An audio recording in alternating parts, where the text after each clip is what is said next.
Hey everybody, quick shot here looking back at Europe's match history. Any standout games that shaped what the LEC is today. Odoamne and Schalke have been able to use the red side. No, that's not fair. They've been drafting better than SK. Yeah, they've just drafted a lot of the same stuff every time, and SK haven't found a good answer. So they say, let's get to the other side of the map, and they're going to ban the FLICKR this time around. So there's been a few problems for SK. I don't think it is just limited to the FLICKR. I think Abadage has performed very well in both games, but also Dreams and his signature Nautilus. If you leave that up, you better have something better than what I have seen today, because the Yuumi and the Morgana were not it. No, definitely the case. And for SK, it has felt as though they are being outclassed by Schalke. I think in drafting and in execution and in individual ability. Crown Shot is the one shining light for moments, right? But we'll need to see a big shakeup, and after the shots of the team at the end of the second game, we need to see what pep talk will happen. Now let's take a look at the first pick here. Neon, if they lock this in, there's 3 games in a row on the center. And if it's working, why change it? Yeah, I think that Schalke throughout the split have had a tendency to go for the same bot lane pairings repeatedly when they start working. In their run where they got all their wins, it was sort of the top side of the map that was constantly changing, but they would latch onto a bot lane pairing that worked. And today it's been the Senna Nautilus, and I think they're going to keep running with it. And the top lane changing, Shen is now locked in. We've seen that ban a couple times.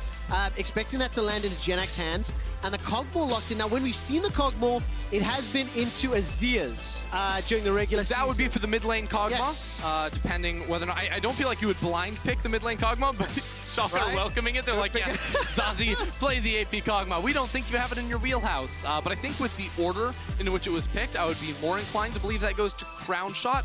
Similar to how he was playing the Jinx earlier in the day against the Senna. You have a champion that can try to combat her in the range department. Jinx with the rockets, Kog'Maw with his W, of course, and the Bio-Arcane Barrage. But I don't know. I feel like Crown Shot has a very different idea of what AD carries are strong at the moment. He's going this very hard scaling route. But are SK going to be able to build him a team comp that lets him, enables him to pop off? Because we've seen 2 games in a row that not be the case. And not only that, you need the team comp as a baseline, and then you need the teammates to also play it effectively. Abadage Azir, by the way, this is the 3rd time in summer that we will see it. He is undefeated. 12.7 KDA. The Morgana has now been locked in again as a little bit of protection with that Black Shield. And Schalke's entire strategy this best of 5, it seems to be get a strong scaling teamfight comp and beat SK that way. Because SK, the entire split, were known as being a strong team fighting team that played around objectives, and that was how they won their games, by playing and fighting for Dragon Souls early on into the match. Now, SK have come in with a completely different mindset in this series, but I feel like they're maybe not as practiced on this, or Schalke just have figured them out better, because SK's deviation into this type of draft has not worked out so far in the day. It has not. Let's see how the draft is going to round out and then translate onto the Rift, as Lee Sin and Orianna will find themselves in the ban pool. If we assume and we know that this Cogmore Morgana is going to be in the bottom lane, what do you think Zazie and Trick want to be running? We've seen top lane be the counterpick option that Schalke elected. And you would imagine that maybe the mid lane, well, mid lane's available, so you can counterpick mid and then counterpick jungle as well. Yeah, I feel like I don't want to see Trick on another farming jungler. Okay. It wasn't even that his Lee Sin was terrible in the last game. I actually thought he had a pretty decent Lee Sin performance. It's more of that compositionally, you need the front line to support this Kog'Maw, and with the set banned away continually by Schalke, which I think is absolutely the correct decision against Trick, that limits his options. Now he has the Volibear or the Sejuani, perhaps, they could pivot into if he wanted. Okay, so Ziggs into Azir. I mean, it's meh. It's meh, right? It's what did you think of Zazie's game 1 performance on the Ziggs? I mean, it was not great. It just sort of, I don't know. I feel like the Ziggs is just very odd to me. And I see the theory here for SK. Again, Ziggs, Kog'Maw, a lot of range. Yeah. Where can Azir struggle when he gets out range? We see that all the time with champions that do get picked into it, but you now have a mid lane matchup that is not going to be very adept at playing for the 2 versus 2 around mid, so Trick is going to have a very different idea from game number 2. And I'm not convinced that SK have figured out a way to just build a perfect composition. I don't see a jungle champion for Trick that somehow weaves this whole comp beautifully together. Let's talk about Schalke then. The Vladimir into Shen. Gonna have a lot of time to farm up. We've got scaling again. You've now got Schalke to help just smashed bridge. them. They just smashed them with the 4-5 picks right there. Vladimir, free access into the backline. Yes. Where's the CC? How do you lock him down? This backline will be exposed. Kha'Zix, the same thing can be said here. If you're versus Kha'Zix, what do? You want to bundle together. So Azir Azir and the Vladimir absolutely run you down, destroy you. And if you spread apart because you were afraid of the Vladimir, then Kha'Zix is going to have his way. So I don't know. Schalke just have so many options and the ability to dive the Kog'Maw and the Ziggs that I don't see them ever getting to a point where they come online. And that Vladimir, by the way, is the 13th unique champion played by Odoamne in 21 games here in Summer. There's that Volibear now locked in, and we have a feeling that Schalke's draft has once again done it. Now, they still need to execute in-game. SK reminder, they had an advantage early in game number 2, and then kind of gave it away with that skirmish around the Dragon and started to give up the lead in the individual mistakes. They cannot afford that. Last game of the year for SK if they lose. What can they do to turn things around? I mean, once again, I'm going to be looking to Trick. Not a ton of great lanes to play through, but can he shut down top lane? Can he shut down bot? We'll have to see.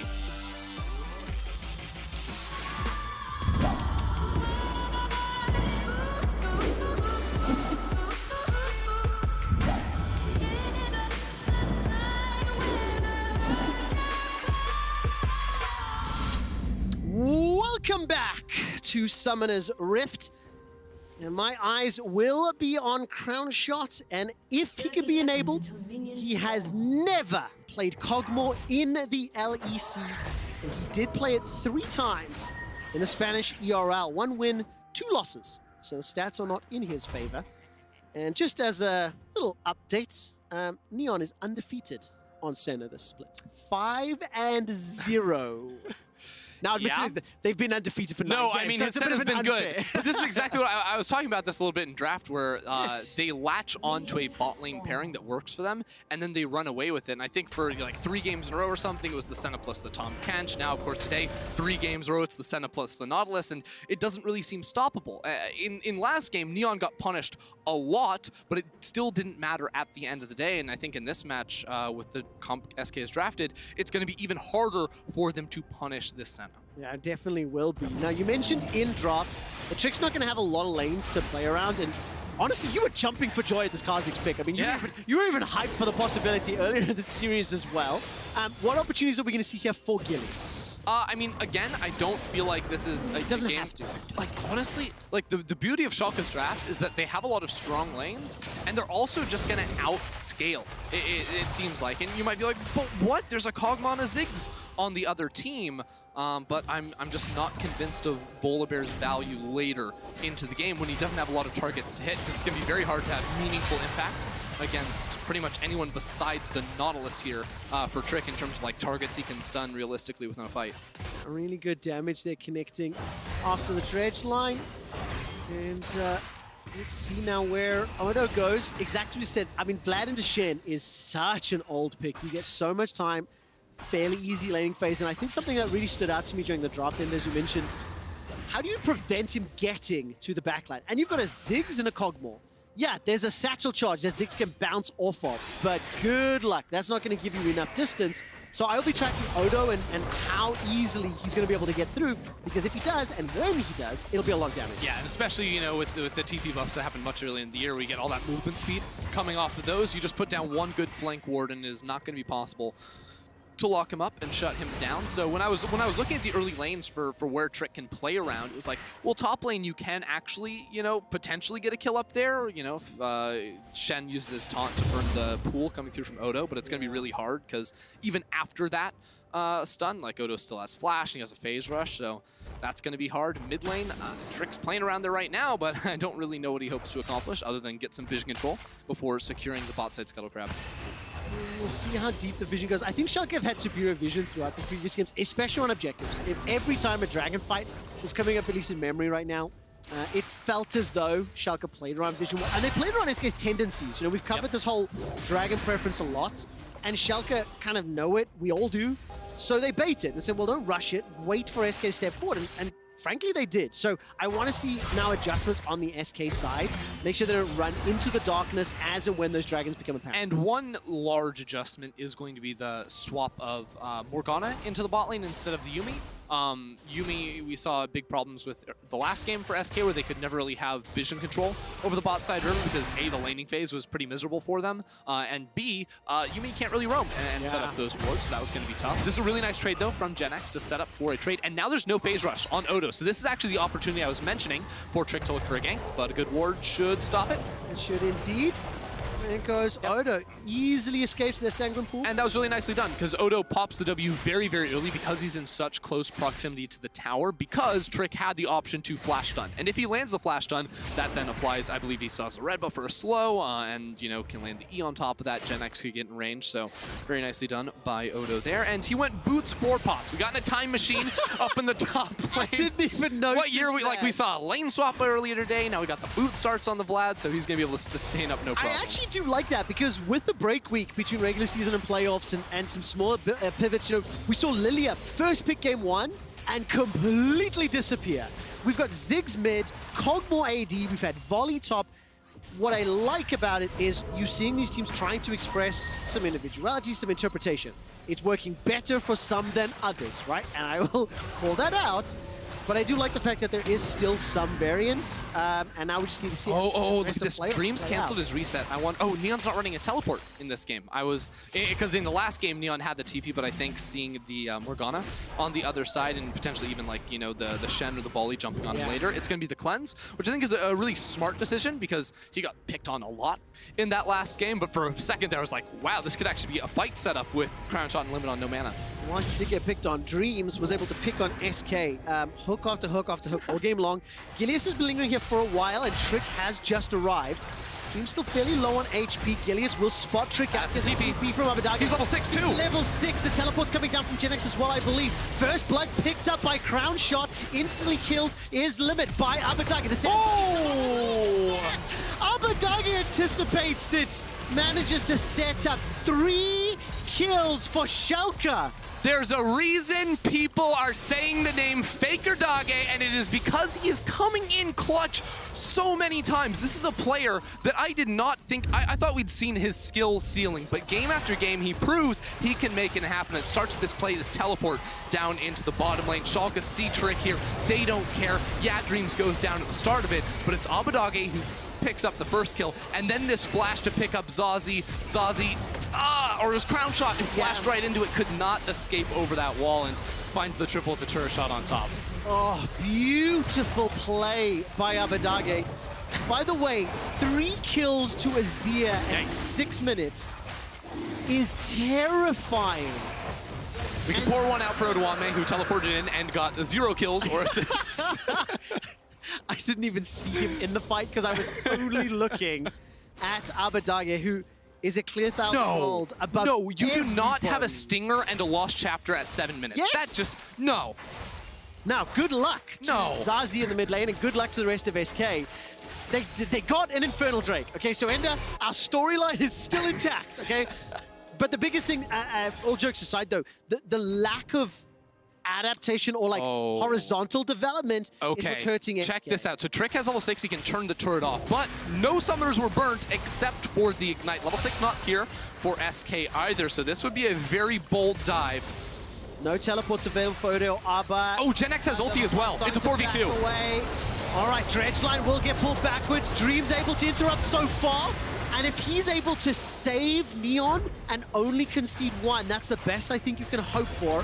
Turret plate goes down. There's a lot of minions and experience being denied, so you cannot discount that. Yeah, that's the biggest thing, is Neon losing out on all of this. While in the meantime, Gen X TP'd back up top lane, so he's picking up everything. Because Odoamne lost his teleport in the last fight, that enabled SK to make this play. So I like that SK are not just giving up and letting Schalke run away with this. The 3 kills went onto Abadagi. Now SK need to attack these pressure points on the map, and they made it work in bot. And the 2 kills that have been secured by SK are with Crown Shot. The fact they've got themselves an Infernal as well will later be a little more valuable, but I think crucial. Crown Shot on the Kog'Maw. He's been the player that has been consistently performing at a higher level during the course of the series. He needs to get started. He's got himself the Berserkers. Oh, what? And Zazi forced to flash because of a roam by Dreams. I think he was getting forced down there anyways because Abadage has ultimate and Gilius was coming around from the top too. So it looked really crazy on our screens, but he was going to have to use his flash either way in that one. So we'll get away. But Abadage is still having his ultimate. No flash on Zazi. He's just a sitting duck in mid. I have to take a moment to praise Dreams. We've seen him roaming every single game. We've seen impact in early, mid, and late. Yes, he's had 3 Nautilus games, so he's obviously very comfortable, right? But I think you cannot discount the additional pressure he's applying to SK with every decision that he and FLICKR are making. And it's not like he's just like a Nautilus one trick or anything. I mean, I remember he was such a good Thresh player back in the day, but has played so much Tahm Kench throughout this split as well, and has really positioned himself really nicely on the map to make his ultimate insane on that champion. So he's got a wide breadth of champions that he can actually pilot, and so far in this series, he has been such a major factor in both why FLICKR are succeeding and also helping set up Abadage with those roams around the middle. Yes, unlocking him, who now also has the Fiendish Codex. 95 CS to 75, as Abadage is in a very powerful, or in a commanding position, shall we say. 82 for Crown Shot over the 61 for Neon. No culls picked up this time around. Contrast to the previous game where we're going to have, what was it, the sleepy laning phase, I think. Yeah, that was the one. The term that you added to it. And now Trick once again showing his face in the bottom line. So, Ender, very clear what Trick's objective, or at least SK's kind of focus here is. Did he just get revealed? Helping. I think he did. I'm pretty sure that's what the observers were highlighting. Because now watch this, Abadage and Gilius are both sprinting down here. It was confirmed he was revealed to me, so now Gilius and Abadage are going to be able to threaten that rotation and force them away from the dive. Gilius, with the help of Abadage, now needs to back away. This is going to quickly become problematic if anyone gets caught by anything, and they do not. And now FLICKR managed to escape from that middle lane. Even on gold, 3 kills to 2, the dragon in favor of SK. There's a minute till the next dragon. Taking a look at teleport timings, pretty much going to be up close to for Odo or Abba. And vision not really deep on anyone. It's defensive wards. And once again, FLICKR, more vision control. Yeah, I really like what we're seeing from them so far. I do want to check up on top lane for just a minute because GenX doing very well in CS. Really big trade up against Odo Omne. I was just looking at the amount of times he's procced Grasp, and before that he'd only procced it 5 times in this game. As playing the melee versus range matchup can be difficult, but you saw there it's working wonders. But now Gilius on the prowl here. Yep, going to be able to... GenX paying some respect. He backed away.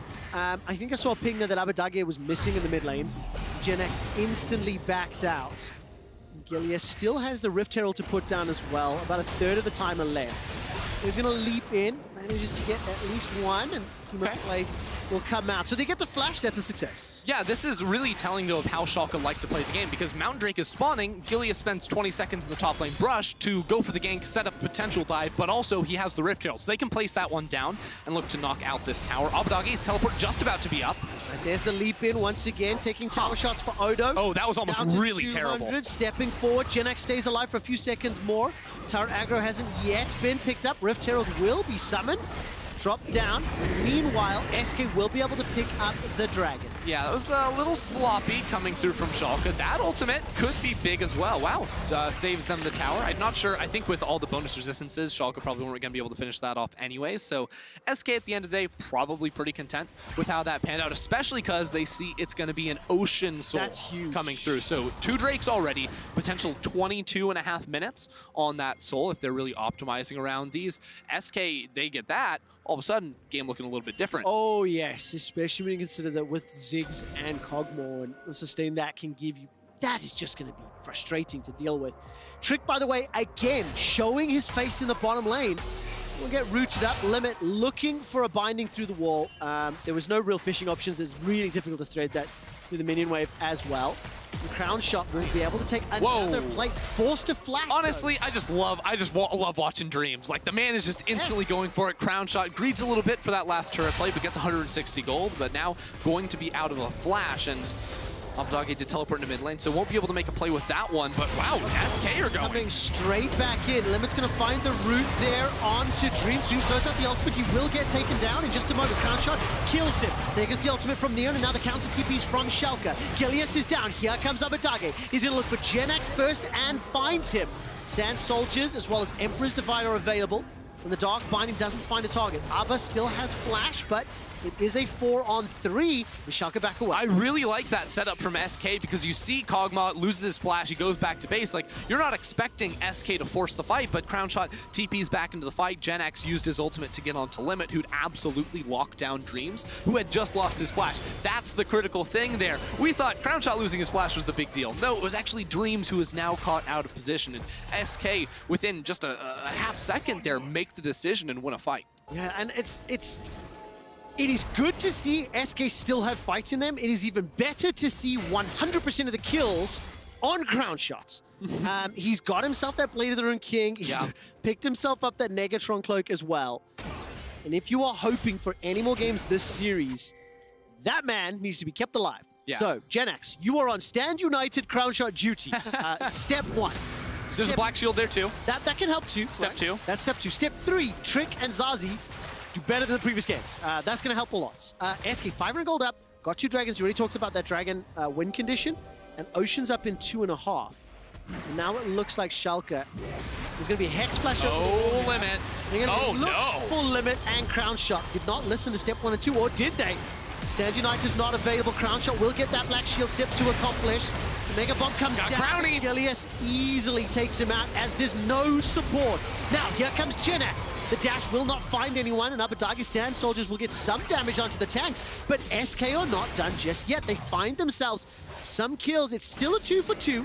So luckily or evenly, they trade. Yeah, both teams able to trade that one out with the Rift Herald spawning a no objective on the bottom side. SK were also making their way up to top lane, so Schalke were the first ones to pounce once they got themselves too far forward. It was good punish. Oh, very nice by Gen X. Cheeky to get through just in time. But Dags is going to try chase him down. He's got that Nash's Tooth, and Gen X will basically walk his way out. And now we're just going to look at the vision around Dragon. I mean, reset, pick up some wards, get ourselves ready for a fight. Do you think Schalke want to fight it? Like, I mean, I think they absolutely can. With how powerful Abadage is, like, he's going to be sitting on 1,700 gold, so we can go back, pick up some big items. Gilius will also have the Rift Herald before this one, so the very easy, set play that Schalke can run is, you reset Gilius and Abadage here, or, I mean, actually, they have enough money, they should probably reset, and then you pass towards mid. You use the Herald in mid to set yourself up for the Dragon, down towards the bottom side, and they could potentially even give up the Drake to blitz down a tower in mid, although I don't think you want to put SK on soul point. Definitely not, unless you're really feeling emblazoned that it won't get to that. Let's see what happens, because it is 45 seconds, and this time around, SK, we're trying to push into Schalke territory for vision, and they've only got 1 ward behind the Dragon Pit. SK waiting for Schalke to step forward. Oh, he's just baiting Neon. Look at the man step forward. He's crazy. Yes, he is. There's a Bioarcane Barrage. That W putting work in. Crown Shot, no flash available. Remember, if he gets caught out, he is in trouble. Black Shield will buy some time there for Trick to escape, but now because Crown Shot got chunked out, they are not going to be able to instantly challenge the Dragon. They're forcing for a bit much. There is a Honey Fruit, though, if they were able to access, could help Crown Shot sustain up. He has the Blade of the Rune King, but it's not quite enough. That's going to be the Herald in mid lane. That will knock down the tower and make it so easy for Schalke to move in. Wait, what's Trick doing? The Trick step forward was looking for a flank, and he just gets caught out by Dream. Stand United has now been used, and they find the kill. That was well turned around, but it is at the cost of the tower. Now, without Dreams, do Schalke... Yeah, it was so strange because Neon and Abadage did not step forward to support. Now, Odoamne was down bot side, and Schalke can actually just burst through this one. I think they get it. It's done. Absolutely done before SK can even arrive. So that will slow down the Ocean Soul. Now, SK will get time, and likely this tower as well. Gonna even out the tower score. But yeah, I was convinced Trick was going to go down, but the damage just didn't follow. Yeah, I mean, there was a Stand United coming through from Gen X, and also I want to see how exactly Abadage and Neon got zoned over from the side here, because, again, Trick is here by himself. There's no DPS coming through him. All right, dude, calm down. Like, you're cool. We get it. Oh, exceptional. That's the book again! That is how they got zoned, or at least killed. I don't think that zoned them, yeah. I almost feel like they were focusing the tower. I mean, they were, but you would figure they could move to their right there, because it's not like Zazie and Crown Shot can walk you down in that. It is a choke point, but you aren't at threat from your left-hand side. Yeah. At the end of the day, though, will be the kill for the tower, and they get the Dragon on top, which is really what they came for. Yeah, I definitely appreciate the dramatic effect on our replays there. But take a look here. Abadage and Crown Shot, 8-3, 8K, and then, of course, Odo. following up behind. I mean, the game is very, very even. It will come down to execution. I actually didn't catch that replay. My hand was in the way. Did you manage to see it by any chance? I mean, they just pathed around. There we go. So, I knew what happened. I just didn't know why. Thank you for validating Ender and proving him correct. Ding on the correction bell. By the way, Wits End has now been picked up by Crown Shot. We like that option, especially into an Azir Vladimir combination. And we're coming up to 20 minutes. And just a reminder of the stakes here. SK are fighting for their lives in series and in playoffs. Yeah, I will also say, coming into any potential fights, it's really awkward for SK's frontline because of their itemization. As tanks, you have to sort of pivot. Either you go magic resist first, you go armor first, and because there's so many diversified damage dealers from Schalke, you know, Azir and Vladimir are going to be able to shred through Trick because he's only gone through the Mercury treads, whereas Genax, who's lane versus AP, well, there's double lethality users on Schalke's team, so that's going to be pretty tough to deal with. Will mean any potential fight. I think the next Ocean Drake could be a bit rough for SK's frontline, and that's a pain point that Schalke aren't going to be feeling because as all damage dealers, you ramp up in your items very, very nicely, and there's no, you know, oh, I need this stat and also this stat to counter the enemy team. I mean, Schalke are just playing fantastically everywhere. Every element of the game, every decision that they've been making.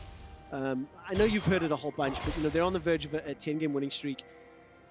And we've been discussing quite extensively just how good the team is looking. And you know the way the playoff format works is if they win the series, they will face the lowest seed of whoever loses tomorrow and Sunday. And I think no matter which team that is, they're going to be more and more nervous. I'm telling you, it's the Grim Reaper knocking on doors. It really feels like, that way. Because we haven't seen a team really challenge them in a long, long time. And we need to see what form Fnatic, Mad, G2, and Rogue come into, obviously over the next 4 days, right? But it is important to just realize here that first and foremost, Schalke put themselves one step closer to the World Championship. But at this point in time, there's that little nagging voice in the back of my head that's like, what if they make it to finals? How far can this team go? Because I'm starting to believe more and more. The thing is, they can't lose. They have to win. They can't lose the best of 5. Here we go. No, they absolutely cannot. Schalke are going to be able to escape for now as SK do not find any initiation. Now, admittedly, not a huge amount was invested. Trick is now going to be flashless as Gilius is escaping for his life. Look at the damage from Crown Shot. Chunks out Gilius with 4 auto attacks. As he completes them around Nomicon now as he is also, or picked up a little moment ago, and teleports now in towards the river.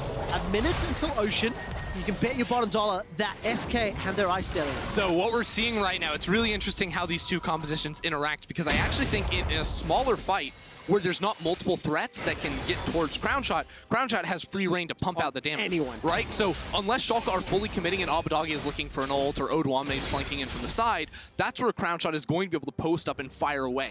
Now, when we get to this Ocean Dragon fight, I think things will get very, very different, especially if Schalke are able to get vision control and put in deep wards that Odoamne can flank off of. Because once that happens, all of a sudden Crown Shot will be focused on running away instead of dealing damage, and that's where Schalke turn the fight. And that's going to be very difficult. We need to see if SC can execute that and maybe adapt on their playstyle. Vision is now being contested. Gilius will at least challenge that ward that SK had just placed. Limit steps forward to pop the Scryer's Bloom. And everyone here is very early for the fight. That bouncing bomb from Zazi didn't find a target. And look, Schalke needs to step into the darkness, which is partially good, but the moment Crown Shot is moving, he's not spitting. It's very true, it's very true. Oh, Genax goes in. Yes, indeed. There is a Sanguine pull from Odo, and he will be able to get it out. Emo Plague still available to him. The mine goes up and knocks down Trick. He's forced to run away. Neon fires the ultimate, Janch running for his life. Check this out, Schalke are buying time because Odoamne has teleport. He also has his ultimate, so he can get into this fight. He can flank in by one of the minions in the bottom lane, and Abadagi has ultimate. They're ready to go. Doing it. Odo's coming in from the bottom lane. This is the flank that he wants. Oh, it's going to be huge. 5-man Hemo Plague, and he doesn't go in. We put too early. Dreams, the dredge lines. There it is. There's the Hemo Plague. Odo waits for the perfect moment. That's going to pop. Not be able to do a lot more, though. Abadagi! Oh! He does it again! What a fantastic play! An absolute monster. He sees those 2 targets go golden. He puts the target on their back and he destroys them once again. 5-0-4. Schalke get the fight, they get the Drake, and they are right back in the driver's seat. The patience and the control from Schalke are exceptional in this fight. Because it was so easy to just pull the trigger, and you see Schalke all committing. They see we must get Odoamne out of here because the TP will come through. And this is where Odo, he sees his moment, but he says, no, I can't go in too early. My team's not in position just yet. As soon as SK get doubts, they start turning around. That's where he finds Crown Shot in the choke point, puts down the damage. In the corner, you see they got the Baron too, but just look at him go. What can't he do? Boom, the perfect timing. I mean, literally, straight out of it. Straight out of Golden. Hashtag Woo. SO4 Miracle Run. This is fantastic. It's happening. They've got the Baron now too, and you can see when Schalke forced Crown Shot to run, he can't deal the damage, and SK cannot win the fight. Even if Zazi's pumping it all out there, it really is Crown Shot or die. Unbelievable. Abadage 504, 2.5 items completed. By the way, Neon very quietly amassing an army here. Got himself the rapid fire cannon, Dusk Fire. It's just feeling more and more like this series is over. And the question is just how far is Schalke going to go? They will face another BO5 right now. Gilius needs to run for his life. 2-1-2. I mean, but they're going to lose an inhibitor for this. Yeah, just getting the kill, and Gilius will be able to stall for so long. Buying some time with that ulti. No flash available. But I don't even think he dies. He doesn't. No, he escapes. SK, you're looking the wrong way. You are not focusing the right things. But to be fair, what options do they have? Down 5k gold. How do they start a fight? I'm still waiting to see some reliable engage because it's just hard right now outside of playing for a Miracle Morgana binding or committing a flash in. And even then, Abadage has ultimate, Neon has guns. Like, what are you going to do? Just look at the heads-up play. Neon interrupting the backstay with the ultimate as well. Crazy. Inhibitor is down. This will be the 10th consecutive win in a row for Schalke. As soon as they hit this next. And I love the setup from this too. You know, Abadage, he has TP, could go to a side lane, but no, he's more valuable to the team. So it's Gilius escorting the minion waves in top lane. Schalke know they can win a 4 versus 5 fight at this point. So they're gonna maintain the siege down bot side, wait for the next wave to come on in here, and then that turret very, very close to going down. And now, of course, with Odo ushering in the minions, buffing them up. Gilius bringing in the top lane. Once again, a threat on multiple fronts. Once again, forcing SK to split. Oh, Odoamne can flank this. There's the engage. Abadage with the instant disengage. Thanks to the Emperor's Divide, Neon is taking a lot of damage, and GenX will not be able to take him. There's a tower there! Neon escapes. The Sun Disc is up. Abadage, his passive manages to save Neon. And while that's going on, Gilius is putting pressure on the top lane. Yes, that was so close for SK, but it doesn't matter. Schalke are getting what they want. They will never be able to find their mark. Schalke, this entire series, have begged SK to come into them, to fight them, and Schalke disengage or beat them down every single time. It has been proven game after game, and in this final game, and they're just 3 turrets and a Nexus away from going on to the next round. Abadage got caught by the dog bind, and Crown Shot stepped forward to try get an auto, but I think his W was on cooldown.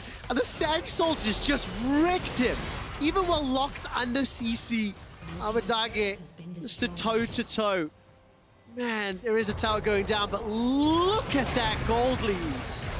That is the one team fight. And we were saying it too, like, look, Crown Shot's doing great right now, but wait till he is challenged with the Vladimir and the Azir flank. When that happens, they will be torn apart, and that's exactly what went down. We saw this in draft. This has been a problem for SK. Schalke have beaten them in draft every single time. They've beaten them in the fights, and they're just the better team on the day. Schalke have been the superior team on the day. They may have been the 6th seed coming into playoffs, but they are not the 6th best team in Europe. These playoffs are going to determine exactly how high up that number will go as we continue to see form from Fnatic, Mad, G2, and Rogue throughout the weekend. And obviously, I mean, we are talking about this game is over because just look at it. 7,000 gold lead. You know, Baron has just worn off. There's supers in lane.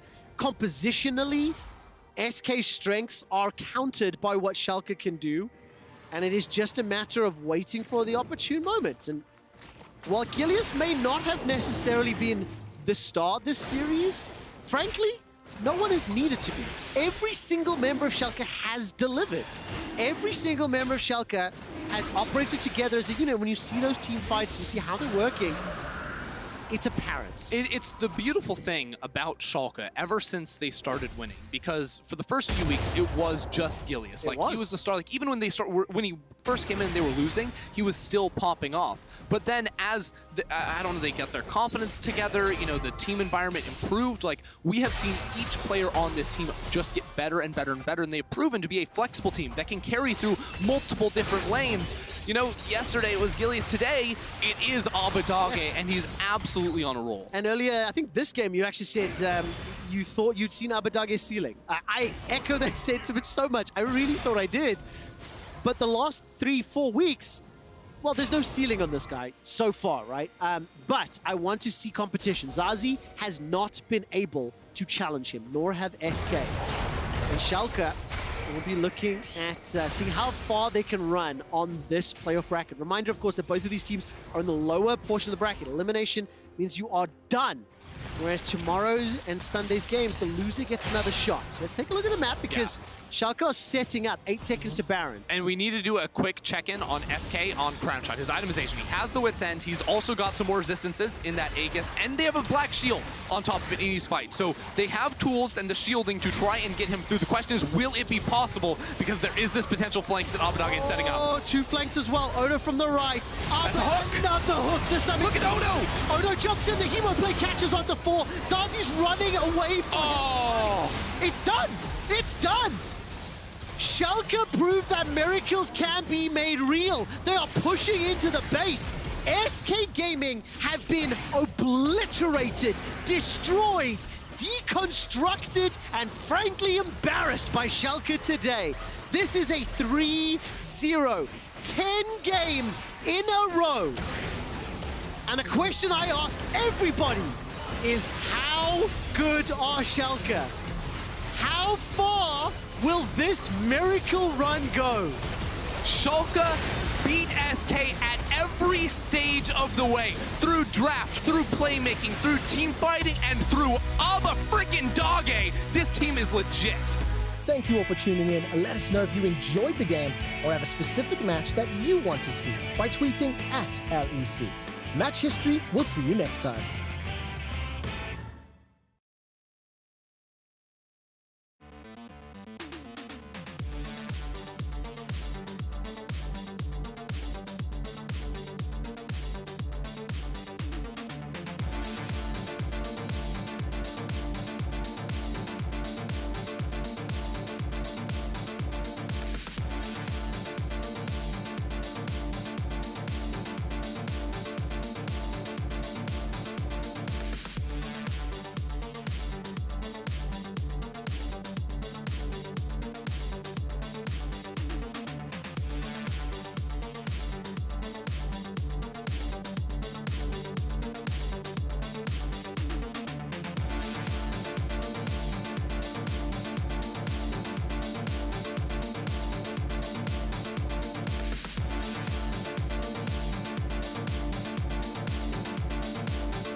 Woo!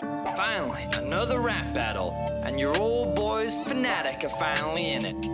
Why don't we kick this shit off? Here's a reminder that I'm still here. At least recognize that I'm top tier. Respect from the fans, it's all they cheer. Fnatic is the name that you will fear. 200 years to close out a game. I thought for a second OG was your name. You do like objectives, you don't like to fight. Wanna bore us to death, or is it just spite? The people don't love you like they love me. I'm the epitome of what you could be. 7 tiles, world final, we look like a gem. They only know you cause of TSN. No hope in this series, boy, you should abstain. Starting to think you're a sucker for pain. Starting to think that it's over in lane. Now I just know you ain't winning a game. Say what you want, this how we play. Still finish first at the end of the day. We win games, we take names. Crush it slow, got no shame. Sleeping on us like you're taking a bubble. We gonna pop you, this damage is double. We gonna hit you up now, you in trouble. A knife in the back, cause we spec and subtle. Rocks have died for this, but Graves lock in, barely making fifth. Soraka bot with Sinner picks. Does Reckless need his John a fix? Cause L9 barely 9-9. Dragged across the finish line in 50-50 for clear reasons. Coin flipped your whole season.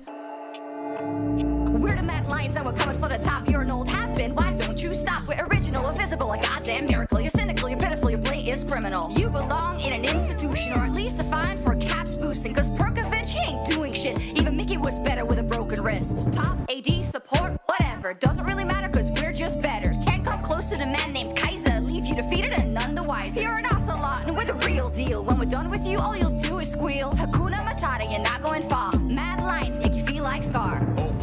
An angry little kitty cat. Spin a series getting neutered. How's that? You'll never stand a chance. Just facts. Might as well quit now. Relax. Humanoid Inton, he's just getting worse. Hope that his contract included a hers. Thought we might get an opponent for caps. Guess that's naive when you're playing like crap. Drop quicker than a fox, that's a fast fall. Chase you down like Bully, get mauled. You're a team without Syndra, no balls. Try and best G2, your call. So tell me, are you mad, bro? Some anxiety that maybe you should let go? All the stress just prepping for a big throw? Playoffs are a bit harder, you know. Still the king, want no debate. Don't need no fans to liberate. Cut the bullshit, you're just hating. Playoffs now will be dominating. Damn, Fnatic, you're here? After a whole split of playing like shit? So what? We struggled just a little bit. Got knocked down, took a few hits. Took our time standing up, now I admit. Not here to pretend had a bad split. Maybe it's time that we shift gears. Show them the Fnatic that you fear. The one with the penners and the big plays. We could bring him back for a few days. G2 is just a name on a list. Revenge for Fnatic, got time, this is it. Can't wait to watch your reign collapse. What you gonna do, just buy another cap? I'm sorry, but this rivalry still lives in me. Acknowledge me, Fnatic army, come to end your party. I will always be your adversary. You should be very wary, your courage kinda scary. Take it to the cemetery as we return to glory. Back to back to back. You know these titles start to stack. Just like all your failed splits. Start to think that this is it. Fnatic, you've lost the magic. It's tragic. Once a classic, now just over dramatic. A soap opera, I'm on the edge of my seat. Who the fans gonna ask to bench this week? Nothing to discuss. Caps chose us. You don't have to trust, your team just sucks. You two getting trophies, Fnatic getting mentions. Maybe it's time for an intervention. Fnatic, let's make one thing clear. You're only rivals in the mirror. We don't beat you, you beat yourself. Pathetic. Go and get some help.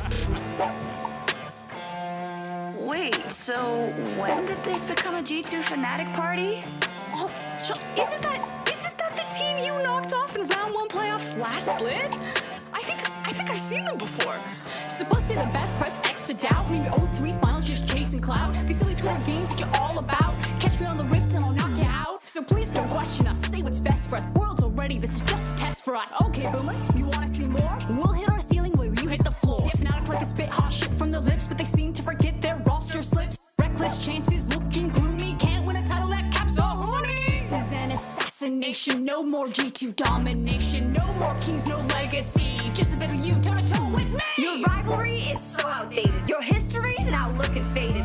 EU fans, we know you waited. Rogue and mad, now activated. G2, what are you without caps? Couple inters fighting over scraps. New kids are here, got that fresh blood. We'll beat you down, leave you in the mud. Listen, you've done all you can do. Players change, burn out, retire too. But you look like you're playing from a garbage can. It's time for that NA pension plan. Time to kill the monarchy, giving you anxiety. Thirsty for variety, decapitate the dynasty. We're nasty. If you ask me who the last be, it's not you. Boo-hoo, boo-hoo. Fnatic and G2, fuck you. Look, we're done with your shit. United in rivalry, you little bitch.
up.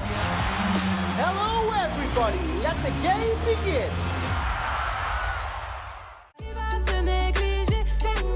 Je vais pas me négliger. Si c'est fini, c'est la vie, vie. Bientôt j'aurai tout zappé. Oui. Jolie nana, recherche joli Joe. Comment on fait? Je suis pas très mytho. Moi j'ai le truc, je sens les pipeaux. Oh yeah. Ils m'ont dit bête. Je suis tombé la première, merde. Ils m'ont dit bête. Je suis tombé la première, merde.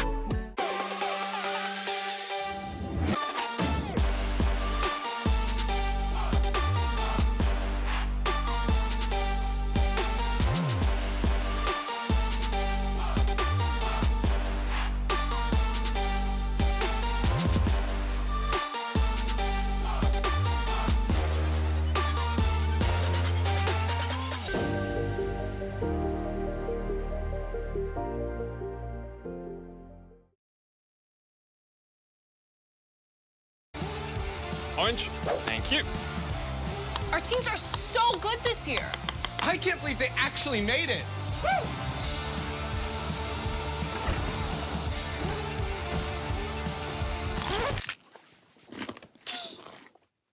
What? It's what champions eat. Beko Harvest Fresh preserves vitamins for longer by simulating the natural 24-hour sun cycle. Beko, eat like a pro. Have a bite. It's good.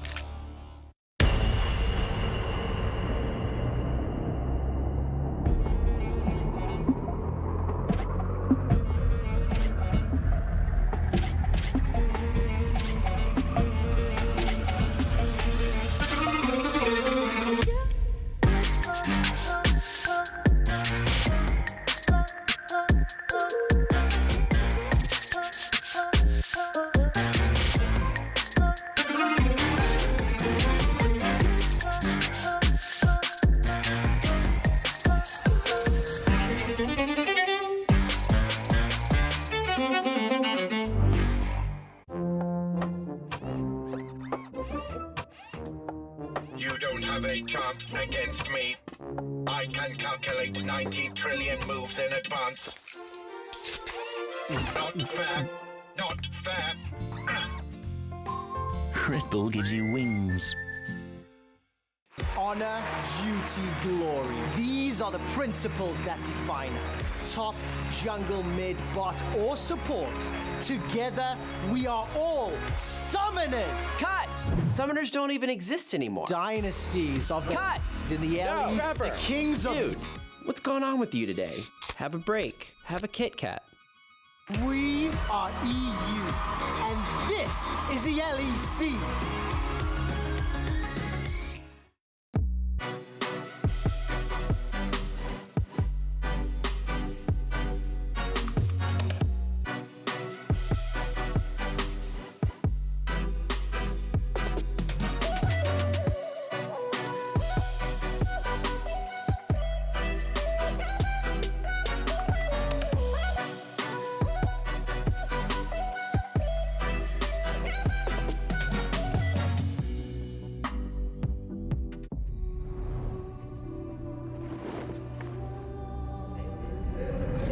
There's still no friends, huh? League of what? Why can't you do something normal? How did you get past the login screen? You feeder! You haven't got what it takes.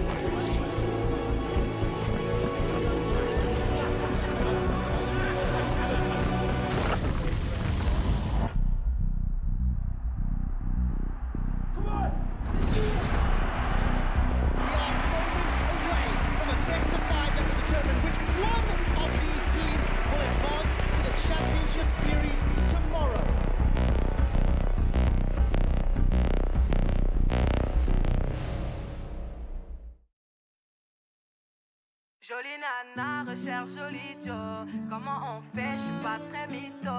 Manger le truc, je sens les pipeaux. Oh yeah. Tu ne vas pas me manquer, toi qui croyais me connaître. T'es rempli de charabia, tu ne sauras plus rien du moi. Je ne peux pas supporter, t'as osé me comparer. T'inquiète pas, je vais tout niquer, c'est la putain de la... Mais qui va se négliger? je vais pas me négliger. Si c'est fini, c'est la vie, vie. Bientôt j'aurai tout zappé. J'ai les oui. Jolie nana, recherche joli Joe. Comment on fait, je suis pas très mytho. Moi j'ai le truc, je sens les pipeaux, oh yeah. Ils m'ont dit bête. Je suis tombé la première, merde. Ils m'ont dit bête. Je suis tombé la première, merde. Si t'as les critères, ça me va.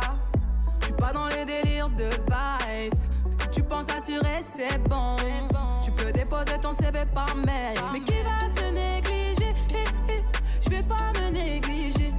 Si c'est fini, c'est la vie, Bientôt j'aurai tout zappé. J'ai les oui. Jolie nana, recherche joli Joe. Comment on fait? Je suis pas très mytho. Moi j'ai le truc, je sens les pipeaux, oh yeah. Ils m'ont dit bête. Je suis tombé la première, merde. Ils m'ont dit bête. Je suis tombé la première, merde. Chacal t'a bien Kuma, mais j'avoue que c'est mort. Toi tu fous la merde, tu veux que j'avoue mes torts, lol. Mais à qui tu vas la faire? Moi j'ai le mental, ouais, à qui tu vas la faire? Retour à la réalité. Moi je retourne à la réalité. Ouais j'ai le mental. À qui tu vas la faire? À qui tu vas la faire? Jolie nana, recherche joli Joe. Comment on fait? Je suis pas très mytho. Moi j'ai le truc, je sens les pipeaux, oh yeah. Ils m'ont dit bête. Je suis tombé la première, merde. Ils m'ont dit bête. Je suis tombé la première, merde. Ils m'ont dit bête. Je suis tombé la première, merde. Je suis un nouveau jour, merde. Ils m'ont dit bête.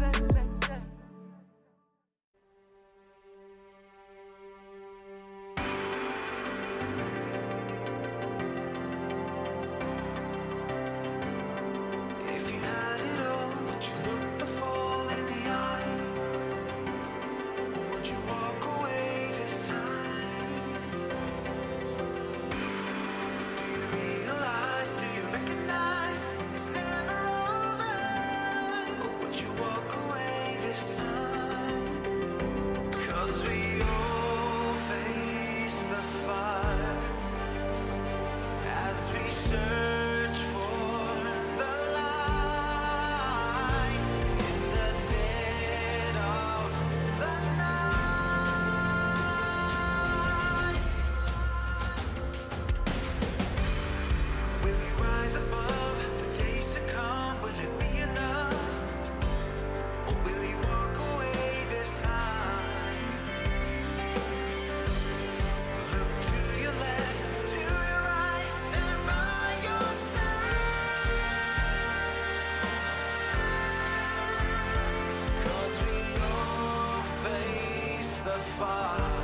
Welcome back, everyone, to Berlin, Germany, and the LEC Summer Playoffs. G2 Esports versus Mad Lions is a growing rivalry, and tonight they face off in a much-anticipated rematch. I'm definitely hyped for it. How about you? For me, it is definitely the most exciting rivalry of 2020 within Europe, but I need to see what Mad Lions are going to show up today. They ended the regular season a little shaky, so I'm excited. Look, today's matchup is going to be great, don't get me wrong, but best rivalry, I'm looking at Schalke versus everyone else. That's my favorite rivalry of 2020. I love it, and indeed, yesterday, Schalke's miracle run, it continued 3-0 over SK Gaming, and that was also what most people expected, but they absolutely slaughtered their opponents. They beat SK at virtually every single stage of the game. It felt like they always came out of the draft with an advantage, with very strong scaling compositions where they could beat SK in the team fights. They adapted well on the fly to the lane swap that SK threw at them in the first game, and then within every fight, Schalke were on top, but it wouldn't be possible without the insane performance of Abadage this series. Absolutely the case, but like every single member of the team stepped up, and you talked about the lane swap in game one.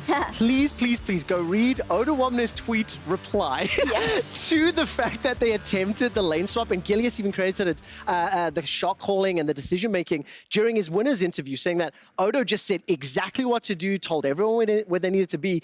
The team is just showing versatility, adaptability, and in recent weeks, consistency as well. And how far can this team go? This is a 10-game winning streak World already. final! No, I guess we don't know, so you can only say that with the way they're playing right now. The thing I do want to jump on, like Ender actually said this yesterday during the cast, that we don't right now know who the best team in Europe is. You know, we're coming into the playoffs, we still need to see 4 out of the 6 teams competing, and the way Schalke are playing, there may be a conversation, right? We'll have to see today in tomorrow's series, but that will answer how far they can go. Let me put it differently. We'll get to it in a second, but they could get to Worlds. I would be very happy if Schalke was a representative at Worlds with the way they are playing at this point in time. That's all I'm going to say. Yeah, Schalke are playing in really phenomenal form, and I have to shout it again, Abadage, the Kia player of the series. I'm so hyped. He was the player of the series, and I feel like he just sort of embarrassed Zaz. He was smashing him in lane, finding solo kills, his Azir ultimates, perfect timing on those in the fights around the Baron pit. The stats speak for themselves, but this is a player that I thought I knew how far he could go, but he continues to prove every single game that his ceiling is just higher than what we thought. The team doesn't have a ceiling. They blew the roof off many, many games ago. The thing that I really like about Abadage, drawing target bans, doing it on a multitude of different champions as well, so he's showing that he can carry with these stats and this performance regardless of the pick he's put on. Exactly. Wonderful performance by Schalke. That does mean that SK are now out of playoffs, and Schalke, they need one more win to secure Worlds, Trevor. They absolutely do. I mean, when you look at the playoff bracket, obviously for Mad Lions, G2, and Fnatic, only one win needed to secure that world spot in the upper bracket. But they're also playing for championship. They're playing for the title. And of course, the lowest seed of the 2 losing teams from today and tomorrow will then face Schalke next Friday. So let's say that G2 and Fnatic lose, which I actually tweeted about earlier. Fnatic would then play Schalke on Friday of next week. The winner would then advance to Sunday's match. They would also guarantee they attend Worlds because their worst placement will be 4th. But whoever wins Friday and then Sunday next weekend also makes it to championship weekend for a shot at the title, a shot at the top 3. And right now, you asked the question earlier, where will Schalke go? I'm kind of thinking they might have a good shot at making Sunday's game at least. And making Worlds, and that's making me nervous for everyone else. They also tweeted about, I mean, can you imagine if Mad falls out because they didn't win versus Rogue in that last game and then they get kicked out by Schalke or something like that? My mind's been going crazy, but we'll see how everything plays out. And before we get into today's action, let's also take a chance to preview tomorrow's important series between Rogue and Fnatic. Have the flash to get out of here, and Torre is left all on his lonesome with an incredible quickness into the knockback. Goodbye, Excel. Patrick gets taken out by Reckless. It's a triple for him. You're fighting through like what goes well, what goes right, and it's all a matter of finding, okay, this is our recipe for success and expanding from there. Remember, the average survivor is going to do so much work. Shadow's already gone. There's 2 as Kaiser falls, and Finn is still stepping into Kazi. Flashes off towards the back. Banda able to survive. There comes the damage. Kazi really don't care what other people think about us. We're not Mad Lions, we're not G2, we're Rogue, right? We play our game. I just want to win, and that's all. They don't care what anyone thinks. They sure do mention it a lot. I love it. But they are first seed, so nobody can take that away from Rogue. They've played absolutely phenomenally, and they are going into that best of 5 tomorrow as the first seed, and Fnatic as the 4th seed. And is that saying it all? No, you can't say it all. There's not enough time to say it all. I do think, though, having that little bit of the chip on the shoulder is to a degree justified, right? We even started calling them the forgotten first place team when push came to shove at the end of the regular season. Rogue's consistency and the fact that they do not drop the ball in the later half of the split is why they took the highest seed coming into playoffs. And the huge thing about Rogue is that they latched onto a style that worked for them very early on into the split. They're a team fight team, they're an objective-focused team led by Inspired in his early game priority around objectives like the Rift Herald or the Dragons, but they are so good at fighting around these points on the map, and they're just better at it. It's a standard way to play League of Legends, but there's no team in the LEC that can do it better than them now. The thing that really made me laugh is throughout the entirety of the regular season, we heard every single coach and player saying, we don't really fear them. We're not concerned about Rogue, right? Yeah. They take the #1 seed and they show that you legitimately have to be better than Rogues, be able to beat their baseline or surprise them. Not many people did. I want to see how that translates to best of 5s, and I'm very excited to see if they can keep that performance. Yeah, I'm hyped to see their possible growth in those best of 5s, because this roster has been phenomenal and really has a set identity. They know how to win games. Fnatic on the other side, they have no idea how to win games right now. No, they've been trying to figure it out every single week, because it felt like every 2 weeks or something they would bring a new strategy that was revolutionary, like the Soraka in the bot lane and the Graves in the jungle, or the Kha'Zix for self-mid later on. Later on, it was the Pyke for Hylissang, but they never found something that consistently worked for them. Their players have been very inconsistent, so they need to have taken these last 2 weeks to get a good read on what works for them. Otherwise, it's just going to be the same old story of coming to something random and it doesn't work. The thing about the inconsistency, though, it gives me that tingle in my tummy that says you cannot forget Fnatic and the history and the caliber of the players. We have seen what they can do, and we have seen that if that revolutionary concept does manage to land, they are able to win. The thing is, I think we need to see that inconsistency, first of all, balance out, and they have to find something that works early. If they don't win against Rogue in games 1 or 2, I think Rogue can steamroll the game because their baseline is just so much higher. Absolutely. We'll see tomorrow, and while the action continues here in the LEC, we also have some regional clashes at the EU Masters, and here is what is to come over the next couple of weeks. Hey everyone, and welcome to the EU Masters, where we pit the very best ERL teams against one another while showcasing up-and-coming European talent. 12 regions will compete to decide who will reign supreme over Europe, so be the first to scout and the first to cheer. Let's get right into it. EU Masters begins with the play-in group stage, where all regions will have at least one team represented, with a total of 16 teams divided into 4 groups. Here, each team will play against other teams in their group twice, with the top 2 seeds moving on to the play-in knockout stage. The winners here will move on to the group stage, where 12 teams have already pre-qualified. This group stage is where the teams will compete in a double round robin, with the top 2 teams advancing to the knockout stage. From September 15th to 16th, like before, top seeds will play against the second-seeded teams from other groups in a best of 3, with winners moving on to the semi-finals. Here, the final 4 teams will play a best of 3 and fight for their spot in the finals, where it'll be a best of 5 to determine the next EU Masters champion. Each season, fresh talent explodes onto the Rift. The likes of Nemesis, Kazi, Selfmade and Humanoid all rose up through the EU Masters.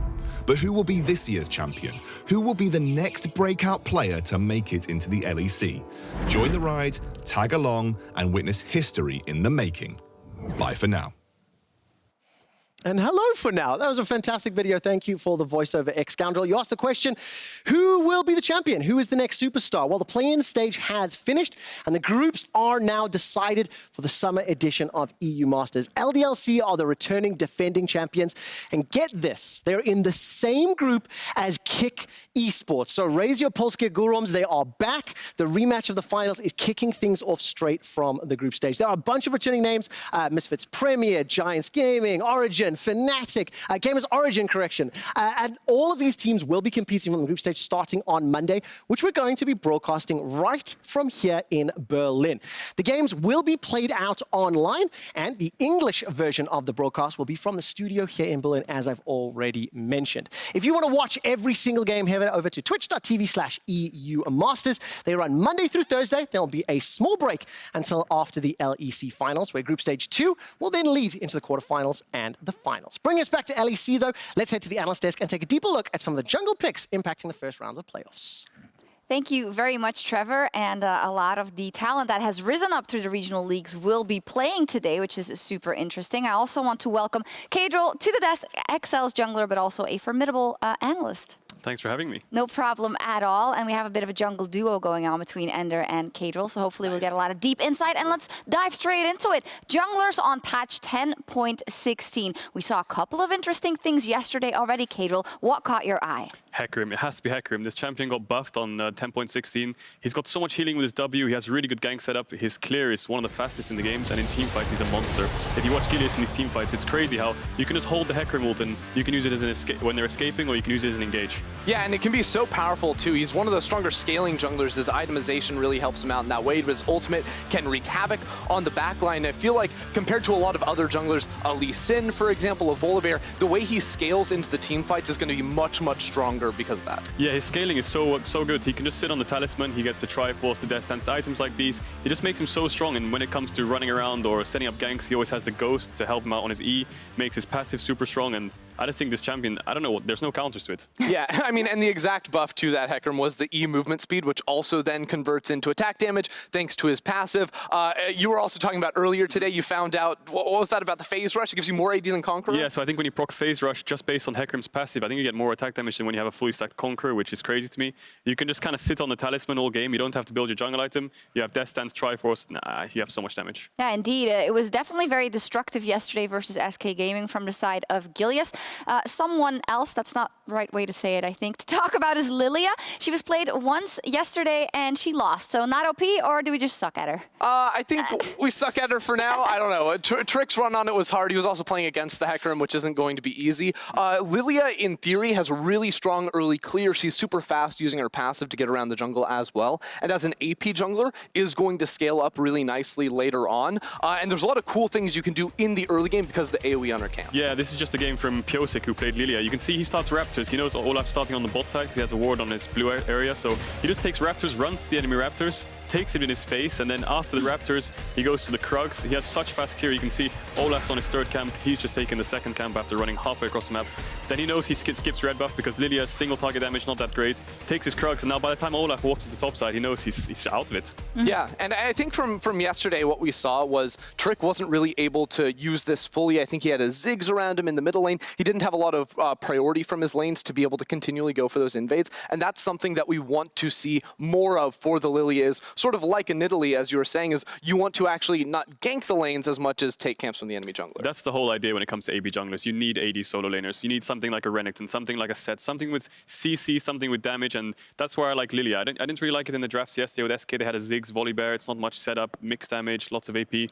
When you're playing champions like Echo, Lilia, Nidalee, you really need setup like a Renekton, especially, or a Camille, and you just need solo laners who are AD. Yeah, I need a bit of better comps around the Lilia. We'll see if we'll see her today, because today the summer playoffs continue with G2 versus Mad Lions, one of the new top teams against the reigning champions. He can fly! You can't chase a flying void creature. And Febiven is caught out once again. Kazi kills Febiven. The Rift walk forward. Humanoid's got one. Not gonna matter for the Counter-Strike. That's a double kill. When playoffs came in the first split, we scrambled a bit under the pressure. But ever since then, it's been on an upward slope. In every single game, we go into the game with the mentality that we need to have fun. And we will have fun. Quite amazing, to be honest. We only have positive feelings towards each other and towards the future. Crowny, gigantic damage onto Limit. Genex takes the blast code, and that's Crownshot already down. He's blown up by Wonder. A kill for Perks. We went from being very confident and saying it doesn't matter how we end up the regular split to being, okay, are we actually that bad? What's going on? But now that we actually had 2 weeks of practice in a row where we actually could read the meta and learn about it and get comfortable on picks, I think it shows that we're like just playing way better. I think when a good win streak, and now that we can actually set up what we think is good, it's way easier. So we genuinely believe that we're that strong. The back-to-back-to-back champions G2 Esports with a slow start to the season, Caedrel, but really ramping up towards the end here. Yeah, you can notice that through teams throughout the year, throughout the splits, they have these ups and their downs. I think some find it in the start of the split, some find it in the middle, some find it in the end, like Mad Lions, for example. But G2, I think at the start of the split, they came in maybe a bit overconfident. I think the meta wasn't really that good for them. There was so much diversity in the meta, and they didn't really find their form. But now that it's the meta's shifted into a more sort of G2 favored meta, and I think they've just stepped it up entirely. I think the last couple of weeks, they've been completely stomping. Yeah, and what we needed to see was sort of the individual player step up, because it felt like Caps was on form from week one and absolutely dumpstering everyone he was against. The rest of his team, after maybe winning a title last split, not having an MSI to go to, like maybe they needed more time to get into that. And I feel like week 6 through 8, they definitely started to step up, find their form, and are now looking really scary coming into today's series. They definitely are up against the Mad Lions. And Mad Lions, well, they only just entered the league in 2020 with this formation, and they took the LEC absolutely by storm, not in the least by their shenanigans off the Rift, but the total package was really a breath of fresh air and results to back it up so far. Yeah, I mean, they deserve trophies for these celebrations by themselves, but I felt this team was just really refreshing in their approach to how they played League of Legends. You know, they're loving to have fun both on and off the Rift, and they sort of beat people with these innovative strategies over and over again, with also some of our rookie talent on this roster, Kaiser and Shadow especially, stepping up to really pop off. Yeah, I think with this team, the key word, like you said, is refreshing. They just came in with so many different ideas, so many different picks, and everything they did was really creative, whether it was play styles or whether it was picks. They just came in with a whole new game plan, sort of anti-meta, and I just really enjoyed watching them. Let's dive a bit deeper into that immediately. The Mad Lions and their crazy play style and their innovative picks across the board. The anti-meta team is what they've been called. So let's take a look at a couple of their compositions, Ender, and talk me through what is so good about what they brought to the table. Exactly, because I first started calling them the anti-meta team back in like weeks 1 and 2, because when every other team was perma-banning Varus on red side, this team laughed at other teams and just left it open. And they went for these hard dive comps. So this first comp you see here with the Senna and the Wukong, they were the ones to really bring that in as the ability to have that hard dive and completely shut down the champion. And I feel like because of Kaiser's champion pool, they've been able to really open up so many different styles. Yeah, if you look at all 3 of those comps, you've got a teamfight comp, then you've got an early game comp, and then you've got a late game comp. So it's not just the picks, it's the play style. They can play early game, they can play mid game, they can play late game, they can take you anywhere. So the picks work super well together. Not only that, but the play style for them, it just fits. What makes you think that then they have teetered off a bit by the end of the split? We didn't see as much of those innovative picks and compositions coming out as we did, or they weren't as successful with them. What do you think caused that? And do you think best of 5s and 10.16 might bring them back to that? So I do feel like there is some element of like when right away when you come into a split, a lot of teams are going to sort of have their own bubbles of what they actually think is going to be good. So every other team banning Varus, for example, they had their counter prepared. And I think over the course of the split, as the Varus starts to get nerfed and other changes get made to the game, as well as there's just more tape on the Mad Lions, the things they bring to the table aren't quite as surprising as they once were. Yeah, I think the whole meta shift, 10.15, 10.16, it just kind of got difficult to find out. I think you saw over in Asian regions, they're playing farming junglers and they're looking at Caitlyn, and so is Europe. Europe's looking at Caitlyn, Mao. They're looking at Senna, Kalista. So I think that it just needed more time. I think more time is what Mad Lions needed, and I'm excited for this series just on the fact that hopefully they have a good meta read. Hopefully their anti-meta read is on point and they're going to bring out something new. That's the hope, that this becomes a banger of a series with some interesting picks. And one of the big innovators, of course, on the Mad Lions is their support. So let's see what he had to say earlier. Thank you very much, Shox. And thank you, Kaiser, for joining me before this very anticipated matchup, I want to say. Hello. You're going to face G2 again in Best of 5 series. We know how these things went in spring for the first match and the second one, but I mean, how did your prep go this week entering this match, given that winning this one will give you an access to Worlds? We prepped very hard for sure, because we had a rough couple of weeks, like the last couple of weeks, like the last patch especially, kind of hurt us a lot. We didn't really know what to play. We didn't really like have an identity. So on our scrims last week, we really focused on like getting 2 or 3 comps ready to play against G2, and like of course like analyzing what G2 was like bad against, analyzing what G2 was like struggling with, and I think we did a pretty good job. I think we have a good meta read right now, so I think we can be confident going into this match. It's actually something we're all looking forward to, because when you think about the new patch and when you think about Mad Lions and G2 and how creative these two teams have been in the past, I mean, there's a lot we can expect there. And we also know how central your role within the Mad Lions can be as a support with the creative picks you pulled throughout the split. So is there anything special you can expect from Mad Lions today, given all these changes? Yeah, I mean, this meta kind of allows for a lot of new picks. I think they are going to be very fun to watch. Like, I think the meta is kind of team fighting right now and like playing for Drake, stuff like that. So I think there's going to be a lot of fighting, like a lot of brawling. So it's going to be fun to watch for sure. I am super excited about this. And I mean, you were mentioning the soul searching, I want to say, from the Mad Lions here during the split, the fact that you didn't have a good grasp at the meta throughout the last weeks.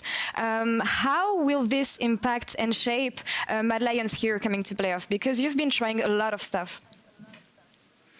Yeah, for sure. I mean, like we just like tried to analyze the patch a bit more. Like now we know that, like for example, against Vitality we left Caitlyn open. That was like a big mistake, I think, because like Caitlyn is obviously really broken right now.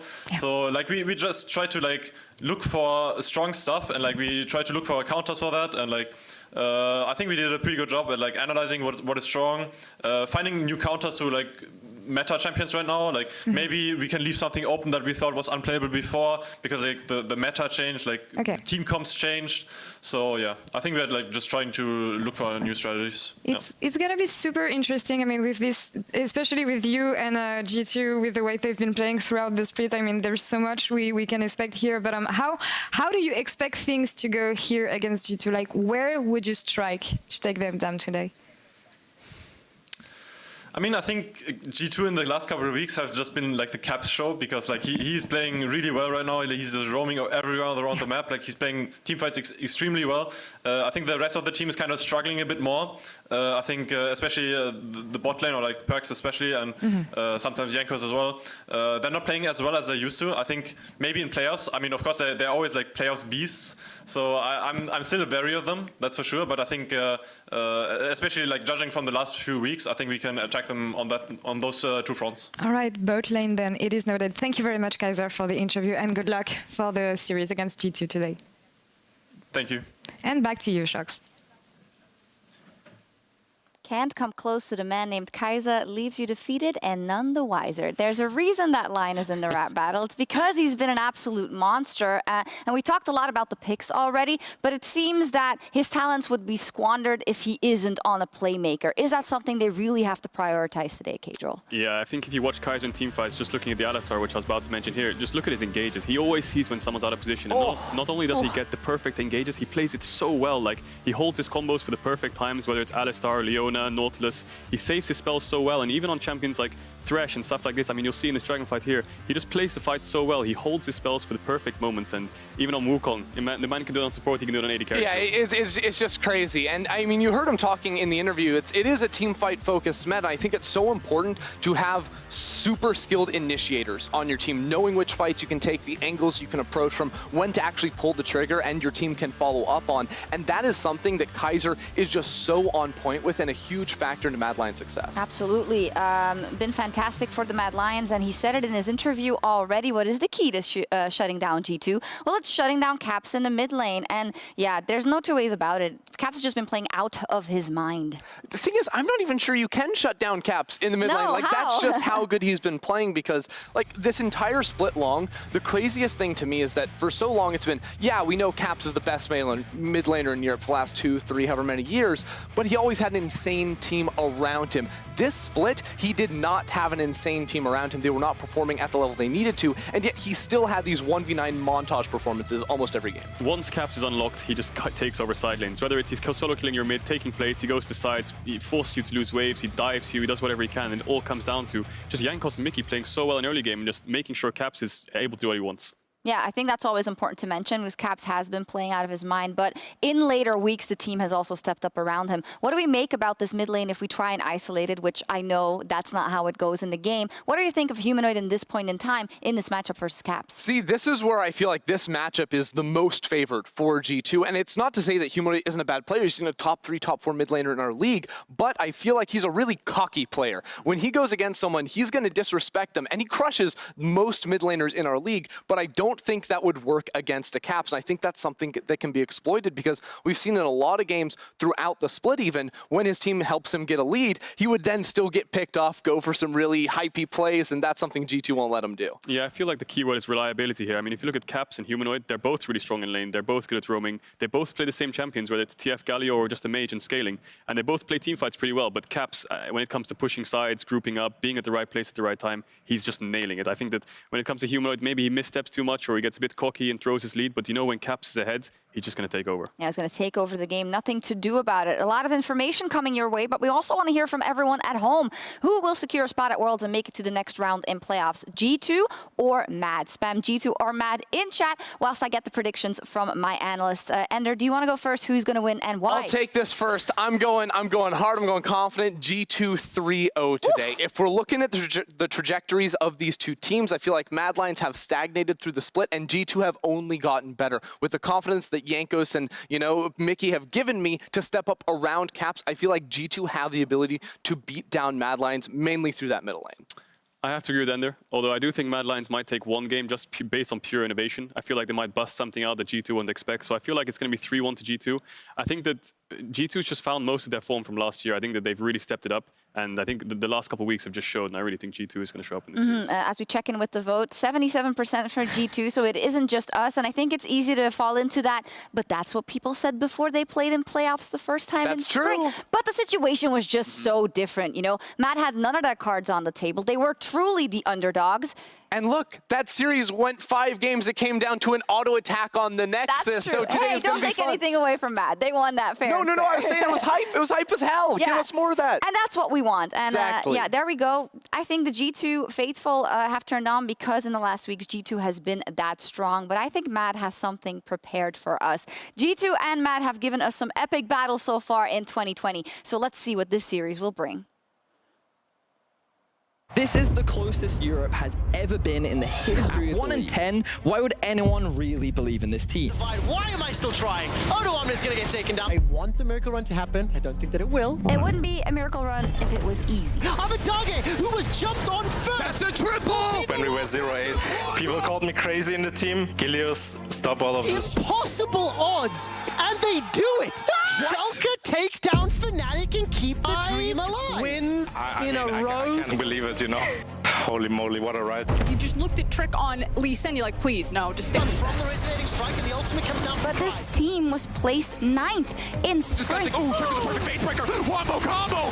SK, they're not taking from OG. And they are fighting to make playoffs. System performance, and I think we really got to see what Crown Shot is made of. SK Gaming, I think they fly under the radar. My teammates play a huge part in why we are successful now. Fnatic look pretty bad right now. For Fnatic, it may be the very first time this team misses the playoffs. Fnatic gift wrapping a Baron for the Mad Lions. So anything but winning the split would be unacceptable for me. One of our sleeping giants seems to have woken up. What can he do trying to shut down the team? They're grouping up. They're getting absolutely murdered. They stepped up when it mattered. It worked out. We're top 4. We take those. Pretty bad. A lot of work to challenge top spot. Oh, I said G2. dumpster fire. We never lost confidence. Even if we enter playoffs with 6th seed, we're going to win playoffs. G2 still have a lot left to prove for me. Stop it, but yeah, Fanios is down. The Tom Kench is down. You could do nothing. Caps, who, while his team has been absolutely terrible, has consistently carried. Larson, look out, G2 playing at their own pace. Tempo. Hey, remember when we said that G2 wouldn't win finals in spring? Yeah. And then the night before they come in and just absolutely smash Fnatic? It feels like we are slightly back. Now Humanoid gets one, but Genex is going to answer it. And this is it. The show has been stopped for Mad Spring Lions. Split, when we talked about Mad Lions, we said they have their single play style. Mad Lions are super scrappy, always trying to innovate and to find different and interesting ways to attack you. Defensively, Shadow! He got him! They should be one of the best in Europe right now. And Kaiser, this boy is so clean. We as a team just work really well together. Winning the the LEC would mean we are actually the best. Where a lot of the teams around Rogue are saying, I'm not worried about them, I'm not scared. Running forward, he's got a black shield, eyes on the crouch, and he's throwing so much down. Mark's taking a lot of damage. I think the Rogue have a lot going for them. Rogue have made significant improvements. It's really good that I'm playing well and that my team is playing well. Yeah, we're gonna aim to win the split, right? But what an incredible call! Rogue have done it! Rogue, ladies and gentlemen, will be the first team to qualify for Worlds. This is the closest the league has ever been, just ever. All freaking summer, we've been sitting here going, we think we know what's going to happen, and then we get surprised. This has been a crazy season, one for the history books. Came from. Never forget what you went through. Never forget all the work that you had to put in just to get where you going to. Don't let nobody consider that clever, that ain't trying to help out the whole crew. You know that most people just trying to link up because they want to take everything from you. Running it up, no looking back, making them plays, that is a fact. I'm on the way. Part of the grind is coming up strong and no going back. Stay on the way. Don't get in the way because we bringing pressure. It ain't no slack. Stay on the grind. Stay on the grind for that masterpiece. Running it up, I'm going strong, not here to play, that is a fact. Stay on the move. Part of the grind, never give up, ain't going back. Stick to the plan. Stick to the plan, bringing that pressure. It ain't no slack. Stay on the grind. Stay on the grind for that masterpiece.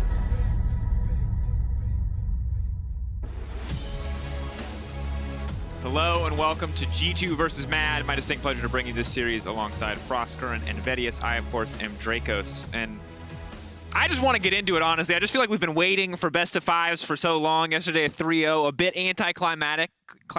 Even if it did continue the Schalke Miracle run, I want 5 games. Give me 5 games. No 3-1, no 3-0, please. 5 games.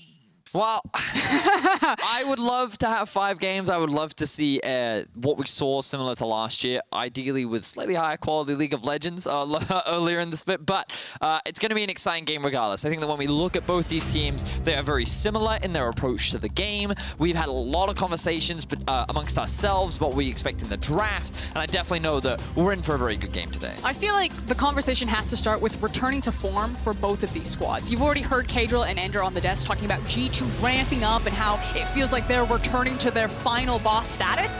But also for Mad Lions on the other side, this team was so exciting, so invigorating, and then they kind of stalled out and fell off. And the hope is that with the preparation time, with the innovation and creativity that this team has brought to our league, that they have returned to form, and we're about to get a very bloody battle. Yeah, and as we jump into this, the first thing I want to draw attention to is what we can expect. Because the last time G2 and Mad played against each other, Mad got their hands on Kalista in the bot lane. They got a strong early game jungler for Shadow. I believe it was his Lee Sin. And they just attacked Perks and Mickey. They forced them onto the Ezreal and Braum. And it was because they banned so many of the strong AD carries away that it felt like Perks' champion pool was limited. And I feel like that this has been something that we've seen throughout Perks' AD carry career. But now, with so many more powerful AD carries in the meta, things like Caitlyn, things like Senna, things like Jhin. There are so many things that he can default to. I think that Mad Lions are going to have to find a different strategy, but maybe they won't, as Kalista is open for the G2 squad right now. You're right, 4 bot lane bans, but Kalista will not be one of them. The immediate first pick lock-in. Now, in the past, Mad Lions have been very good at adapting and punishing meta bot laners. We think back to Varus when he was in his prime. That was the Senna Wukong combo. Maybe they have something special up their sleeve. Obviously, Ashe is always going to be a good pick into the Kalista, but I also feel that you could also just go the Senna route, especially when you already see a Shin and a Hecarim. We saw the power of Hecarim yesterday for Gilius. I feel like the buffs have just made him a bit overtuned, and the thing is that he just scales so well, and Kalista has a timer put on her. If you pick a champion like Senna, she also just infinitely scales due to her passive, and I think that's kind of the route that Mad Lions are going to go.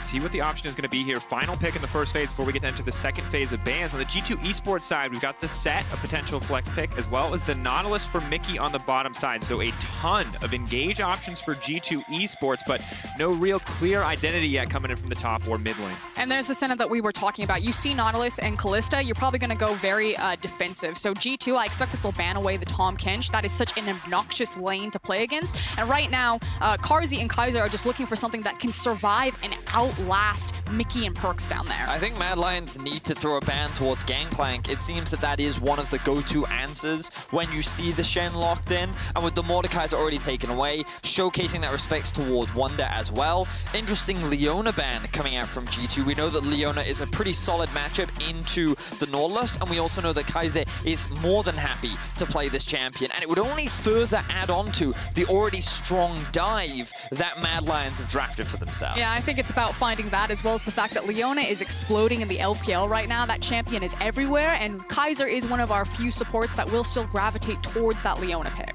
And of course, now with Camille and Mordekaiser banned away, two of the premier top lane options that could cancel the Stand United have been taken off the board. Death Realm, of course, very strong interaction to the Shen, as well as the hookshot wall dive or the Hextech ultimatum. So now we're going to have to see if G2 Esports are worried about shutting down what Arome wants to do, beating him personally in lane, or limiting his global impact. Ooh, wow. We're going to see the Taric as well. Okay, so Mad Lions, like, they're committing to the dive, right? We talked about how they often come up with these creative strategies. They expected the Kalista. Their whole game plan right now is you have the Hecarim dive in, Shen ultimate, Taric ultimate. That Hecarim doesn't die, but that Kalista is going to. G2 are now going to answer by getting Caps his most played champion of the split. He's played nothing but Zoe and Syndra all split long. And it looks like he's going to hard pivot and grab the LeBlanc. This is why you don't talk about lock-ins, ladies and gentlemen. But I think you need to, because he needs to have something that has roam potential, because you have a Kalista lane. I think with this is about making sure that Caps can get unlocked from that lane, can start roaming down to Perks and Mickey and either skirmishing in bot side river or snowballing this. Because again, Mad Lions, the scaling on that composition is absolutely disgusting. In a late game, it will be so impossible to break them between all of the heals and all of the shields that they're capable of. Yeah, let me tell you, if you've never experienced a Hecarim with a Taric stun mounted onto him on top of a Taric ultimate, that is one unkillable pony who will most certainly one-shot any squishy member on the opposite team. But Mad Lions gonna make the final pick here. The Azir coming out for Humanoid. So the Azir surprises me a little bit when you have so much dive. The fact that you wouldn't go for something more like an Orianna to help follow up on that dive is, you know, kind of goes against what I expected from the comp. However, Azir and Senna synergize very well together because they are very powerful backliners. So when you try to play those typical front-to-back team fights, those two champions work very well together, and they don't need that much peel from their front line. I just think the range advantage that Azir and Senna are going to have over Kalista, for me, this is a really difficult game for Perks to play unless he gets snowballed super far ahead. Again, G2 are on a timer, and we've seen them be very successful with these style of compositions, but they need to hit hard, they need to hit fast, and they need to unlock Caps if they want to be successful. This is like a super obnoxious comp for Mad. Well, now it is time. The first game in our series versus G2 and Mad Lions. The winner will secure a spot at Worlds.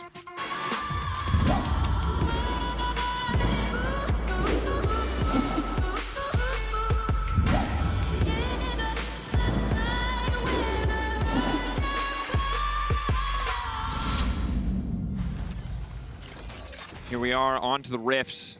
Gonna have to see what pace of game we're playing. Already expectations that G2 have to get something done here early on. Will it be more slow and controlled from the side of Mad Lions, or will they try to match blow for blow? So as we're getting into game, I just very quickly want to draw attention to the fact that you'll see on your minimap these two little circles that have been drawn on the minimap, and this is because of the wards that both junglers have dropped very early on into the game. This is very common that you'll see from junglers to get that early sweeper.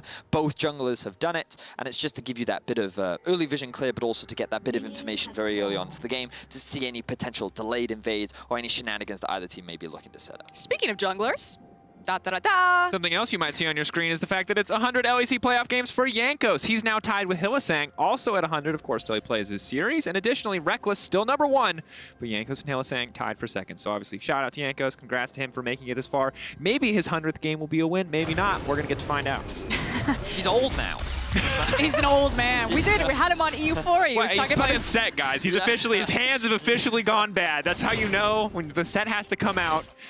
But this is kind of one of the big hype matchups that we do want to keep our eyes on as the series develops. You know, back-to-back MVP Jankos versus the all-pro jungler and Shadow. The issue is that Jankos has been sort of out of form, but maybe changing that up is looking for a level 2 gank, and surprise, there's a ward. There's the value of the sweeper early as well, so he's going to spot that one out, deny some vision in the mid lane. But also, I like that you highlight that for us because Shadow is a player that I think in this game is going to be one of the primary carries. On Hecarim, one of the big debates I always have with FLICKR is if you ever fall behind, you want to get that Trinity Force as quickly as possible. But if if you're not getting the money, if you're not getting the investment, then that gets delayed and things go wrong. But I feel like Shadow is so good at getting those early resources, getting that farm, getting that priority, that he sets himself up for success as you enter the mid game. My thing is that he's playing with an Azir who usually needs a lot of farm. Humanoid should be able to sidestep that. They're forcing Forward, flash. extra movement speed. You gotta watch the chains. Have to walk away. One more auto. Caps just gonna finish that off. First blood going over to Jankos. Very classic level 2 second coming in. And excuse me, no chains that are available. I believe it's just distortion in the queue there from Caps, but he does make it count. As now they can punish this flash, and you have to gank Azir early before he gets his ability. Like level 5, he can just perma push, and then he's basically safe in the lane forever. So G2 needed to make that one count to set up more kill pressure here, which Caps immediately starts aggressively trading on. This is also just very classic G2. I think that when you look at this roster and how they found so much success in the past, it was Jankos plays through Caps, he gives Caps a lead, Caps then leaves. He doesn't lane anymore, he uses that priority to influence the rest of the map, and by getting that flash out from Humanoid early, that powerful lane prio that you typically get from Azir suddenly gets a lot harder to utilize as the junglers fight for the scuttle in the river. Looks like Jankos will be able to secure that one as well. So it was who got the scuttle? It's actually a creek, Betty. I know you were hesitant to call it a river. It's technically a creek. No, it looks like so. Shadow will be able to get that one and walk away. And as you said, have to keep our eyes on him as a jungler. Jankos already impacting the map. Shadow, of course, on the FLICKR may have to wait a little bit longer. Now, admittedly, people think of him as the Lee Sin one trick, but the last time he played FLICKR, he did have a phenomenal game. Of course, you'll remember the Senna and Lux combo, I believe.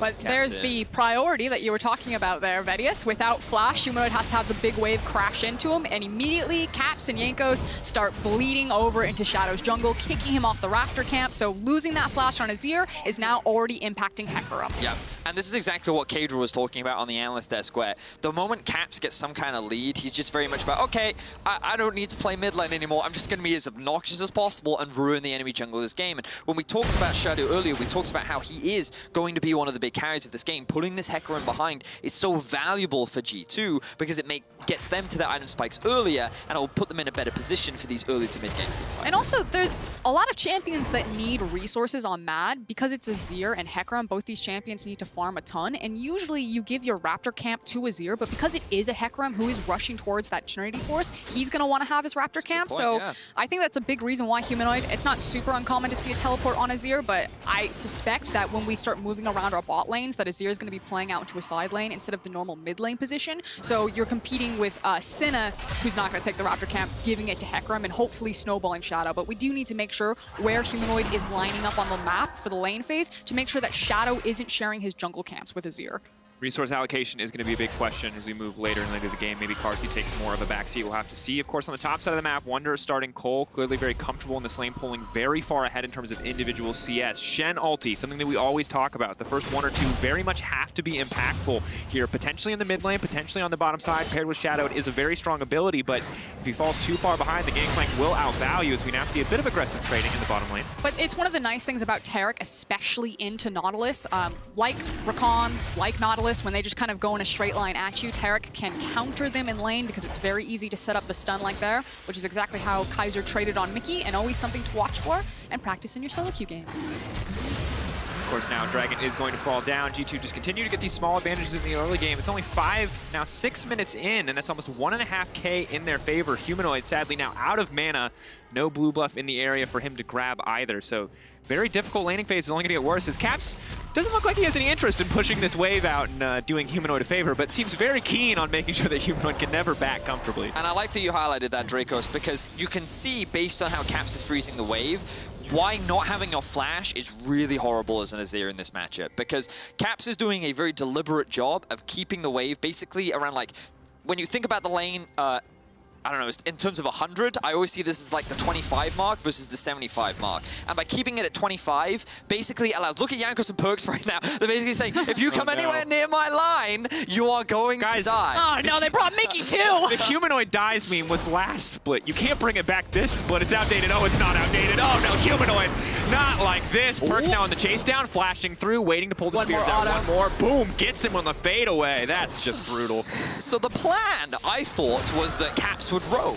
Turns out the rest of G2 is roaming to mid lane. Poor Humanoid there. You could see that he was very aware that this was a possibility. He thought he could clear out that 1 million, but G2 committed 2 flashes to getting that kill, and they also won't lose any farm bot. So G2 continuing to snowball and build advantages in this early. Yeah, that's the thing. Losing the flash on Kalista and Nautilus isn't going to impact them in the lane against Senna and Tarek. It's not like they're under kill pressure there. Well, and additionally, one of the things that we saw in the lane swap yesterday is people trying to find a way to punish Senna's lack of wave throw. Let me tell you, Senna Tarek do not push very fast. On the other hand, Kalista Nautilus much quicker, and you're starting to see that pay off as they're free to roam to mid lane, come back just in time to collect the CS, and nothing's going to stop them from rinsing and repeating there. He's doing it again. So obviously Cap's dragging the minion aggro right there as we're talking about the freeze. It means that when he eventually drops aggro there, his minions will now focus fire 1 minion down, which means that the wave will always be a minion advantage for Mad Lions, meaning it will stay on Cap's side of the lane, and that is how he's effectively creating that freeze and ruining Humanoid's life. Really good wave management coming out from Caps, but now Mad Lion answer back. They brought 4 in mid. It's going to be tough for them to follow up any further, though, but I like that there's a bit of aggression coming out. Very difficult early game for Mad so far. 2K now in the favor of G2, and they're ready for a brawl here in the mid lane. Shen pushed under the tower. Wunder can move first. Mad Lions, what is the play here? Everyone has abandoned the bottom lane. Herald seems to be the focus. The Hex Flash over the wall. They will catch out Kaiser. Now the GP ult is coming in. Kaiser trying to find the disengage. Is going to get pulled back, though. Arome now in the midst of the fight has locked up a Perks. Perks pulling back, though, with the ultimate. Now going to throw back in and lock Humanoid out. In the meantime, G2 getting a kill. Mad Lions walking away empty-handed. Another hook comes out just in time to take down Arome, and G2 are demolishing Mad. That is absolute disaster. Look at that gold lead at only 9 minutes in the game on a composition that needed, like, if it got ahead, it was going to be so strong on 1 and 2 item breakpoints. Like, this is exactly where G2 want to be, and there's no reason for Mad Lions to try to force that. That's fine. Bring extra members there because you need to help Humanoid out with his wave, but this actually just looks like indecision from me from Mad Lions. Were they going to try to force the Herald, or they just helping Humanoid reset his wave? They get caught out, and now they're at a massive gold disadvantage against a composition that's just going to run away from them. It's the classic question that so many casters ask, which is, why are they fighting right now? You can see that Mad Lions is trying to help Humanoid push out the wave so that he's not permanently getting frozen on. Okay, I get it. That makes sense. But then they're kind of setting up for the Rift Herald, and they're saying, okay, maybe we can sneak this one away before G2 can respond. But they don't have the items to force this fight. They're behind in gold. They're behind in experience. And by being in that position, they just gave G2 the opportunity to force it. And G2 just has the stronger comp at this point in the game. So G2, of course, they're going to take that fight every day. And now, at this point, Mad Lions actually just need to, like, jam their foot on the brake, slow everything down, and start funneling this farm again into Hecarim and Azir. Hecarim, like, Shadow needs to be like, guys, I'm not doing anything unless it's super obvious or I have Trinity Force. Like, I'm sorry, 5 minutes, just leave me alone and stop feeding. I think if Mad want to make a play, bot lane is the place. Perks and Mickey have no flashes. Wunder and Caps do have their teleports, so maybe that does skew things a little bit, but Hecarim plus Shen, a very devastating combo you can quite easily attack a flashless lane with. But as you rightly said, Frosk, I think I'm in agreement where you just power farm right now. Your whole goal should just be to get to those items, try and go for the scaling game, because right now, you're not really in a position to make any moves. And on the other side, Infernal spawning in 11 seconds, you can already see that Jankos has path towards the bottom side of the map. I expect that he'll use the Herald in the Kalista lane usually, unless he really wants to unlock Caps that much faster. You could see a situation where Perks and Mickey again rotate to Caps, and they use the Herald mid lane to kick out Azir's lane and then unlock this LeBlanc, but it's all about this bot river control. And for now, Jankos is just going to walk into this pit and start it up uncontested. Good timing. Of course, he does start it right as all of Mad Lions are recalling and just returning to the map, so he will get prio there. All of G2 set up on the bottom side as well. Normally, we'd get to talk about, hey, Mad Lions at base more recently. Maybe they have a bit more in their pockets in terms of items, but sadly, they're just so far behind. There's not a lot of options, and Kaiser gonna have to run for the hills, waiting for now on the ultimate, is gonna get pulled back here. Aftershock still proc. Doesn't look like he wants to use it at this stage. Pullback is there, and he will drop in the end. Another one going down for Mad. A clean pick coming out from G2. They set up good vision around the bot side of the map, and Kaiser, he wasn't even overextended, the poor boy. They knew they were there. He was just trying to get a bit of vision in his own half of the jungle, but now, ultimate from Humanoid. Scooped back.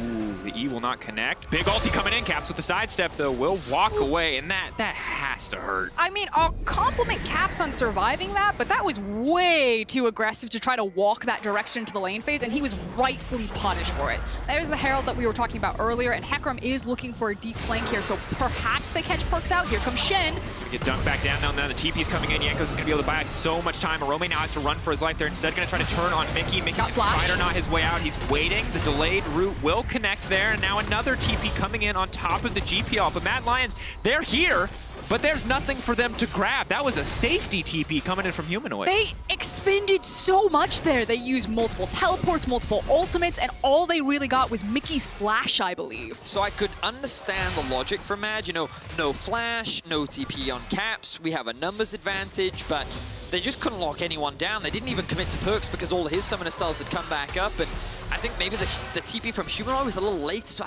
I think the execution there from Mad just wasn't quite on point, and G2 walk away. Like, they've got a 6k gold lead now, we're not even at 50 minutes yet. But that's my thing, like, I understand what you're saying. Like, you could see exactly the play that Mad Lions wanted, but then I asked this question. Why try to force that play? Why was Hecarim on bot side of the map when his top side camps were up and he's not farming? It's like that mentality of, I'm Lee Sin, I need to gank, I need to go in, when he's playing Hecarim. I would argue, I suppose the logic is, we're so far behind right now, G2's very good at snowballing, especially with this comp. If we don't do something, we won't get an opportunity to stall. So the logic could be, let's try, there's a brief window here. They didn't lose anything off the back of that play. Things are a little bit delayed, but things didn't work out in their favor. And now, as we can see, the gold is starting to mount more in the favor of G2. And they're just slowly working their way up towards mid and top side so they can secure more early out of towns. I mean, 6k double dragons, and the fact that your top laner alone is 2k ahead of the competition is, it's not a done deal, but G2 keeps snowballing like this. Mad are not going to get a chance to stay out. They're not going to get a chance to play the composition the way they intended to. Arome just barely out of the range of the hook, has to wait on the Spirit's Refuge to block as much damage as he can, now trying to dash to safety, knowing that Jankos will spell his death. Arome now making it out, but Shadow, Torgal now mounted to him, is going to go right in onto Wonder, trying to get some damage down, but they just don't have the stats. The Hecarim is so weak, he does no damage. Also, really well turret aggro management there from G2. I think they fumbled the initial dive execution, but were able to fix it with the Callista ult. Re-engage the base breaker, now going to pull in. Jankos trying to fish for the ult, wants to throw someone back into the team, but won't find the opportunity, so instead G2 will just be happy to take the top lane tower, and the gold lead will continue to extend, almost 7k now. We see, I mean, this isn't a new strategy of playing for dragon stacking, taking a composition that does have a timer on it, less scaling options, and then just making sure you get early dragon control that you snowball, and then you can close this with the soul or the elder possibility, and that seems to be what G2 are doing. But there's kind of two different trains of thoughts over the world, and in Europe in particular. There's the scaling thing, where you're just waiting for third dragon fight, fourth dragon fight, you can get your Azirs wherever you need them to go, or there's the LPL method, where you're locking in Graves in Italy and you're just blitzing at people. And true, this is still the set jungle, this isn't a Graves or an Italy, but this is much more an LPL style coming out of G2, where they're just playing this game done fast. And I think that they're one of the only teams alongside Mad Lions who could actually execute this consistently in the LEC.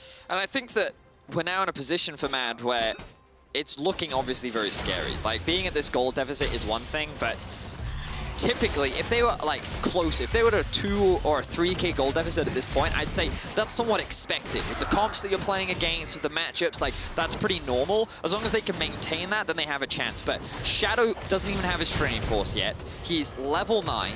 So he's the same level as Perks. Kazi's a level behind. Arome's a level behind. Humanoid is a little bit ahead, but XP-wise, item-wise, Mad are not in a position to fight for this third Drake. And depending on whether they feel forced to, this could be the fight that ultimately locks the game in for G2. And here's the thing that's so scary, is that this is the biggest gold lead in Summer at 15 minutes, and the second largest gold lead all year. This is hands down one of the second largest all year at 15 minutes in terms of deficit. Wow. This is massive, massive advantage for G2. Because FLICKR, you're sorry, we've seen so many teams try to rush for Dragon Soul, but G2 aren't just rushing for Dragon Soul, right? That's what you're talking about. They're so scrappy. They're just killing everyone everywhere. And you're right, there are these little bits of hope for Mad Lions, but knowing how G2 is playing right now, fans, teams that are playing against them might have to accept now that this is in fact G2 back at full power after what was a lackluster regular season. I will say that G2 are still just doing an exceptional job punishing Mad's mistakes. while this is a good performance from G2, I do think that Mad, especially in this best of 5, if they lose this game, if they're unable to turn around, this is something very easy where you walk backstage and you're like, why did you choose to fight here? Why did you get caught out here? It's very clear with this game got away from them. So while I do agree with that, I think that this also started with really great play from Jankos in the mid lane. Like the heavy investment into Humanoid, trying to put him behind. I think that then put Mad in a situation where they were like, okay, I guess we kind of have to fight, and that's where I'm like, yeah, okay, you didn't need to force a lot of these fights, you didn't need to be over-aggressive, and that's why I really want to highlight Jankos, because, you know, we joked about him being old, this is his 100th, is that how you say, a 100th LEC playoff game? Yes. He's now got 100% kill participation. He was the one that set up this early game gold lead for G2, and he's had a bad split. He wasn't even in our top 3 All-Pro, right? But here he is coming up against Shadow, and I think he's having a commanding performance right now. And while we do kind of tune back into what's happening on our screen, we expected a bit of a lull state between timers. This second Herald, very important still for G2. Because again, they're in their window of power. We expect them to be the team that has agency and tempo right now. And getting the second Herald is super important to crack mid lane tower, especially against the Nazir. Like, Mad aren't dead yet, but they have fewer chances right now. And G2 are kind of approaching this moment where they're ready to pull the trigger. And if they execute on it, they can close this game before Mad get a chance to fight back. Just slowly but surely systematically denying so much of the vision, now breaking the tier 1 as well, moving on to the tier 2, and the map just continues to get smaller and smaller for Mad Lions. Opportunities getting less and less, room to play getting less and less. Where's the Hecarim even going to farm? Where's Humanoid even going to go? Caps jumping into his base to hunt him down before a tier 2 even drops. That is a terrifying thing to deal with. It's a great example of how to snowball a game, and this is what you would typically expect from G2. They are playing extremely well with the advantages that they have right now, and Caps' LeBlanc is definitely a scary thing. I don't think we've even, this is his first play of the split, I think, on LeBlanc, and it is a very convincing one, that's for sure. I think LeBlanc's just so punishing, obviously, when you get vision control over areas, because if you face check into her and if she's ever ahead of the clock, she'll have kill pressure on virtually anyone. 100%, yeah. And obviously then a player like Caps who just knows how to take over a game. Cadril talked about it on the analyst desk. You know, Humanoid has had a great split, but it's through his team fighting. And when he groups up as the 5v5 with Mad Lions, that he's really shown on things like his Orianna in particular, whereas Caps is just a one-man army. This guy eats up maps. He just makes you terrified no matter where you go. And what's actually insane is you're looking at Caps over and over again, just surprise Humanoid, take out almost, 70-80% of his health. He's only 100 gold ahead of Humanoid. Yep. Everyone else on G2 are the people who've been benefiting from tower plates, the people who've been benefiting from this free time to farm in lanes. Caps is just doing this mechanically in a matchup that he's comfortable in. It's benefiting from the pressure that Jankos and Caps have created on the map. Yep. And also, like, we have to remember that Wonder did have a winning matchup top. Perks and Mickey also had a winning matchup bot. And they played their matchups well, and that just, again, even further snowballed when they were able to play through mid so well. And, of course, all those fights they won. So now we're at 9K as we're about to approach the 20-minute mark. I would say that if Mad Lions come back from this, that is one of the most impressive comebacks I've ever seen.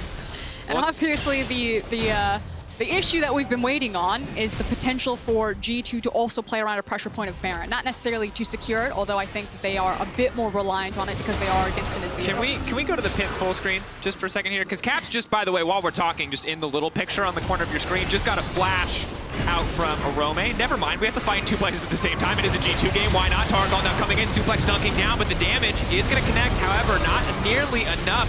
Haymaker coming in, Arome now in the midst of the entire team. Perks throwing Mickey back to the front line, but not going to get a lot. Fighting in the funnel here, actually very good for this Azir, but he can't really get in a comfortable position to auto. Caps to the backside, doesn't have the damage to finish the job. The delayed snare, now the Hecarim moving in. Wonder has to run for the hill. Shadow wants to turn it, he gets Perks. He looks to Wonder. This is so much gold for the Hecarim. Oh my god, 3 shutdowns for the Hecarim. This is nightmare status for G2. I didn't know how Mad we're going to find a way back in, but that is a damn good start. And just as you said it, Dracos, the sheer amount of gold that Shadow just picked up there is massive. There's, oh god, oh no. You know, and we were just talking about how if Mad came back into this game, it would be one of the biggest comebacks ever, and that's definitely a big way to come back. Dracos, you summed it up perfectly. This position is fantastic for an Azir. He's just free to just sit back with his soldiers. The ultimate from Tarek coming up clutch, because he was going to die without it, that's for sure. But notice how his soldiers, you can't get past them. They're just dealing so much damage. Yes, Mad gets zoned back a little bit by the GP ultimate, but the moment G2 go for this re-engage, this is when things start looking great for Mad. And that's the range that we were talking about in draft phase. You know, especially in these choke points, like you said, Vedius, against Senna and Azir, it is really difficult for G2's composition to get into that backline outside of LeBlanc and assassinate.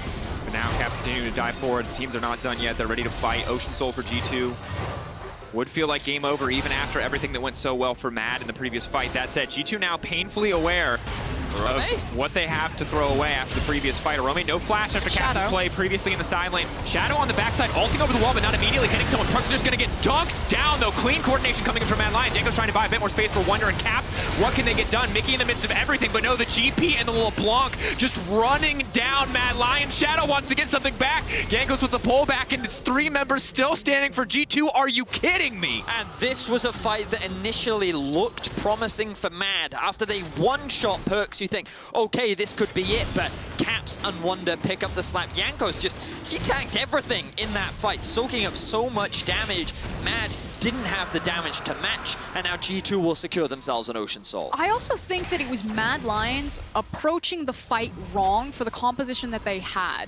You know, Shadow looking for a flank, I don't necessarily hate on a Hecarim, but when you look at the Azir and the Senna, again, they want really slow fights. They want the heals to be stacking up. They want a lot of the shields. They want more of the Sand Soldiers put down. This is not a run in and find a massive flank on this Hecarim at this point in the game. So I think Mad Lions really need to reevaluate how they're executing on these fights and what everyone's responsibility is in the fight. So I wonder if Arome's ultimate was even up for that fight. No, I believe he used it in the previous fight. Yeah, I was going to say, it just came off cooldown right now, and obviously they want to try and contest this Ocean Soul, and I understand that, but remember that this fight started off with Arome clearing a ward, and so that initial combo of using Hecarim dive with the Shen ultimate with the Tarek, like, everything was just kind of all over the place for Mad, and it could have potentially been a good fight, but as you rightly said, Frosk, I think the execution was a little bit off there, and now G2 is back in the position, they're back in control, not that they really lost it before, even after losing a fight, to try and close out game 1 of this series. And the problem in that fight is there's just too many damage sources on G2, so yeah, they did a great job of killing Perks, but Wonder is also super fed, and you just line yourself up for those barrels so perfectly that if we ever get a chance to look back at the fight, or if the AD looks at it, I wonder how much damage is actually dropped as they're trying to kill Perks. I think it really is the 2 champions that you needed to have fed, though, because we keep talking about how Perks is going to struggle to fight into this Azir and this Senna at this point, whereas a Gangplank ultimate and LeBlanc will just delete people.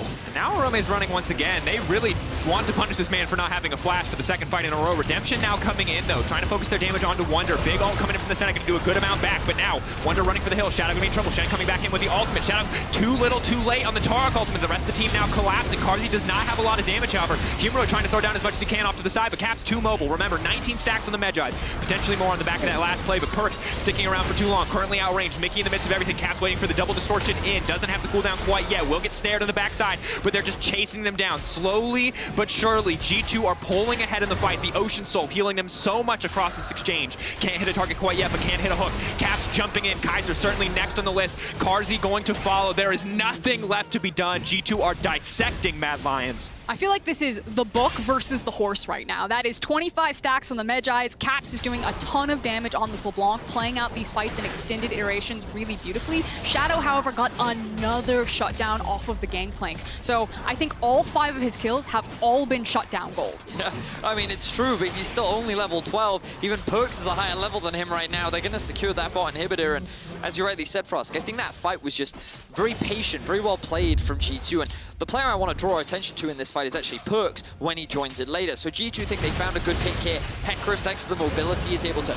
make his way down, assist in this 2 versus 2, and you can see initially, actually, oh, this fight is actually looking pretty good for Mad Lions. You know, the Gangplank takes a lot of damage, Perks, and then keep your eyes on what Perks does in this situation here. He's keeping his position because he's aware that the Azir is coming from the TP, and he wants to back off a little bit. So we're going to see, just notice how he's staying just out of range. and avoiding Humanoid. He knows, okay, I can't commit just yet. I've got to wait for the Nautilus to arrive. The moment Nautilus goes in, Caps goes in. And this is when you start to see Mad getting sporadic. They're not sure who to focus in the fight, and that's when Perk sees his opportunity, gets the kill onto Humanoid, and now the rest can clean up. And just a lot of really good small decision-making from Mickey, Caps, and Perks here to actually come out ahead, even though they were at a numbers disadvantage in this fight. And Kaiser tries to body block the hook, tries to put himself in a position to sacrifice his life for Carzzy, but it will not work. And now G2 are just hunting. Humanoid running for the hills. The GP, although, God, there's no escape. Yanko suplexes him over the wall, dunks him down, and this feels like it's going to be it for Mad Lions. Ocean Soul, there's just too much in the favor of G2. Maybe a miracle, but otherwise G2 off to a strong start here in the first game in the series. And there's the example of why it was so important that Wonder was also getting fed on this gangplank, because of the reach of his ultimate against the range potential of the Azir. That Humanoid really had nowhere to go, and now that means that G2 can blow up the backline pretty successfully between 25 stacks, LeBlanc, and very powerful gangplank. And yeah, and they're 10k up. I mean, then they got Ocean Soul. They're just too strong, right? But the thing I want to talk about is that when we jumped into this series, Vedius, you brought up what the previous series looked like, the previous playoff series, where it was 5 games and it was about whoever won the early game, bam, smashed it home and took it here. Now G2 dominated the early game. My question as we get closer to game 2 is, can we see a similar performance from Mad, where they can be the team to dominate the early game? Or are they going to keep opting for more scaling options and just trying to match G2 a little bit in the early and wait for later? I mean, it seemed to me that Mad came into this game with a clear plan. They knew the Kalista would be locked in. They had a dive comp in mind. Ooh, as we see an engage on the Wonder. Hold back, does have the Hourglass, buys himself a bit more time stopwatch. Rather's Wonder is now going to get one shot. They're fighting in a funnel once again. Perfect setup for Humanoid. He's going to do a good amount of damage back onto Yankos. Yankos will get shredded down, not nearly enough of a shield from the Grit. Carzzy now on the chase, slowing him down slowly but surely, trying to finish this one off. Perks with the pullback. Will they look for the re-engage? You can tell that they're debating, but the minions are already pushing into the base. The more time, oh my god, the damage from Cap. 25 stack Magi's. He's just playing with his food, leaping in, leaping out. All too easy as Perks just continues to run. Humanoid trying to slide and glide his way in, but the double kill now for Perks. Looking for a triple, a perfect hook for Mickey, and they're just making a montage right on the corpses of Mad Lions. All too easy, and that's going to do it here in game 1. G2 reigns supreme.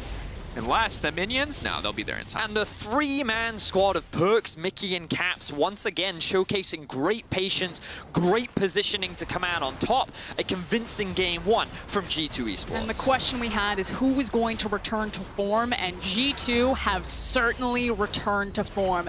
This is final boss G2 in game 1 of the series. Have to see if Mad Lions will be prepared in the games to follow. For now, G2 and Caps going legendary across this game. A dominant performance in game 1.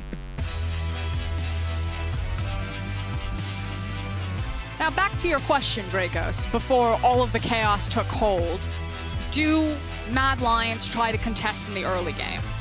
I don't think the composition was the problem. I actually think it was quite a cool composition. Yep. I think it was entirely execution, specifically on Humanoid. That's kind of where everything spiraled out of control, is him playing very greedy in the lane, getting punished, not having his flash, drawing resources from the rest of his team. So I wouldn't hate it if we actually saw them kind of run back the same type of style, but I do think that they need to be aware that G2 will punish the lack of wave clear on Senna. They will constantly use the fact that they can shove in the lane, it takes her forever to push it back into the tower, and to rotate and move towards Humanoid's lane, and Humanoid has to stand stronger here. He cannot have a moment of Humanoid dies again, because it bled everywhere. Like, G2 just took complete control of the map as soon as he fell down. And the adaptability that we see from this team, of course, to go mid for Caps instead of always making Caps come to them is truly something terrifying to deal with. Of course, G2 are looking to advance to the next round and to Worlds, where they'll face winner of Rogue versus Fnatic. Stay tuned for game 2.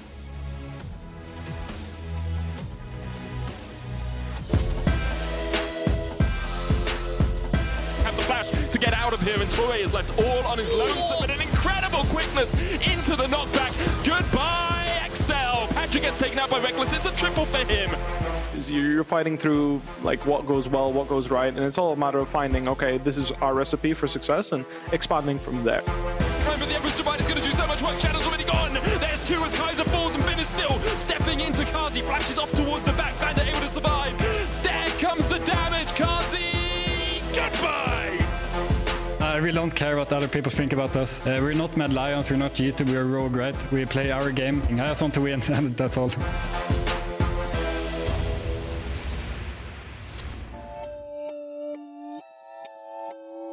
Oh boy, toy, an angry little kitty cat. Spend a series getting neutered, how's that? You'll never stand a chance, just facts. Might as well quit now, relax. Humanoid intent, he's just getting worse. Hope that his contract included a hers. Thought we might get an opponent for caps. Guess that's naive when you're playing like crap.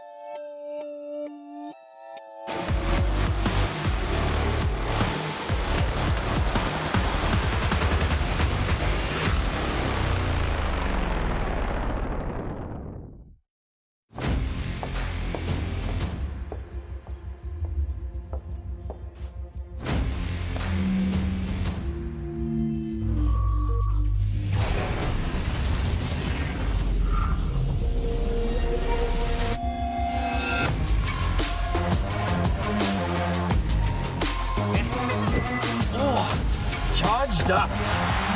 Hello, everybody. Let the game begin.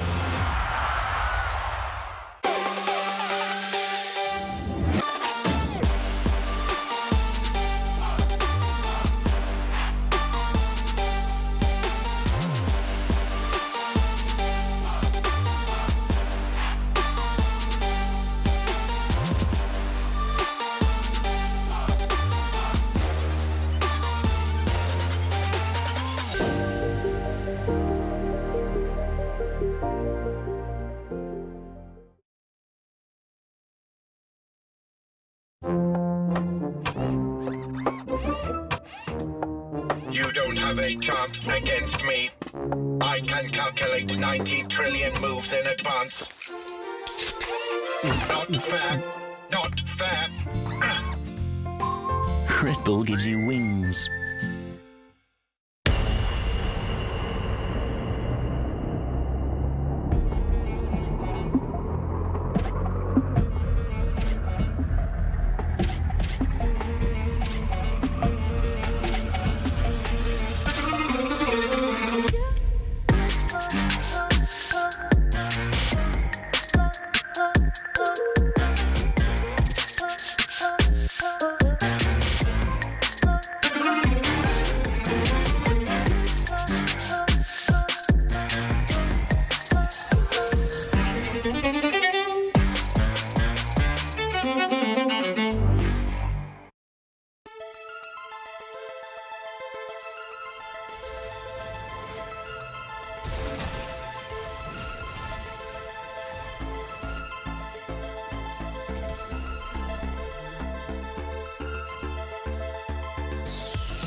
Welcome back, everyone, to round 1 of the LEC Summer Playoffs, where the reigning champions continued their strong form in Game 1 with a dominating win against Mad Lions. Woo! Masterclass in snowballing, a bit of inting, classic G2. Yeah, you can't forget the tiny inting in there, but I felt like from like 15 minutes onwards, G2 had this massive lead, gold, dragons, everything else. But it started with a very interesting look in draft, trying to play very fast, very early. Yeah, they had a 7k gold lead at 14 minutes. That shocked me a bit. And then they had the dragons as well. They had full objective control. Their base timings were so good together, and they just set up every objective perfectly. And was that spelled out by the draft? Like, could you foresee this was going to happen? Or should Mad Lions have been able to do some other things with the composition they got their hands on, Kadril? Yeah, so if you look at the whole composition of G2, they have Set, Kalista, Nautilus. I think this is arguably the best jungle bot lane you can get for early game in terms of securing drakes and looking for dives. So I'm a bit confused by Mad Lions' bans. They banned out Caitlyn, Lilia, Thresh, which is a jungle and bot lane. But you still give G2 Kalista, Set, and Nautilus. So although they are quite strong picks, like the Caitlyn is obviously a first pick champ, I still think Kalista is just as strong. So I'm a bit confused by the bans. I think G2's comp was really strong in the early game. Yeah, it continued as well, because even like the Gangplank was left open in the second phase, opting to ban the Camille there instead. So it felt like Mad Lions sort of thought that, hey, these picks don't really matter. We're going to outscale, because they do have a really strong team fight team, and we saw that a little bit later on into the game. But I feel like against G2, if you give them a really strong mid jungle and you're taking scaling jungle, scaling mid, they're just going to beat you every time. Yeah, that's the whole thing. You play a scaling teamfight comp with, I mean, arguably 3 losing lanes in a way, because after the set gank on mid, I think Azir just can't push. So you have 3 lanes who are getting pushed in, an AFK farming jungle until 6. What can you contest? You can't look for plays. You have the Channel as a defensive mechanism, but they have the Gangplank ult, they have the set, they have Nautilus, they can set up drakes, they can set up dives. So all the walls are in G2's hands. We talked about Hecarim before this game started, and you said it's very hard to beat, but you do have something you can exploit when it comes to those early game clears. And you look specifically, you two, at Jankos' clears on set and the way he circumvented Hecarim. Yeah, I think Jankos did a really good job here of focusing down the middle lane. Again, this was going to be the big thing for him, was finding a gank around mid. I do also want to say that Shadow had some interesting pathing here. He knew that there maybe was going to be an invade blue buff to red buff that he went Raptors down to him to try and protect against. But as you can see here, Jankos with that repeat gank in mid lane, Humanoid didn't expect it, and Caps controlled the wave around mid so well all game. Yeah, I love the gank setup. He clears the ward, goes for one camp, comes back, and then he gets level 3 off his wolves and runs the bot crab, and Shadow, after defending his blue, actually loses the crab. And Jankos knows, well, Hecarim has blue, this red buff must be up. So after he takes crab, Caps walks in with him, they see the red buffs down, the Raptors just respawned, he gets his second Raptor. So Jankos, not only is he level 4, which is just a level up over Shadow, he gets double crab, and he gets his second Raptor respawn. So when he bases and gets his jungle item, he can just take his Raptor respawn and just start Drake.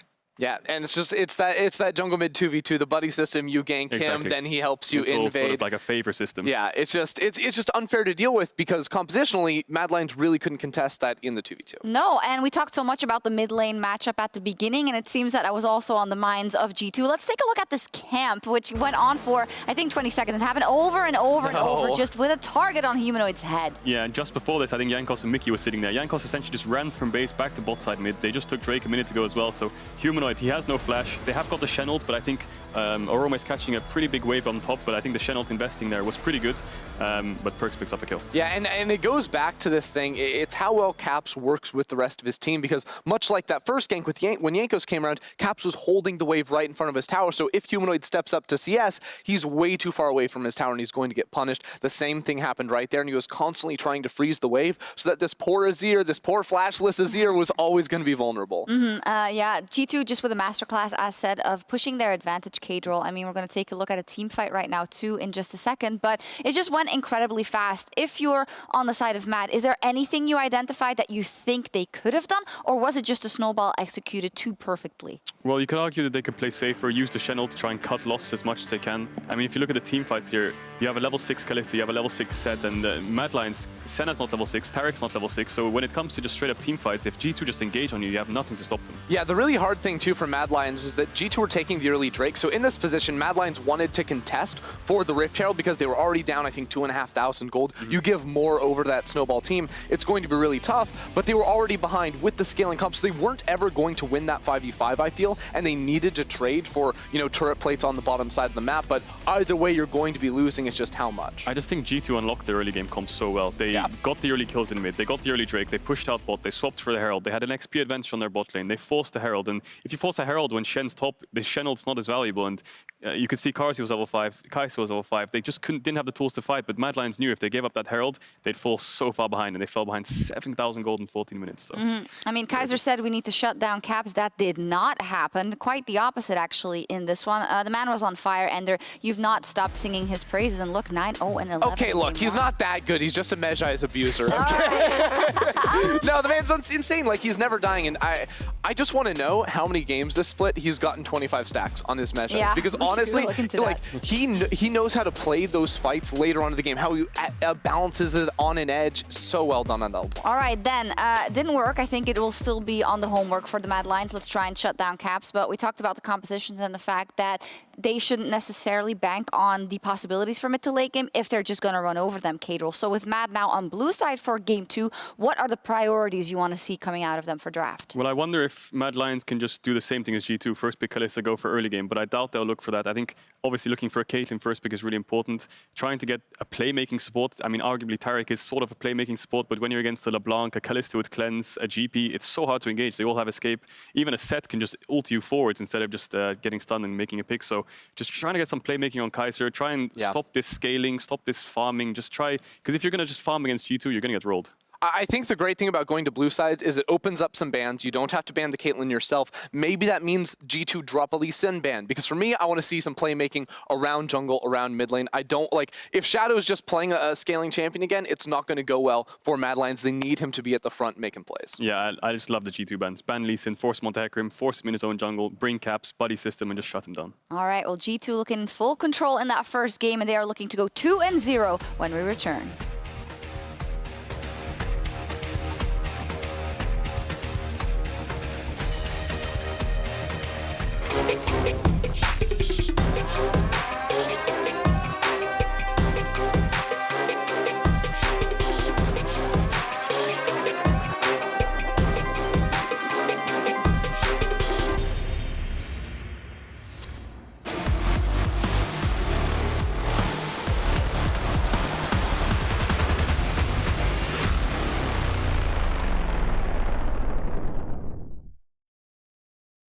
Jolie nana, recherche joli Joe. Comment on fait, je suis pas très mytho. Manger le truc, je sens les pipots. Oh yeah. Tu ne vas pas me manquer, toi qui croyais me connaître. T'es rempli de charabia, tu ne sauras plus rien du moi. Je ne peux pas supporter, t'as osé me comparer. T'inquiète pas, je vais tout niquer, c'est la putain de la. Mais qui va se négliger? Je vais pas me négliger. Si c'est fini, c'est la vie, vie. Bientôt j'aurai tout zappé, chérie, oui. Jolie nana, recherche joli Joe. Comment on fait, je suis pas très mytho. Manger le truc, je sens les pipots, oh yeah. Ils m'ont rendu bête. Je suis tombé la première, merde. Ils m'ont rendu bête. Je suis tombé la première, merde. Si t'as les critères, ça me va. Je suis pas dans les délires de Vice. Si tu penses assurer, c'est bon. Tu peux déposer ton CV par mail. Mais qui va se négliger? Je vais pas me négliger. Si c'est fini, c'est la vie, vie. Bientôt j'aurai tout zappé, chérie, oui. Jolie nana, recherche joli Joe. Comment on fait, je suis pas très mytho. Manger le truc, je sens les pipots, oh yeah. Ils m'ont rendu bête. Je suis tombé la première, merde. Ils m'ont rendu bête. Je suis tombé la première, merde. Chacal t'a bien Kuma, mais j'avoue que c'est mort. Toi tu fous la merde, tu veux que j'avoue mes torts, lol. Mais à qui tu vas la faire? Moi j'ai le mental, ouais, à qui tu vas la faire? Retour à la réalité. Moi je retourne à la réalité. Ouais, j'ai le mental. À qui tu vas la faire? À qui tu vas la faire? Jolie nana, recherche joli Joe. Comment on fait? Je suis pas très mytho. Manger le truc, je sens les pipots, les pipeaux. Oh yeah, il m'a rendu bête, bête, bête. J'suis tombé la première, merde, merde. Il m'a rendu bête, bête, bête, bête. J'suis tombé la première, merde, merde. Il m'a rendu bête, bête, bête. Tombé la première, merde, merde. Touche un nouveau jour, merde, merde. Il m'a rendu bête, bête, bête, bête.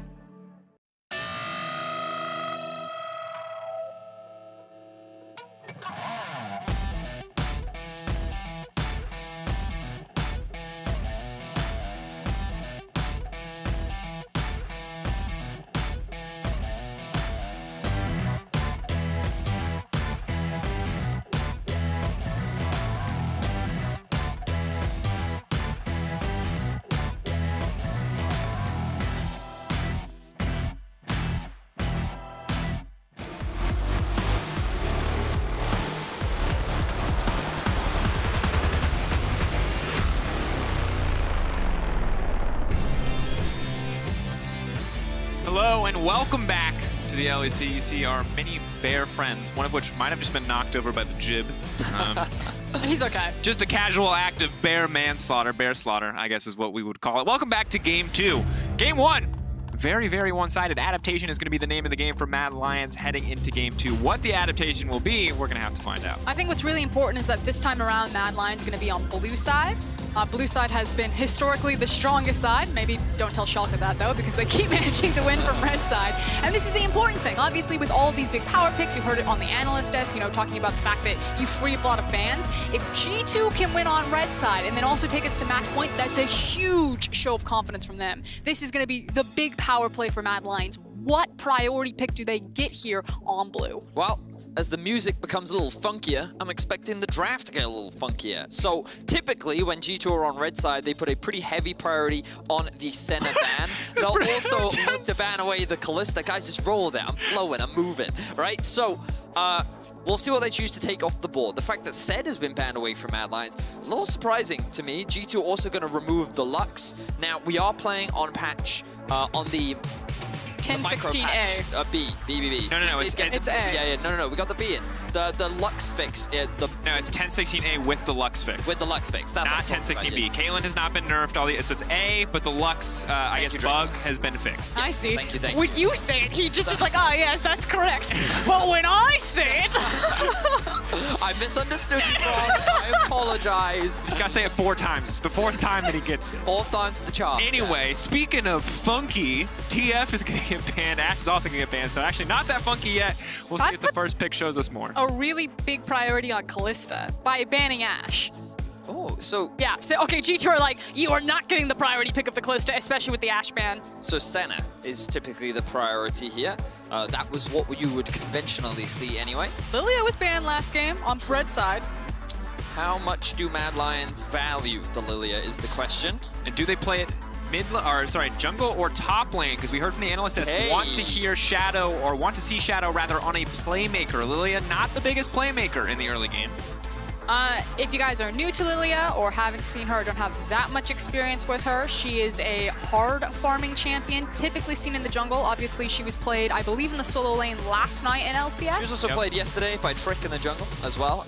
Got destroyed, but... That wasn't necessarily... Oh, okay, Lilia, some of it was Trick's fault. But Lilia is a really interesting champion. We'll talk more about her as we get into game. But for now, that is going to be the priority. That means that the Senna can, of course, be picked up by G2 Esports. Now, typically, they would lock in their jungler here, something like the set, but with him taken off the board, it looks like they're going to prioritize their Nautilus. So, still going really hard engage. Again, it's not a super defensive lane by having like Senna and Tom Kench or something like that. So, really still prioritizing Mickey having engage tools. I wonder if we're going to also see him roaming around, even if Senna doesn't have the push priority there. Wow, the blind Shen. G2 could just lock in Gangplank right now if they wanted to. But also remember that there were 2 other top lane bans thrown G2's way in the previous game, both designed to keep the Shen comfortable, the Mordekaiser and the Camille. So they can pick really anything that they want here to deal with this blind pick Shen. Surprisingly bold of Mad Lions. This pick must be doing well in scrims. What if the Shen's a flex, though? That says Kaiser, not Hylissang, buddy. There's no way that's a Shen support. I mean, it's technically possible. That also says Kaiser. I'm just saying, so like the thing about Shen is one reason why I could see a blind pick Shen is with the expectation of that they can flex it. It's something that Mad Lions, you know, hey, Kaiser can play Wukong bot and they can flex Wukong, right? So I'm just going to leave the options open. We'll see.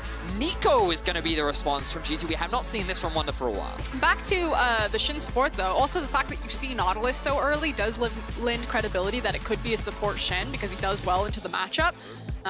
Has the shield, obviously can also, the base damage champions, like Shin's base damage, Nautilus's base damage, for some reason, ridiculously high. They just kind of trade back and forth and just start punching each other relentlessly. Any 80 carry is caught, like, why? Why does this tank with no damage items beat me to death?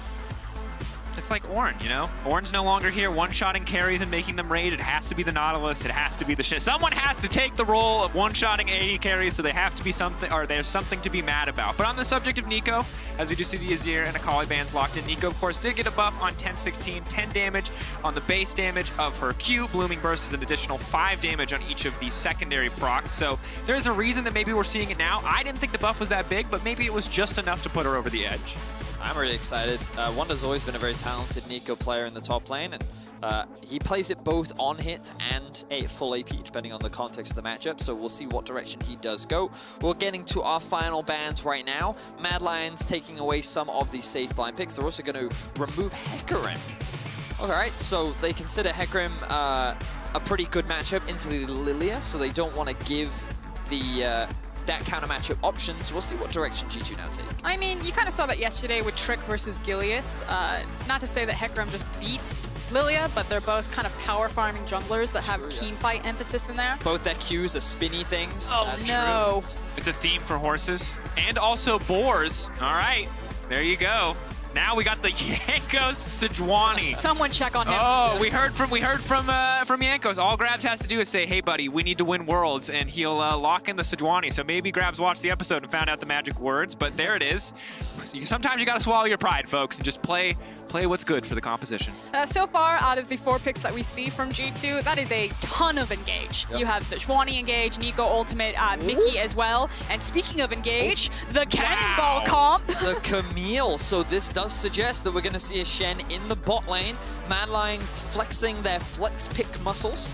Flexius would be proud as they're going to put the Camille up in the top lane into what?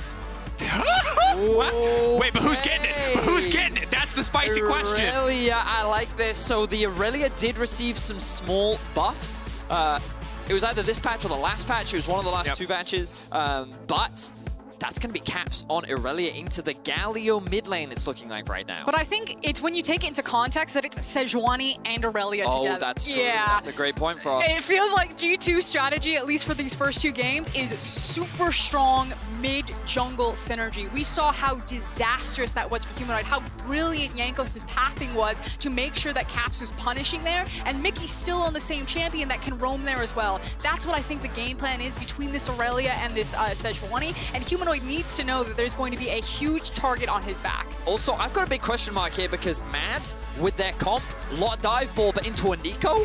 Is that really going to work as well as they like it? I'm excited to see how this plays out because it was convincing from G2 Esports in Game 1. They're not going to have the same early game power, but it's going to be an exciting one. Mad Lions versus G2. We're going in for Game 2.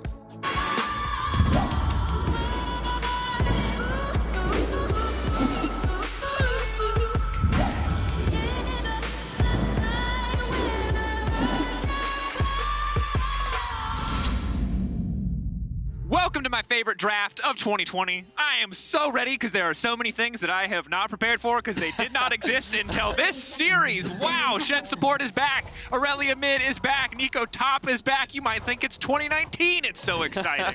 Hey, I told you Shen support was a thing like 2 weeks ago. But I didn't believe you because we also played Oh, so it's not just Fedius. We played Bard Soda bottom lane and you told me that was good. You can't be trusted. All right, so while Mom and Dad argue, yes, son. Have a look at some of the stats on your screen.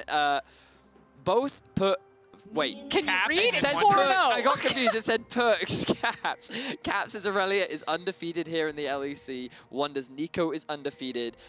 If you guys remember MSI last year, like this duo, the Wonder Caps duo, they had some pretty insane plays, and a lot of those insane plays were on these champions as well. So excited to see them back on it. but I'm also excited to see Shadow on Lilia. We haven't really seen some convincing Lilia performances yet, but this is something you often see on Lilia because her clear speed is so fast, because of her mobility. Every jungler has told me enemy Raptors belong to you. And as you can see right now, Shadow is going to take those ones away very quickly. I mean, the idea with Lilia is that she farms so effectively with the Q that you just make sure that you keep it stacked and you can just like sprint through the jungle, wander into mid lane, help your mid laner get control there, walk into the bottom side, and you just keep doing this over and over. So if you get lanes that give you push priority, Lilia can get really unlocked. And then because we're in a dragon meta, the one thing that she's kind of missing is usually ganks, although Shadow is going to take a look at Caps. Ooh, going in for it. Cap still only level 1, not a lot of options here. Shadow gonna dive over though. Oh no! Oh no! 1 for 1, no! Oh, that's not great for Shadow. That's really not great. I want the replay before I comment on it because I want to see exactly what happened there. Let's have a look-see. So I'm keeping my eyes on Shadow in this play. And notice the Humanoid will get level 2 first, so he has the taunt. Very clutch flash here from Caps.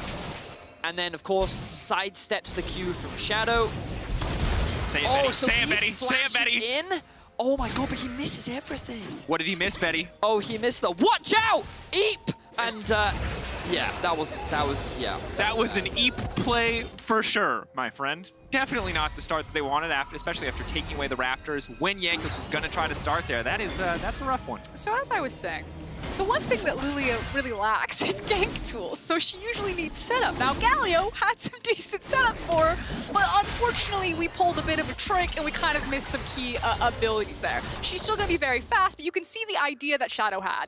As he's mid again. We said that Mickey would come mid. Oh no! Wow, absolutely flawless read there. The Ignite not taken down. Humanoid now going to be in trouble. That's going to be one more kill back. Shadow going to try to throw down a bit more damage. A lot of sustained damage coming out from the Lilith. Very fast, but just going to get locked up, stunned, and knocked out. The Shenton coming in. Caps will go down in the meantime, but Jankos another stun follow-up. Absolute, what is happening here? My God, I've seen less kills than an ARAM at this point. That's a double for the support Shen. It's certainly looking very strong. Gonna dive him? Oh, he had Aftershock, so I thought he would actually go for that, but wow. Okay, so... Oh no! Oh, Mortal Kombat, Mickey! Oh, guys, so what was that though? Lord of the double buffs, oh, Mickey X reigns supreme. Lord of the double buffs. All right, so...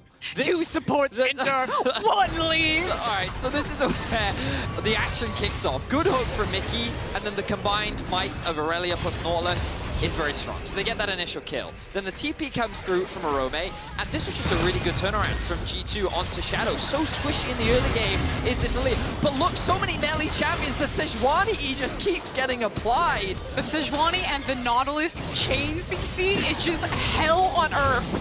Now, of course, Shen, he's an exceptionally strong duelist in the early game, so he's able to get away with this thanks to his passive as well. But then look here, he's trying to taunt Mickey underneath the tower. Oh, then just the slight sidestep and the... Read him like a book.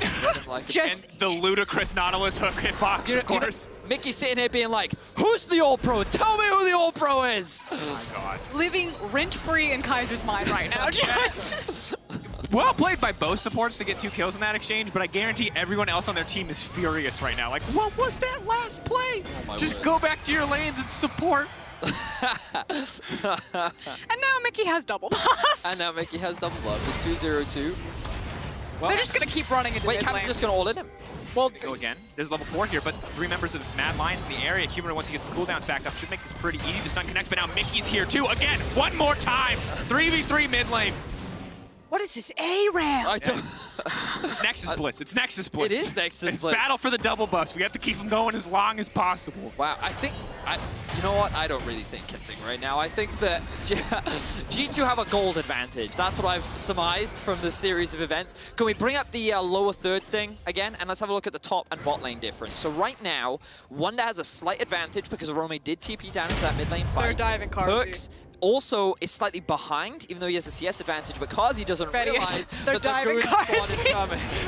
Karzi, 1 stack, 2 stack, 3 stack, and 4. That's going to be 1 dead. Ezreal, nothing for Karzi to do there, and G2 just continuing to come out on top in these exchanges. Last time was a 2K gold lead at 5 minutes, and now it's, well, 1.5 at 6. So continuing to be very dominant. But the flash out from Wonder. Now the level 6 coming in from Arome. Perfectly timed because here comes the Galio. Solid combo. But the response coming in sadly will not connect. Perfect Justice Punch coming out from Humanoid to make sure that one works. I love the Lilia ball just because that's the fadeaway. Okay, finally Mad Lions get something on the board. Nice vision spots out that G2A had just massacred their AD carry up or down in the bot lane and then also rotated onto the Infernal, so they find a window to go all in with the Camille topside.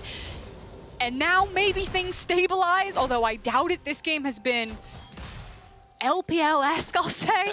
I think that what we would have said had the early game had not been as chaotic is we expect around level 6 Mad to be playing through top side of the map.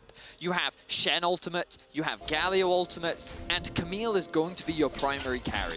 Because of the combo that you have with Camille and Galio where you lock someone down and then you can guarantee that Galio ultimate, it is a tried and true combo. I forget which worlds it was, but it was like the go-to OP combo that if you got it, you pretty much auto won. And it's been rising in popularity again this season, and that's kind of what we expected. So Mad, they get a good playoff, they get a little bit more gold into Arome's pocket, and they force the flash and TP out from Wonder. Which is why I'm really curious about the Nico pick and how it's going to match up versus Camille. You kind of talked about it a little bit in Draft Vedius, this idea that the cannonball comp of Galio and Camille wants to go in, but obviously if you land on Nico, it makes it that much easier for her ultimate to just cause havoc. It is going to be the AP Nico as he's looking for the Hextech Revolver, but obviously, he's going to get outscaled into the side lane. Eventually, Camille will just take that over, so there will be a 1-4 option with 2 swings because it is Shin and Galio to play Camille in a side lane when this map gets opened up. Whereas, obviously, Wonder's going to be playing more for the team fights, which is why the hard engage is so important for G2's composition, because they can't let Arome just run amok on these side lanes without tools to punish the other grouped up members of Mad. Well, so this is where the Aurelia pick thing gets interesting for me, because I think that Caps may very well be able to match the Camille later on in a side lane, but I don't have enough expertise on the Aurelia-Camille matchup. My gut says that Camille should be stronger in a straight-up 1v1 because she does have that true damage on her Q, but I could also very realistically see it being a skill matchup because of how many skill shots are involved in that 1 versus 1. So maybe that is the side lane insurance that G2 have for later on into the game. But honestly, I think G2 is just going to be looking for team fights. I think their priority is to look for the 5v5s, look to play around these Drakes, focus on these early neutral objectives, and the fact that they've been able to get this early lead, probably not part of their game plan. I think that, sure, they probably wanted to make a couple of ganks mid happen, but the way things have been playing out, I think definitely are just only favorable for how G2 is feeling with their comp. And continuing to control every single objective on the map, and of course, while Caps has definitely been the benefactor of so much jungle attention, you have to give credit to the man who is giving it to him. Yanko's early game in game 1, 5K plus A at 15, huge number, incredible individual gold lead, and he's on the road to have a similar performance this time around. Already got first Drake, already got first Herald, and has already been a part of, I believe, 4 out of the 6 kills. Yeah, the conversation, of course, with these 2 games kind of on the books will be about Caps and how crazy his LeBlanc was, and now maybe a similar thing that's starting to happen for his Aurelia, but Yanko's really set up Caps for success in game number 1, and like you just pointed out, Dracos has been doing the same thing in game... Well, Shadow also helped, if we're being honest. Helped Yankos? Yes.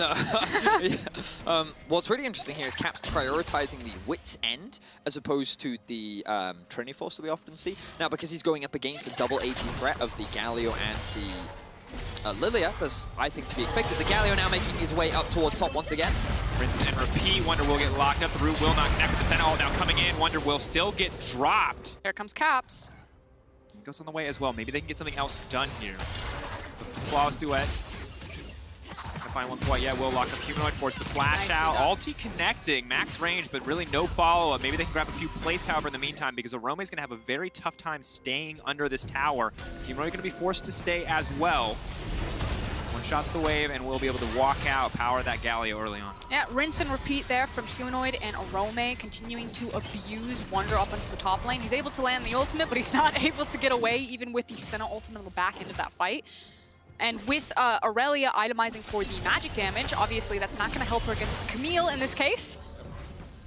And I like these plays that we're seeing from Mad right now, but G2 want to try and answer back. They're looking for the dive. A lot of potential for Chain CC here. Locked up 1, locked up 2. Now trying to keep it going. Ulti can come in from Shadow, though, and lock Yanko's into the tower. He will be forced to blast to take the Shadow. Watch out. Eep cleaning him up as well. Sweeping him. And now continue to run him down. Not going to connect, though. Ulti now coming in from Mickey. Should make an easy fall up here. Lilia so squishy, even if she can dish out so much damage. I thought that was going to be pretty bad for G2 there. Ooh, flash in bot lane. On flash, easy pickup. Wonder now trying to survive as much as he can. Shield coming in. Is it going to be enough, though? Sidestepping there on the Q. Carzzy can continue to step forward, but he has to be careful of the blooming burst.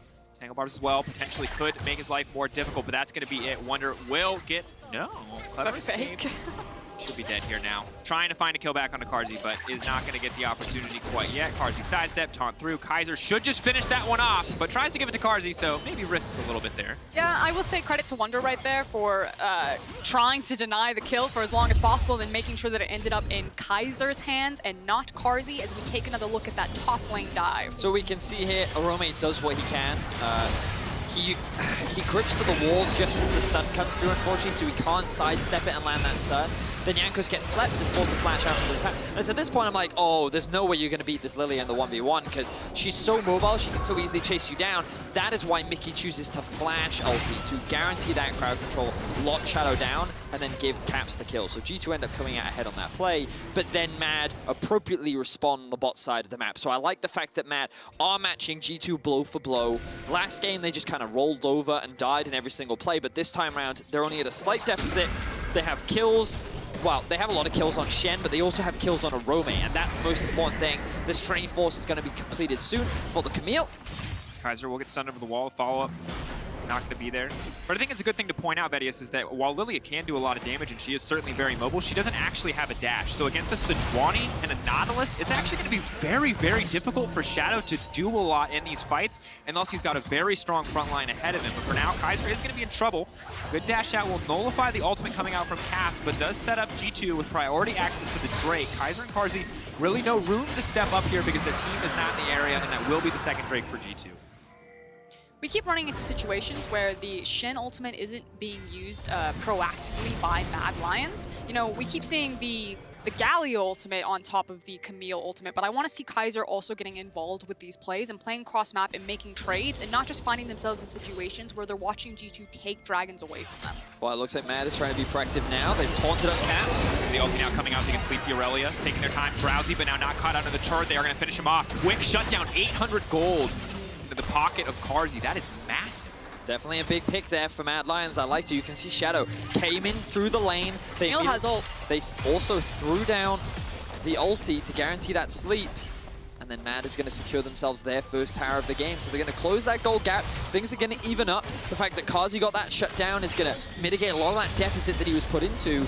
And experience-wise, gold-wise, Mad are definitely in this game. Yeah, and I think a huge issue is the fact that Wonder is put so far down and so far behind. He's going to really struggle to find any sort of safe matchup right now. And again, because there's so many swings on Mad's comp with the Galio, with the Shen, like, you can just attack him and continue to abuse him. So can G2 hide Wonder or get him involved where he can be helpful? And can Mad Lions continue to exploit this weakness that they've created?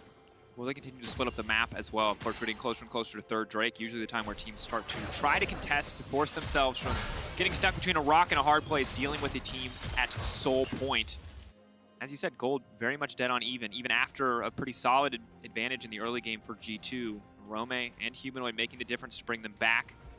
Caps now shot out into the side lane, but as you highlighted earlier, Vedius, this is not a trendy force. This is magic resistance, defensive itemization in the form of the Wit's End. So the actual 1v1 matchup, not nearly as favorable as it could be. So the thing that we have to keep our eyes on, Mickey. That taunt right there, because now Mickey's going to be in trouble. Perk's now trying to move in, has a little bit more shielding there, but Mickey is going to get taken down. Another shutdown for Carzzy. Another really good pick coming out from Mad, and this is going to give them priority over the Rift Hold and the top lane tower as well. I love that Mad is continuing to be proactive. We asked, were they going to go for more of an early game approach? And while they don't have the same sort of early game power that G2 had last game, they have a lot of early game agency, and they're finding repeated picks. They've been able to take an advantage now in the kills. Oh, but Humanoid may have overextended. Potentially. Kant will still connect. Cleanse now coming out. Good damage on the backside from the Ezreal, but now flashing over the wall. Wonder in the midst of everything. Only going to find one, though, on the ulti. Caps debating. Flash over the wall. Very aggressive here. Kaiser taking his time, though, dancing around the stun. Kaiser set to get locked up here. Ulti now coming in. That's going to be stun. They are going to be able to finish him off. Caps on the backside, but they're very low. Orome now coming in. Has to be careful. Can't get bursted down, but can start to turn it around. Hex Tech ultimatum. Shadow going to take down Perks. Rome looking for the hookshot wall dive, potentially the follow-up, but both sides will back away 1-for-1 at the end of the exchange. Yeah, what started out as Humanoid maybe going too deep and out of position. Suddenly Mad Lions turn on its head, and Humanoid using the ultimate to escape. It now gives Mad Lions priority control over mid lane. The Herald goes down, and that's actually a huge swing in their favor. Very well played in kind of the extended trade and also securing mid tower. Yeah, Mad Lions right now doing a fantastic job going toe-to-toe with G2 in a lot of these skirmishes, responding to some of the aggression that we're seeing from G2. And the thing that I wanted to mention earlier was QSS. Going to be very valuable on both sides. We see absolutely no cleanses, but with things like Lily Asleep, with things like Sejuani's ultimate, with so much crowd control on both sides, the ability to remove it is going to be a very big purchase. But of course, it's going to delay those item spikes. So the faster you get to there, the faster you can get it, it's going to be a big swing in the upcoming fight. And the good news is, Perkz not only has a stopwatch, but he does have a cleanse, even if it is not available now. So that is at least one character who will not be forced to buy that. There's no suppression in the game currently, so he will still be able to get out of just about anything that they can throw at him. I think a big concern, though, is that as the mountain is about to spawn, and obviously the soul's not going to be as impactful as maybe an Ocean or an Infernal Soul, of course. But ultimately, you can start to slow down these Dragon stacks, and Mad Lions are in a perfect position where they're very powerful right now. G2, even though they have the first 2 Drakes, should probably give up this Drake if this is just a fair, even fight where both teams draw the line of scrimmage and kind of run at each other. Unless G2 get crafty and try to curate a pick, this should be completely Mad Lions' zone of control. Now you see Mad Lions, as said, moving in, taking control of the area that they have rights over. For now, at least. Wonder scouting a little bit with the fake. Will now back off. Luckily for them, Scuttle Crab is there, so they know generally that Mad is in the area. Still will be around in 15 seconds when the Drake does spawn. Mad Lions can burn this down quite quickly with a level 11 Lilia. G2 are looking to fight this. They're actually not trying to trade on CS or waves at all. They're all here. Yep, we're going to have a big fight coming up. Notice that Shadow level 11, Arome level 11, flash in. Forward. Hook and the ulti gonna miss, so that's big for the fight to come. G2 may have missed the mark there. May not have the opportunity to fight anymore, and it looks like they will just back off. They thought if they found that pick, they could get more, but they will not find it, so Mad will get the 3rd Drake for themselves. And see, that's the thing. G2 had the option where, okay, we don't necessarily have the items. We probably can't fight this. We can go to the top lane. We can continue to try to get a CS into Wonder. It's not that important. You know, we still have 2 Drakes to our name. But instead, they decide to group up and then fish for a pick, and it doesn't turn out. So it's kind of one of those things that's just like, G2 just tries to do that. I think they wasted a lot of time, and now I hope that Mad Lions can continue to punish them for that type of performance. Well, they are going to steal away a lot of the jungle away from G2. Jankos looking for a fight, but he doesn't have his ultimate, so he's not going to take it. Will be spotted out on a ward, and now Mad can make a beeline straight up towards the top lane, where that final outer tower is waiting. And you can see how quickly this game has suddenly swung into Mad Lions' control. Their mid game is so powerful with the Trinity Force sitting on top of Arome, with the Iceborne Gauntlet and the Muramana stacking onto Kazi. Like, Mad feel very comfortable, very powerful right now, and as Frosky was saying, G2 just kind of want to sit back, wait for the items a little bit more. They do have pretty good scaling on their side, but a lot of that relies on Senna and getting a little bit more AP and burst damage on top of Wonder. Wonder just continuing to suffer. Obviously, he's balanced things out in the CS department, but is only now hitting that first item. Does not have Boots 2 yet, just an extra amp tome to his name. So we'll continue to keep our eyes on exactly what this champion is going to do. Obviously, Glacial Augment is a big deal as we get later and later in the game, but this is feeling like a game where we might need to see a Zhonya's sooner rather than later. I mean, he's utility, is all Wonder the name of the game is going to be for this Nico. He's been sitting in that lane forever, it feels like, with Sejuani just kind of creating a safety net of wards around him and just holding the wave. So either he's going to get dove, or Mad Lions are going to use the numbers advantage that they have elsewhere on the map to continue to eat up this map and pressure G2, like with the dive on Caps. KTC is going to be clutch here. How long can they keep Caps locked down? More than long enough to kill him is the answer. Mad Lions with a very clean dive on the top side. G2 in no position to respond. Will give up the top side tower. And the gold lead for Mad Lions will extend. A little bit more than 1,000 now in their favor. Beautiful dive from Mad. Very little else to add. They used the Shen ultimate well, they had the humanoid tank it, they noticed that Caps also missed the stun, so there's very little that Caps could do there aside of just expect the dive to happen and disengage, so really well played from Mad, and Now they're going to sit and continue to build up this gold advantage. And then it is one of the nice things about Mad's comp is that they have great dive tools. So if G2 do decide to kind of freeze on one of their side lanes, Mad have all of the tools on their composition to punish that type of performance with how fast they can get around to lanes and then how confident they are to punish you underneath your own tower. Additionally, now you've got the Leandri's finished for Shadow as well as the fully stocked Muramana for Karzi. So Mad right now are just very, very strong. They're going to be very difficult to deal with for at least the next few minutes. Of course, Perkz has 2 items, but does not have the fully stacked Muramana. And while Caps is certainly feeling okay about the 2 items that he has, he doesn't have really a big health pool. So it's actually very easy for Camille to just rip through that health bar anytime she sees an opportunity. That's very true. Humanoid right now zoning G2 away from this blue buff. They will hand that over to Mad. So I hand it over to Shadow, and you can see he's sitting at level 12 right now. And I think that after watching game 1, I was worried that Mad was just going to be straight up outclassed from G2, but I am happy to see that Mad is performing much more of Mad Lions that we got to saw this split. The Mad Lions that were sitting in first place, the one that was dominating so many other teams, the one that even in the last time they played up against G2 did actually win that matchup. And I think that many people have and have had high expectations for Mad. They still have to win this game, but they're in a much better position this time around compared to last game. And if they are winning it, they're winning it in a way that we've liked to see from Mad in the past, which is aggressive, matching aggression with G2, and also showing us some new picks, showing us some innovation. Well, new old picks, but definitely Shen support looking very solid for Kaiser. A lot more agency on that champion than on the Taric in the previous game, and it's clearly paying off for the Mad Lions. Also, individual performers stepping up, and that was kind of the big breakout success of this Mad Lions roster, is that you had such talent like Humanoid was kind of going into his realized form, and this type of performance versus his first performance, he wasn't punished as hard, he's looked great on this Galio right now, and really has set up the rest of his team to thrive in a Romy and Shadow. Now, of course, however, as we get closer and closer to Baron being on the table. Dragon in 30 seconds as well, 35, and I think that's probably going to be the big point of contention up next. Question is, did G2 feel strong enough to fight? Because the Mana Mune is now fully stacked into the Muramana, and Perkz sitting with 2.5 items should feel pretty strong, but Karzi's going to be in a similar vein. The biggest issue I see for G2 right now is the level difference. You see 13 on Shadow, 11 for Jankos. You can see Karzi 13, Perkz 12. So the level and the XP difference. Wow, Wonder's actually about to hit 14, fair enough. But for the most part, he's been sitting in that lane for a long time. Mad actually have a pretty large XP lead, which I think could be a big swing factor in this upcoming fight. Look at Wonder, he's looking, oh, okay, I was going to say, he's actually sitting on base, possibly looking for a TP flank, but decides to just go behind his team. So G2 grouping up and just running front to back into this pit.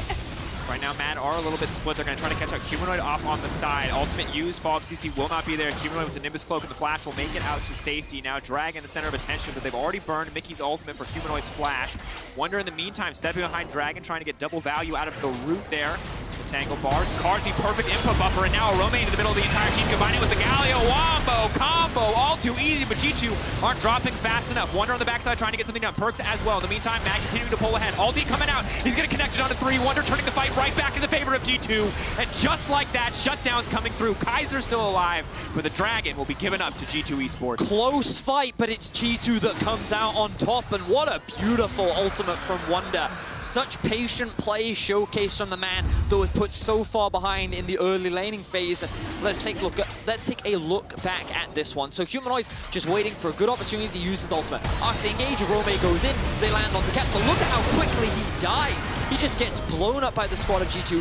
Perkz' positioning is great as he lands an ultimate onto the entire team, and then Wonder waits for his opportunity. He sees that Mad are going to re-engage, flashes in, hits 3 people, and this then sets up for Perkz to follow up with the remaining damage to take out the Lilia and then clean up the rest of Mad Lions.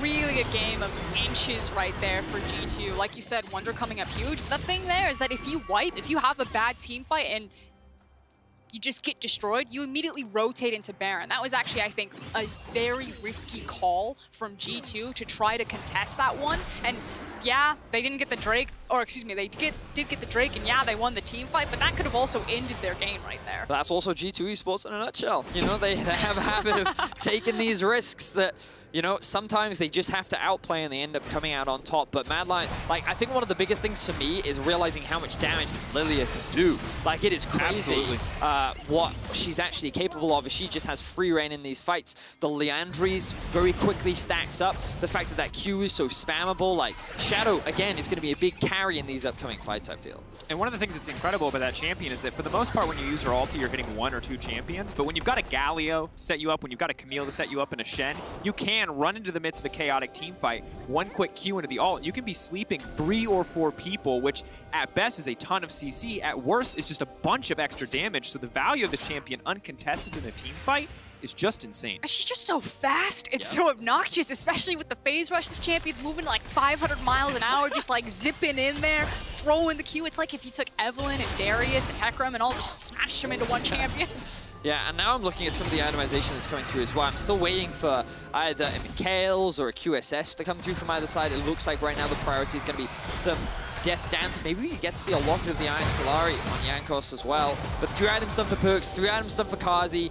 Both 80 carries are primed, ready to go, looking for a fight. Zhonya's nearly done for Wonder. That's going to be a big pickup. But the Death Stance on a Rome as well. He needs to be careful about how he approaches his next 2 fights because he has a lot of damage. But if he gets blown up like he did last time, he's not going to be able to contribute in these upcoming fights for Mad. And that's why I think the Locket is actually super important from Jankos here once he gets it finalized, because surviving the burst damage of Mad's kind of like 1-2 punch is super important. Oh no, hits him once, and that's going to be a sleepy Aurelia. The follow-up is there, all too easy to take him down. Cap's getting lower and lower. The shield is too little too late. Now looks like Jankos is just next on the menu. Boar for dinner, not going to be a problem as a Rome finishes that one off, and Mad now poised to just take the Baron. Yeah, that was such a great play from Mad, and it was so simple. They just sat in a brush, waited for Caps to overextend. They get themselves that kill, and with the jungler to boot, there's very little that G2 can do to contest. Yeah, and you can see that Perks is immediately walking towards the bot lane. They're going to go ahead and give this one away to Mad, even though it actually feels kind of like a slow Baron. There we go, Karzi's finally hitting it.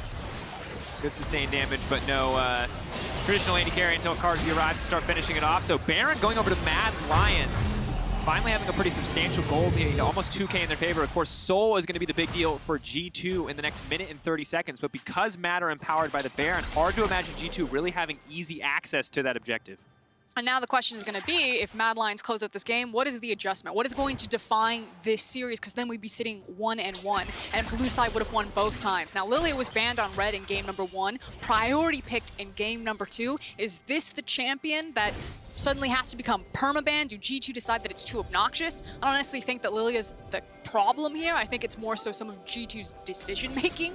I mean, I've also been impressed with how Mad responded to a lot of the early skirmishes that G2 were trying to force, because after that chaos that we saw in mid lane multiple times, most teams would just kind of reset, take an opportunity to kind of catch back up, but Mad were like, nope, we're ganking top, we're doing it again and again and again, and they put Wonder so far behind and put a Rome in a position of power. I think my big question mark for Mad will be how they actually execute these fights, because I think their comp is actually quite difficult to play. G2's comp is just bundle up, press R, go forward. It's actually very straightforward, especially when you have such good players. But Mad, positioning is going to be key. Target focus is going to be key. How you use your ultimates is going to be really important. So a big execution thing is going to be necessary for Mad to come out ahead in these 5v5s. Cap splitting in the side lane currently. Meanwhile, Rome matching, but of course has the Baron empowered creeps to back him up. Tier 2 will fail in favor of G2. Traded, of course, for Mad in 2 Tier 2s. So Mad continue to come out on top, but Cap's trying to get something done. Will force Humanoid to back. Of course, does have the TP if he wants to return to mid lane. Cap's going to have to respect that one. There may be some people asking, why isn't the Aurelia coming back? Remember that Aurelia offers basically no wave clear in this situation. The only time Aurelia would be valuable is if G2 is getting dived. And as long as the rest of G2 plays safe enough, it's actually more valuable for Caps to split push than it is to actually group up. You're relying on Wonder to be the primary wave clear in a position like this, or you just kind of have to concede these tier 2 towers, which is by and large what G2 did. Yeah, and also the fact that Caps traded 2 towers for 3 towers, I think, overall, and the Baron team kind of barely gets an advantage there. Also did get access into the Drake, but because the Drakes are split pretty even between both teams, it's not like the Soul is going to be a big problem coming up. So it looks like G2 had just said, okay, fine, we lost the Baron, sucks, but with that Baron wearing off and Mad yet to break into the base, this game is still very close. This is what I think a lot of fans and a lot of us wanted to see from these two teams. Mad that pretty much sat at the top of the regular season for the vast majority of it until the very end. G2, a team that looks like they're returning to form. The back and forth is what we wanted to see between these two teams. So we're going to get one big fight, I feel, that's going to swing this game and the outcome. I'm not gonna lie, I was really scared when G2 came out and just sucker punched Mad in game number 1, but I'm with you, Vetty. You know, I want to see the Mad Lions that we were really building up to kind of be the next big EU team. Hold that thought, though. Perks is getting engaged on Will Go Golden to try to buy a bit of time, but a sleepy Yankees in the meantime. Perks now running for the hills, but can't get out of the Camille ultimate quite yet. Now backing up, waiting for his opportunity to fire the ultimate, but he might not get one. Wonder trying to create as much space as possible. Rome is going down. In the meantime, Caps is still alive, but there's too many members of Mad left standing. Caps wants to turn it. Dash, dash, auto, trying to finish it. Carzy goes down. Caps still alive on the backside. Can he find a miracle turnaround? The stun will not connect. Caps still running for the hill. Shadow has to be careful, though. Wonder on the way in. Caps is very strong, has so much MR. He cannot be stopped in this exchange. Triple kill coming in for Wonder, and Caps carries the fight. Was that the Cheyenne rookie, or is that Wonder and Caps, the duo, do it again? Beautiful outplay in the top lane as they stop Mad Lions with the Baron buff. Wow, 3 for 2 in favor of G2, a fight that landed on a knife's edge. This is... We came into mid-split and we're like, Kaiser is going to be the MVP. He was our mid-split MVP. We were so excited about. Caps is just insane, though. It is now a big conversation. Who's it going to be? Is it going to be Gillis? Is it Caps? Is it Kaiser? And it's performances like this where you're like, G2 should have lost here. Like, this looks great for Mad Lions. At first, you're like, wow, I think they're actually going to close the game off of this. And he just rips it back. Wow, the flash usage of Caps in that final fight. He sidesteps the Lilia Q, even though he misses so many E's. And huge props to Wonder as well. He comes in a little bit later into the fight. He's killing people on the backline. He gets a triple kill as well. Like, this duo is just, can be so terrifying. Wow. Wow. 4,700 damage. Is that the Aurelia buffs? Is that what that is? That's, I mean, yes. The 20% attack speed is that's it. It was before useless, now 4,000 damage. We call it the Caps buff. Anytime he pilots. Oh my god. And now the gold is dead even. G2 is still 1 Drake away from Soul. Mad R2. And again, but this is what I was saying, right? Like, G2's comp, in a nutshell, is a lot easier to execute than Mad's is. And in that situation, what Mad actually did was dive a tower. So G2 had a bit of a buff because there was a 6th man there helping provide that additional safety. So Mad have to be careful when making these type of plays. The issue, though, is I think they split damage. The fact that Arome dove back onto the 100%. inhib tower, and I think if they had all done it together, they still would have been successful. But I get it. I agree with you, but I also am just like, was that really the composition doing work for them, or was that... I mean, this is the thing, right? But it's one of those things that I look at where I'm like, if you mess up with Mad's comp, G2 have so many tools with their comp where they can swing a fight in their favor, which is why I feel we've seen so many close fights. 19 to 17 on the kills. These are our two teams that are so similar to how LPL approach the game. We're getting a very LP-esque style game. I love it. These next Drake and Baron fights are going to be huge to determine the outcome. Remember, ladies and gentlemen, we're only at game 2. There's at least one more game after this. But here's hoping that Mad Lions can bring us to all 5. They're in a great position to be able to win this one out. Of course, Mountain spawning in 1 minute, it would be soul point for G2, as well as the Baron. That's also going to be a pressure point there. So maybe Mad Lions try to say, okay, you can have Mount Soul. Big hook, though, going to connect on the Kaiser. Follow-up CC is there. Spirit's Refuge buys a little bit of time. A humanoid off to the side. Keep your eyes on the hook shot coming in. They're not even going to give the opportunity to kick off, though. That's a lot of good damage. But in the meantime, Perks uncontested on the backside means he gets to throw the ult across the entire team still. G2 are getting chunked down. Caps is getting chunked down. He's going to get knocked out, but here comes Wonder one more time. But no, this time the Zanyas is there. Shadow and Carzy untouched for now. Humanoid buying a bit more space. Carzy wants to finish this one off, but he leaps forward right into the snare. In the meantime, though, watch out, Eat from Shadow. But Wonder going to go on a rampage as he takes him down. For the longest time, Perks was actually untouched in that fight, and it was kind of a story about AD carries. But the fact of the matter is that Perks had the range. He had the through damage on the Senna, as well as also providing all of that healing. Whew. What a close fight, though. G2 just barely coming out ahead. I thought Carzy was going to carry that one. Oh, but the TP re-engages once again. TP being matched, though, for now. Who's going to come in? Humanoid right into the midst of the team.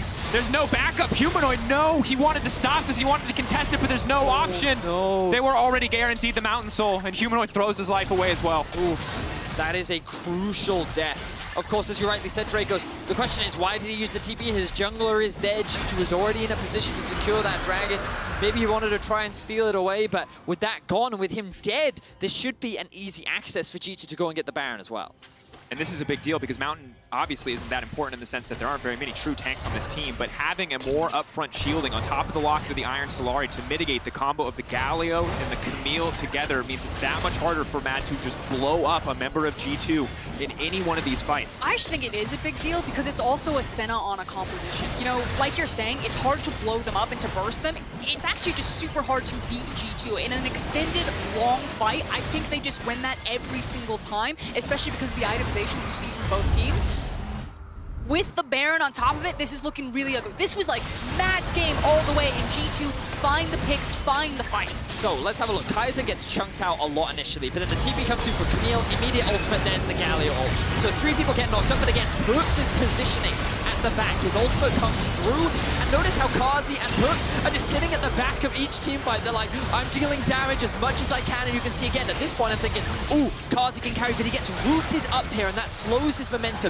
He cannot follow Shadow because as well, the slow that comes out from the Glacial Orphan from Wonder, and that is what allows G2 to actually come out ahead on this fight. Then the TP comes through, and G2 find an easy kill. But here's the thing, G2 knew that that ward was there, and that's kind of 2 bad teleports from Mad Lions that G2 massively punished to swing the game in their favor. As soon as Camille's TP came down, Mad knew that they had to fight there. They forced way too hard, and then Humanoid does the same thing, thinking that he can assassinate Senna, and not seeing Nico on the control ward TPing in, as well as Yanko's hiding on the Raptor camp.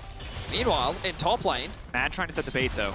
They want Caps to step forward so they can try to find the follow-up, but they don't have the wave. Who's baiting who, Dracos? That's a damn good question. In the meantime, towers are dropping left and right for G2 Esports as they push into the bottom lane. There are 2 members here on the top side. If Caps continues to push forward and stops the recalls, there's not going to be a lot of recourse here for the Mad Lions. Now stepping forward, though, they are going to break at least 1 tower, break an inhibitor. This is going to be huge, especially with Baron coming up. Well, with Baron on the team, breaking bot side inhibitor means they can go straight to top side. 3 minutes to the Elder as well. Rome now hooked up. Call-up CC will not connect, though. G2 debating if they want this fight. Without Caps in the area, it is difficult. A little bit more damage. That's going to be a sleepy Perks now. The ultimate now used. Ezreal coming off the top, though. Breaking the sleep a little bit early, so there's no fall. But now it's Mickey in trouble. Perks over the wall. Can't offer a lot of healing. And Wonder with a massive ult to try to turn it back. But Arome for now untouched. Karzi untouched. Perks now trying to get into the middle of the team fight. Caps rather. Perks running for the hills. Mickey finds the hook onto Karzi. Perks still just healing up. Double kill coming over for G2. They're absolutely slaughtering the Mad Lions. It was such a close game, but Mad cannot find a fight in their favor. Rome just barely making it out. Wow, another huge teamfight win, but Kazi staying alive. Oh, the damage from Perks is so huge, though. And G2 will just obliterate Mad in the fight. Senna is way too powerful at this point. Credit to Mickey as well. I know you already shouted out Wonder's ultimate, but he also played that team fight very cleanly. And suddenly, in what looked like a Mad Lions game, G2 rip it back from them on red side. Back and forth. Mad thought they had the advantage. Mad winning team fights, Mad finding kills left and right, but it is not enough for the Mad Lions to win a game versus G2. They stood their ground. They turned the game right back in their favor, and Mad Lions now pushed to match point. Whew. Very exciting game, though. Both teams going at it blow for blow. There was just so much chaos in that game, so much team fighting. I thought the Mad Lions were in a great position to take that one, but in a couple of clutch fights, G2 just came out on top. And really, it was... You could see the game plan, but as you said, Vedius, the later the game went, it got harder and harder because you saw in every team fight, it felt like Arome picked a different target to ult, and they thought, this is the guy we need to kill. But the reality of G2's composition was that Wonder had caught up and was strong enough that if you ignored 2 members of G2 to focus on one, the other 2 just shut you down. And that last fight, it was Perks and Wonder throwing skill shots through an entire team, and it's just brutal to play against that. That game is also the brutal one to lose. It's so important that you can win from red side because of how powerful blue side is. G2 now did that. Now, of course, Mad Lions will get side selection as losers. I assume that they'll stay on blue side and try to make use of that unless they feel that their blue side strategy isn't working and they try out their red side strategy. But like, you're at match point. The game was so much in your control. You were that close and it got torn away from you. Now is kind of the question of the mental fortitude of the Mad Lions to see if they can keep their composure, keep their endurance, and strike back. Like, we already know that like the Fnatic's and the G2s of the world can deal with this situation. Can the Mad Lions? Also, as a side note, Caps is really good at leading. I mean, I know, like, we've talked about different players, but, like, Caps is just really good at League of Legends. It's not fair. It's actually just not fair. It might not be fair. We'll find out. G2 Esports are 1 win away from the next round where Rogue and Fnatic are looking to join them. Don't go anywhere. We'll be back with Game 3, potentially the final game of the series right after this.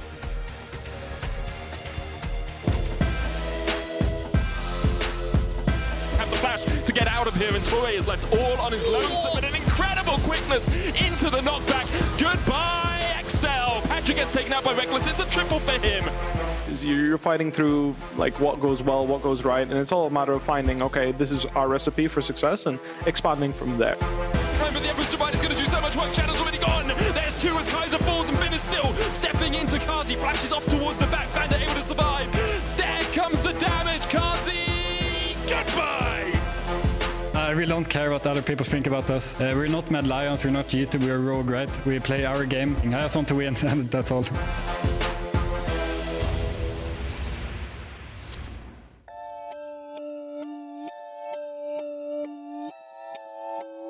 You're a team without Syndra, no balls. Try and best G2, your call. So tell me, are you mad, bro? Some anxiety that maybe you should let go? All the stress just prepping for a big throw? Playoffs are a bit harder, you know.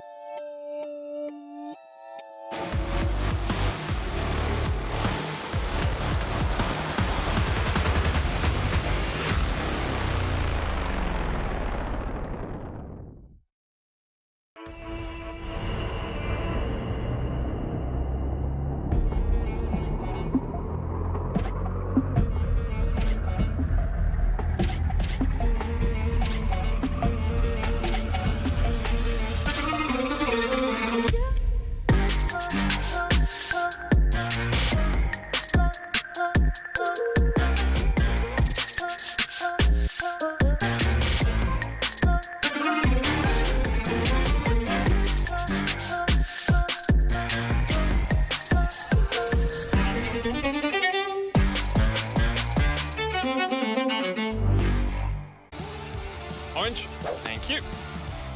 Our teams are so good this year. I can't believe they actually made it. Woo!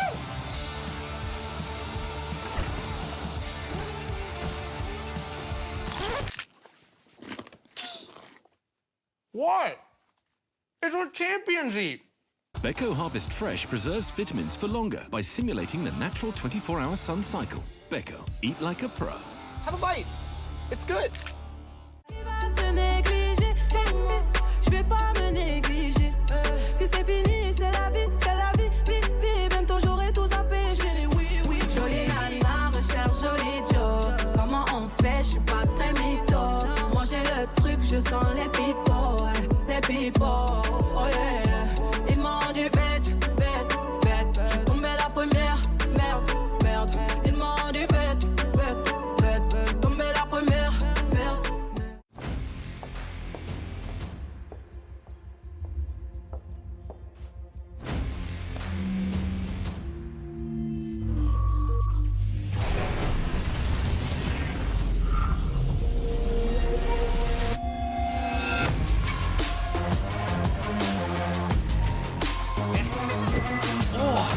Charged up. Hello, everybody. Let the game begin.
Welcome back, everyone, to the LEC studio. 2-0 for G2 Esports, and a bit more fight out of the Mad Lions, I would say, in that second game, but still not enough to stop G2, who are looking to be on championship course.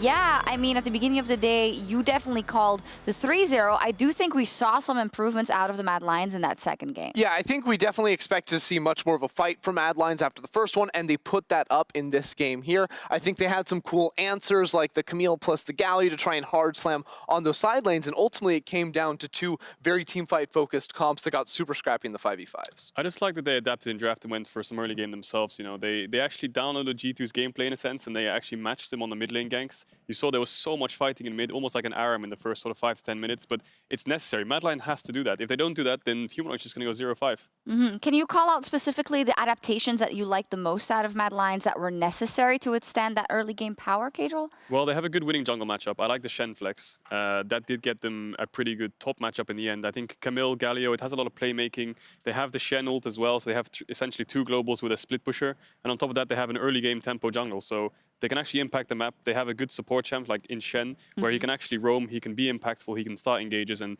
yeah, you saw in the first couple ganks in mid, TPs were coming in, everything was being blown just to make sure that they could get the mid push, and it was always contested. Yeah, exactly, because looking at these champions, right, you have a Galio into an Aurelion, a Sejuani, and a Nautilus, like, that reads you're going to be attacking around that middle lane, so it was always going to be really rough for Humanoid. He needed his team to try and bail him out. We had a little fault in the champion select graphics, so we're going to cut that for now, but let's move into the first replay of, no, there we go. There they are. Anyway, we're going to move on to the replay.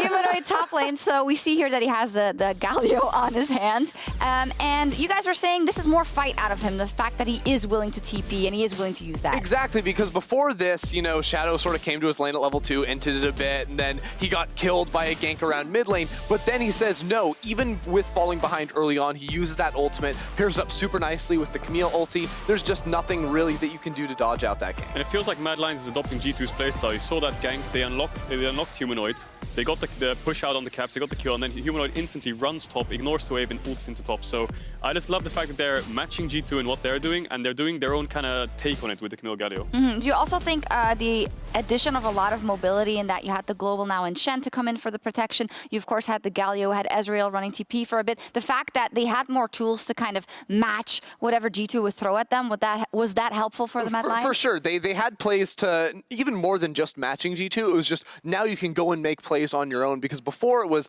the full-on 5v5 team fight comp. In this draft, you actually have the Camille and the Galio, who are great playmakers on their own. The Shen too can also play into that idea. Yeah, I just love the adaptation, like we said. I mean, it just gives them so much more playmaking. They're not sitting under their towers, getting pushed in, praying for miracles, farming up, getting their item spikes. These comps, they spike pretty much level 6 with the Galio Camille. You have Lilia, who spikes level 3. She can start running around the map, and Shen, he just needs his taunt, so I really like it. Let's take a look at this team fight around the Drake at 23 minutes. Kadril, you wanted to point out some things we may have missed. Yeah, so I really like the Camille Galio, but in team fights it's kind of weak. You see Oroma here jumps in, he gets the Galio ult, he gets the Shen ult, but he still gets one shot, which leaves Humanoid in a Zhonya's, and Wunder plays this fight so well. He sees Humanoid goes in here, he does all his burst and Zhonya's, and now Mad has to save him. But Wunder saves his stealth just when the Zhonya's about to come off, pops the ult flash, and gets 3 members, and that just basically seals the deal of the fight.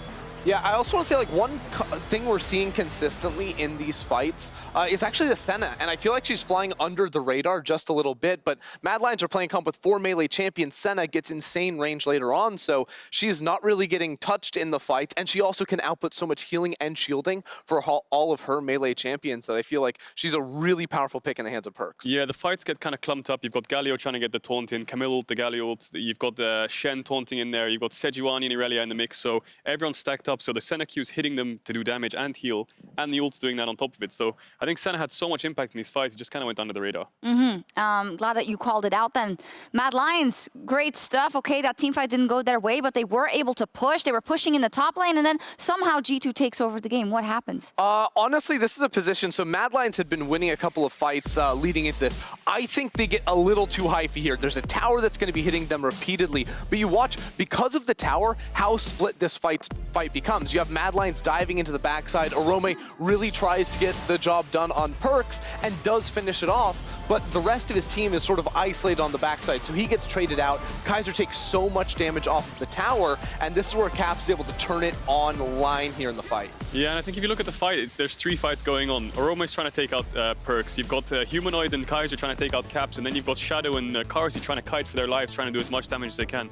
They were really split in that fight. I mean, I think just taking the tower there with the Baron, forcing them off with your Baron is just much better play overall. Committing for a full-on dive onto Perks when the Camille ult came out, the Galio ult came out a bit too late. Perks was actually able to flash out before the Galio ult came in, so he actually lived, and then they just kind of overchased. So, are you seeing more hope now from the side of the Mad Lions? They had a better draft. They had a better game overall. They just overpushed at the end. Do you see this going to more than a 3-0?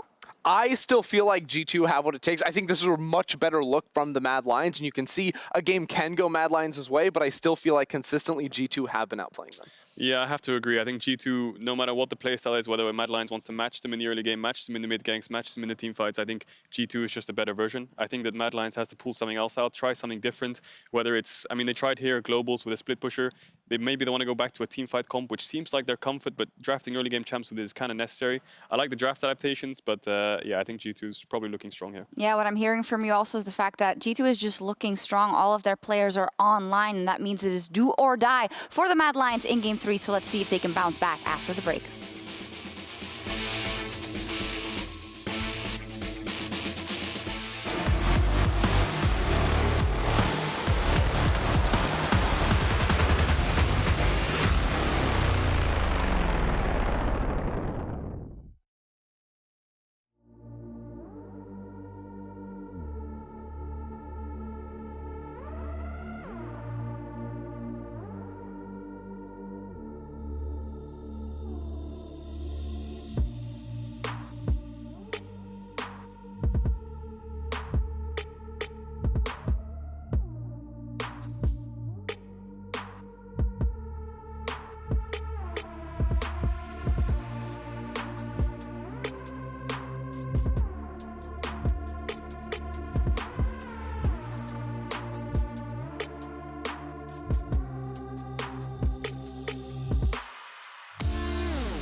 Hello and welcome back to the LEC. That's Richard the Bear. Not very impressed with Mad Lions so far. Very disappointed they couldn't close out the game. Sorry, Richard. We'll see if they can do better this time around. It is, of course, the cusp of qualifying for Worlds for G2 Esports, and Mad Lions potentially knocked down to the lower bracket. Very big stakes here in Game 3 already. G2 looking pretty unstoppable. Yeah, and it's the fact that it's everyone on G2 looking really unstoppable. Wonder came back from a disastrous early game to be one of the hard carries. Caps still doing Caps things, and Perks and Mickey quietly having an incredible series, especially in his positioning on those team fights. This is the worst case scenario for every team in Europe. G2 firing on all cylinders. Well, I mean, it's best of fives, you know? This team normally this is where they kind of come online. We'll see if Mad Lions can turn it around. I think they showcased a lot of great stuff in Game 2, and I'm optimistic that they can put on a good performance here in Game 3. We're jumping into draft. They put a high priority on the Lilia last game. Let's see if they do the same for us. Yeah, reminder, Mad Lions were also on blue side. Their bans were Set, Twisted Fate, and Ash, so you can already see the TF coming out there. And as Vedius just said, are they going to continue to put high priority on Lilia? I'm actually really surprised. SK did something where when they got 3-0 by Schalke, they decided to swap to red side just to try out a different strategy. Usually when you're preparing drafts, you prepare a draft for blue side, you prepare drafts for red side, and SK didn't feel that blue side was working for them, so they just last-ditch effort ran to red. Mad Lions like, no. We think it's execution. Let's run it again. Well, they have made a slight pivot by banning away the Nautilus. They're going to remove that from Mickey. As you mentioned, Frost, he has had a very good Nautilus performance so far this series. The Set going to be taken off the board as well, means that Ash will be left available. And we'll see how this shifts the bans. It won't at all for G2 Esports. So Lilia, surely the first pick here for Mad Lions. Ash, though, up and available, taking their time debating on this one. Ezreal up 2, of course, 80 carry champion pools we know can go deeper, but a lot of meta power picks still up and available.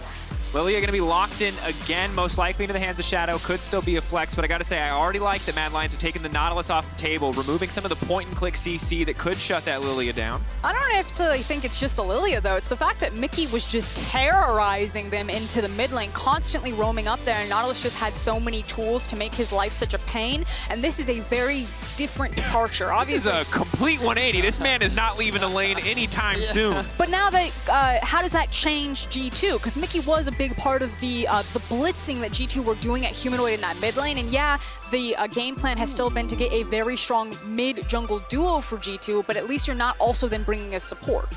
Wow, okay, so Ash plus Lulu plus Lilia. We're going full magical journey with Mad Lions and this composition. Listen, let me tell you about Lulu Ash and how the fact that you never get away from that shit. and then there's a Lilia on top of it as well. Like, the movement speed, the utility, just from Lulu and Lilia in conjunction, like, it's crazy. So we'll see how G2 respond. They're going to lock in the Shen. Of course, with the Yuumi locked in, you expect this to be in the top lane, so I imagine we're going to see a Gangplank ban. There it is, coming out from G2. There's also a potential that you ban Kha'Zix here. Now, I'm not quite certain on the Lilia versus Kha'Zix matchup, but I will say that Yuumi and Shen plus a Kha'Zix probably going to be pretty terrifying. That's fair, yeah. A champion that can jump in right now when you have 2 backpack champions that can join them, I think is kind of the game plan. Have to see what they want to opt for. For now, the Hecarim actually going to be taken away. G2 Esports not going to get the opportunity to play it. Mad Lions, of course, know the strength of that pick themselves. They've tried it before, mounting the kitty cat to the pony. Yeah, champion that you can ride. Hecarim, Shen, and Yuumi can ride that. It's true. That's very, very true. I'm really curious. Renekton ban. Wow, the Renekton ban going out from G2. Okay, so they're going to deny that one array from Arome. What's the final ban here from Mad Lions? The Kha'Zix, as you predicted for us. Good shot there. Now, what direction did G2 go? Obviously, they're going to save their mid lane pick for Caps, try and get him a counter, put him in the best position for success, especially with the series that he's having. I think you can just go Sejuani here if you want and get the hard engage anyway, and then you can give Caps a champion that can dive into the back line. Perhaps, yeah. Maybe you go Nocturne? Okay, Ooh. So it's still a diving champion. I mean, this comp is definitely a little bit different. When we talked about last game, G2's comp felt very easy to execute, very straightforward. You're already seeing a little bit more complexity here with G2's comp. It seems to me like that they have a lot of options in the early game, but this mid lane pick is going to determine a lot.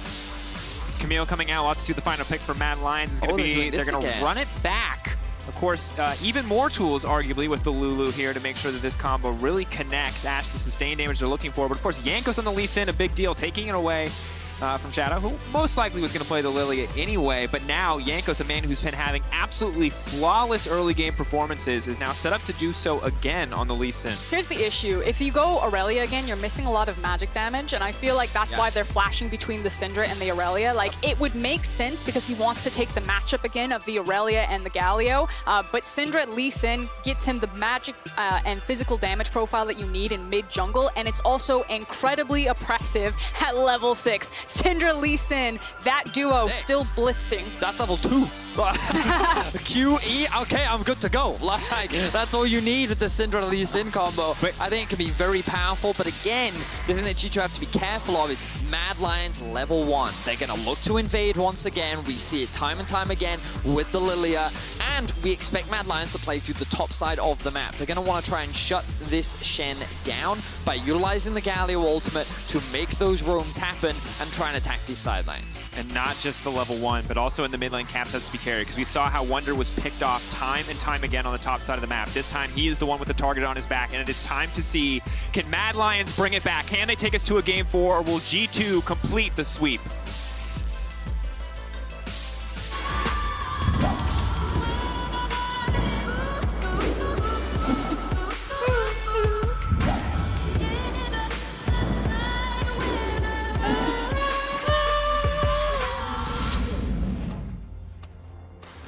Welcome. Humanoid has changed skins. This is the serious humanoid skin. This is the I ain't taking no crap from your Caps in the mid lane skin. I don't know that. I'm just assuming. This is the I survived that teleport. That's what I noticed for some reason. Anyway, level 1, of course, something, Vedius, that you highlighted that could be very important. I shall enhance the minimap for you. Thank you. Expecting to see the Lilia contest these early Raptors. Of course, important to note that Sin level 1 is quite strong, so I can't imagine Lilia is going to feel super comfortable to run in there on her own. It looks like Shadow will back off. This is why they put me in the middle of the Tricaster cage. It's so I don't get to touch the the boop-de-boop. It's what I call the boop-de-boop. Kevin and I have agreed on the official stats. Okay. I'll advance us. It's fine. Lilia, hard farming jungle. The thing is that she needs gank setup. So again, we talked about that in the last game. Galio has that gank setup potentially for Lilia, whereas Lee Sin, very heavy gank jungle. So the two different styles should be Shadow kind of quietly waiting for setup for his lanes. Otherwise, he's going to be power farming through his jungle, making use of the wave priority that Galio can get, and then playing towards that top side. Whereas G2 probably blitzing mid lane once again and trying to find early kills. And in the brief break before level 2s come in and Humanoid potentially has to fear for his life, I gotta ask the people at home, Mad Lions, they want to find a game 4, but who's gonna take him there? Who will carry Mad this game? It's a tough one to call. A lot of sources of damage, a lot of sources of playmaking, but you at home can do it. Reminder, you type any player's name you want and it'll contribute to the vote. Just remember that Shadow has a 0 and not an O. Don't let that stop you from voting for the Lilia. Vedius, you can go. We'll check in on the votes in a second. So again, you can vote for any of the Mad Lions players. Which ones do you think will need to step up and who can carry? Because I think a lot of the responsibility falls on Arome once again. I feel like that he's in this position where he's on the Camille, and last game where he got a lot of resources, when it came to those team fights, he just didn't have the same impact that Wonder had, and I think that right now there is a bit of a top differential in terms of the outcome. So I think that a lot of responsibility is falling on his shoulders right now to help Mad Lions come back into this series. I mean, I think the series has been a solo lane difference between these two teams. So I agree with you. It's not just Arome, it's also Humanoid. Now we've seen some bright flashes of these two from the previous series, but now they just need to make it count when their backs is against the wall. They're out of chances. You're 2 games down against G2 Esports. This is where no one ever wants to be, and it's a bit divided in terms of who actually people expect to carry. It's not Humanoid at all. It appears to be mostly leaning towards Carzzy, and might shift away from Arome in a second if Jankos can find a successful gank here. He's used the hook shot, he's used the wall dive, he's committed now. He's probably going to have to flash here. Flashes to take him under tower, however. Jankos going to get that one for free. But they're going to be happy with that, and that early flash means that G2 can look for another play up towards the top side of the map a little bit later on into the game. But very quickly to come back to this vote, I will say that Carzzy was very crucial in that last fight. It's so Kaiser has easy. 24% chance He's to carry on a Lulu. Lulu over the Camille.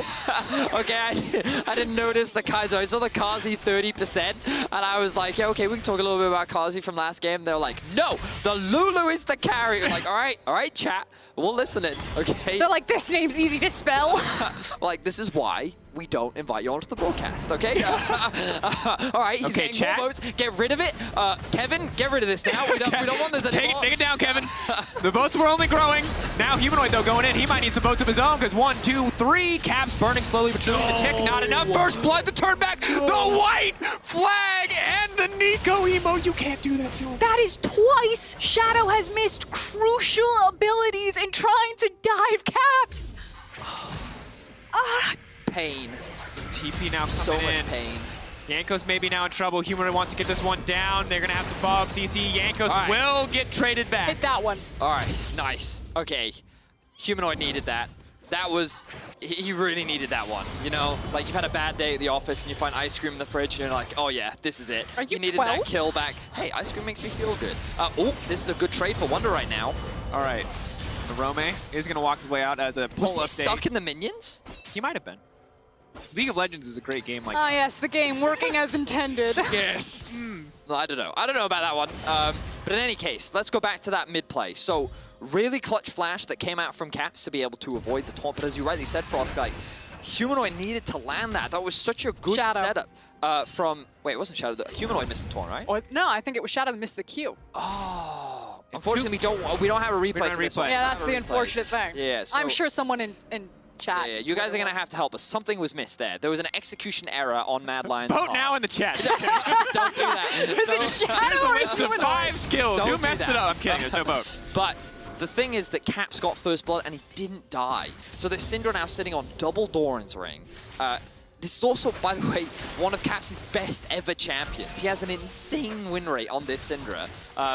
Do you have it for me, Dracos? Oh my god, it's going to take like 30 seconds. Don't put me on. But the internet Caps is has something slow like today. 17 or 18 wins on this champion, and like the fact that he got that first blood is only going to make this lane matchup so much harder for Humanoid. Checking into game state, however, you can see that the Drake has been started by Mad Lions. They're using the priority that they got into the mid lane, as well as that bot lane in particular there.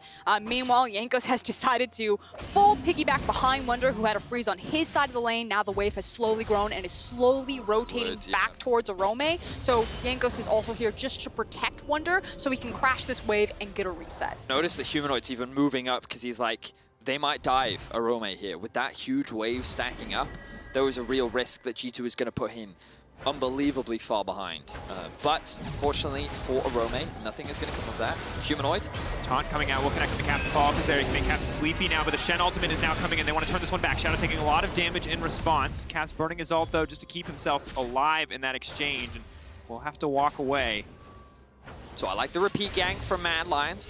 This time around, they couldn't get the kill because the ultimate from Wonder did come through. They're going to burn that one, but Wonder's also not going to lose a huge amount because of where the wave stay is. And now Wonder's going to help Caps push in mid as his wave is being pushed in his favor back towards topside. So this early game, I think going pretty good for G2. It's Perks. Polymorph has to flash out to safety. Yankos is here in the nick of time one more time, and this time he hits Kaiser. Flashing in, going to find the slow. Will they get anything else? Mickey now mounted to the blind bunk.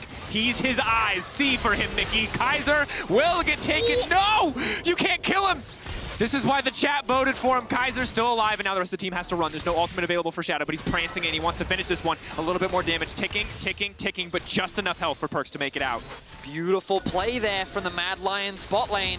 They were definitely the ones that needed to clutch up in this situation. They were able to punish Yankos once again. This early game Lee Sin not working out for G2. Yeah, and the thing is that this Ashe and this Lulu will scale exceptionally well. And you have to have kill pressure onto the Ashe, kind of like Ezreal, where if the composition can't dive in and deny her, her scaling is actually quite powerful. And if Yankos isn't popping off and doesn't actually have kill pressure, then you're entirely reliant on Caps. And Ashe is one of the safer champions against Syndra because of her long range. It's true.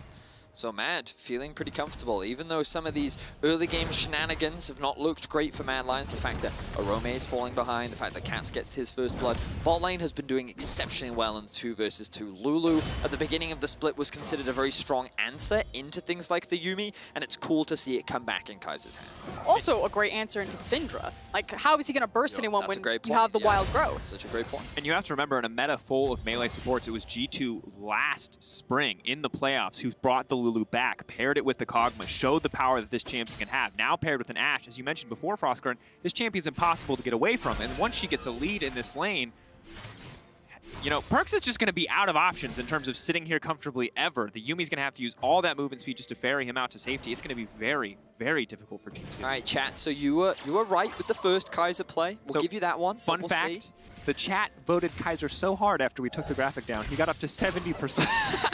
So maybe they knew all along, and we should continue to ask them. Maybe we should invite them to cast. All right, we'll see. We'll see as the game progresses. It's a long time, chat. You haven't earned my trust just yet. Shadow right now looking for a dive. Humanoid has the ultimate. Arome no TP, but they don't really need it, because at the very least, Kazi's getting more plates. And it's just constantly Mad Lions cheating down River with Humanoid and Shadow and allowing Karzi and Kaiser to take advantage of that pressure and the earlier, faster rotations that Mad's mid-jungle can make to continue to eke these plates away. So very well done playing the map game for Mad Lions.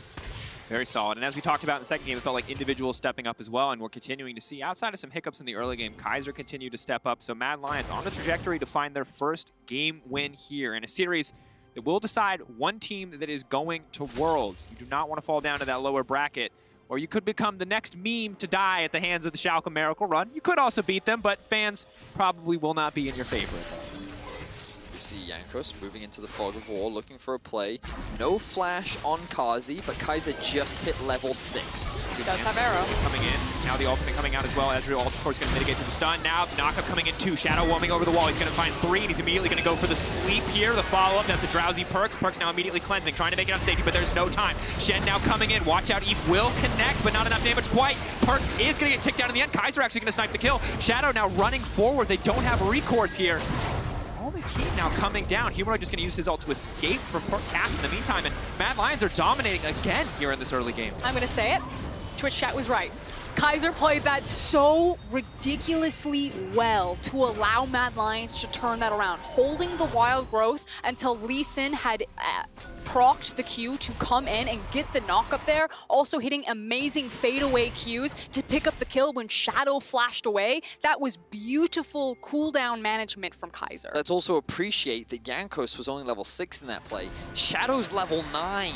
He has been farming like a monster in this game. Look, he's almost matched Ashe in terms of farm, and he's setting himself up to be a huge carry in this game, and it's going to prove a big part as we look back at this replay. So the moment the ultimate comes through, Jankos comes from the bushes, and then a great ultimate comes out from Kazi. The ultimate then pops from Kaiser, and then a level 8 Shadow gets knocked back, but the damage from this champion can just keep the chase going down.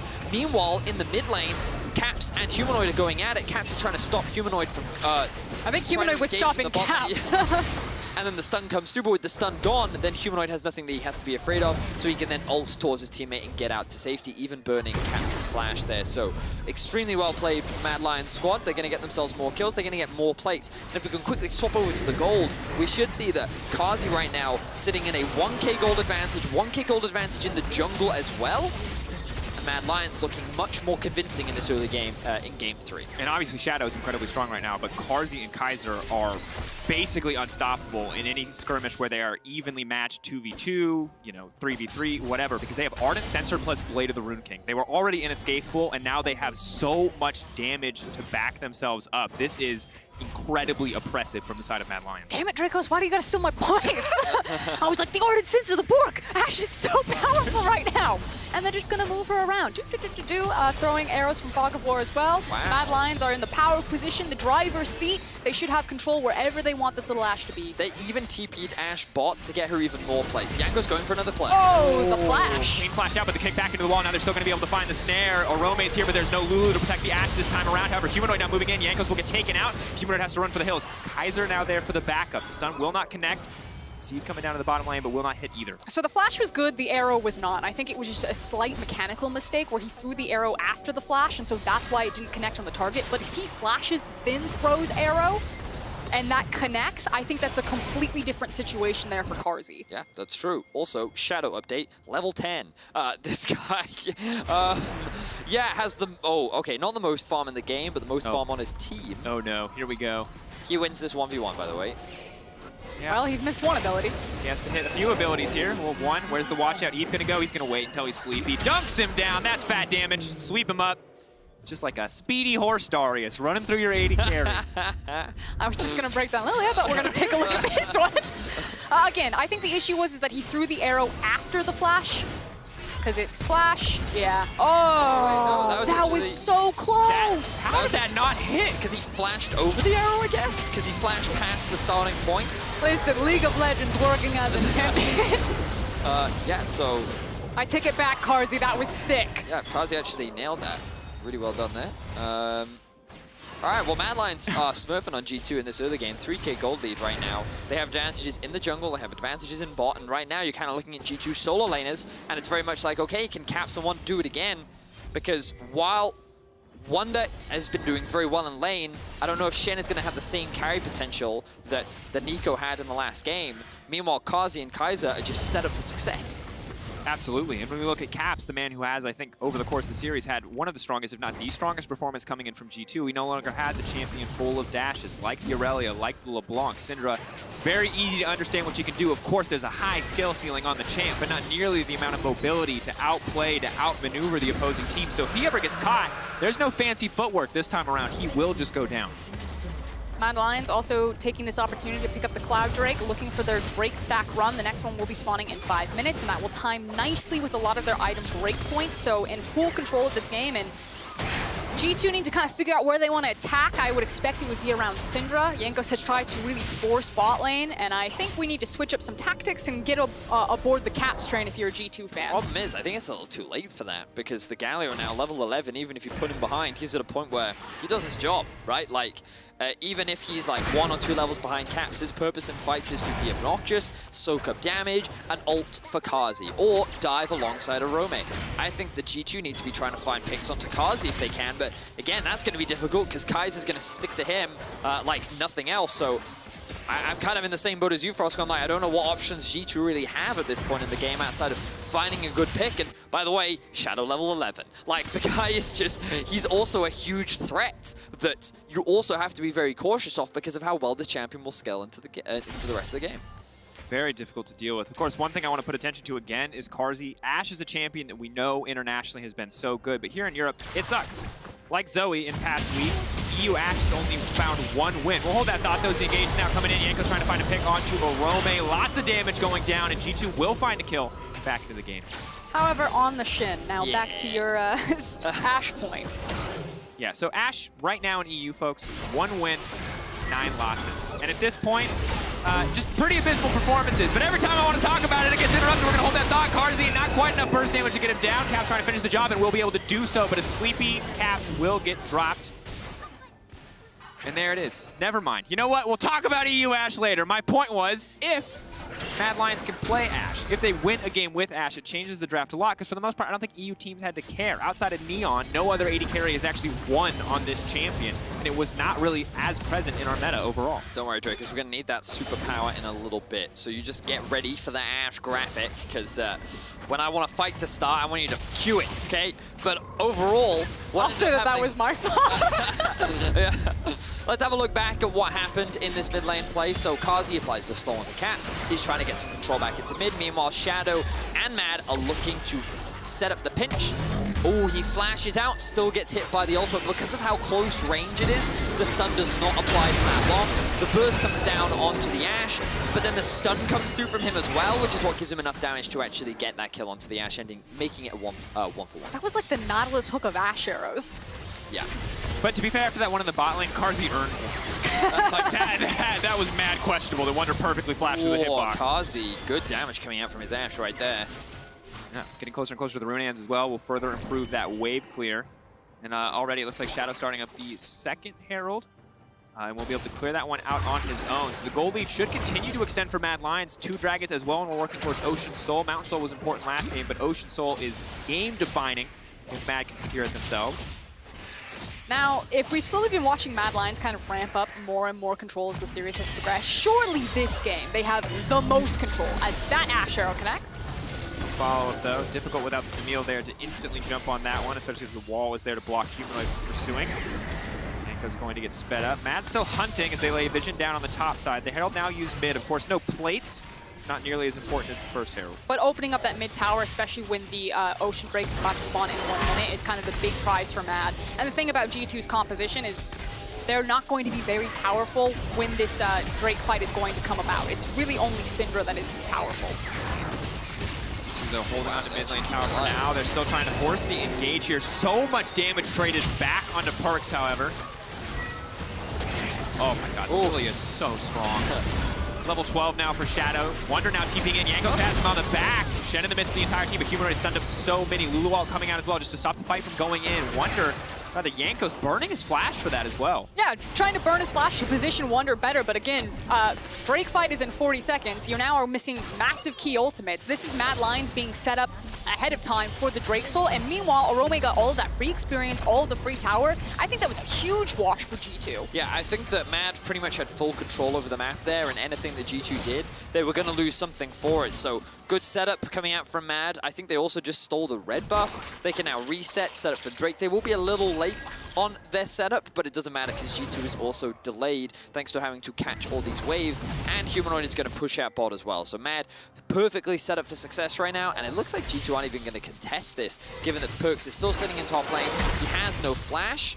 Sorry, he has no teleport, and yeah, I just don't think that G2's in a position to contest. Also, there's no ult on Mickey, there's no ult on Yankos, there will be no ult on Wonder for the fight to come, so they just don't really have any tools to kick this fight off, whereas on the opposite side for Mad, Arome wasn't there, so he still has the Hextech ultimatum. You still have Gallia with his ultimate as well to get things started, so Yankos checking just a little bit greedy. Shadow's ult not quite up yet, but still the Camille will be more than enough to lock down the Lee Sin and take him out. A bit cheeky to check it at all, but Mad Lion's going to punish. I think greed is the right word there. Yankos not having the best game, as he has been repeatedly punished for pretty much every play that he has tried to make. And right there once again. Now with Baron up, Mad could just go straight for it if they wanted to. With the enemy jungler dead, there's a real possibility they can force this, but it looks like they're not going to take that gamble. They're against Syndra, let's be honest. EU teams approaching Baron. That's a great point. Great point for us.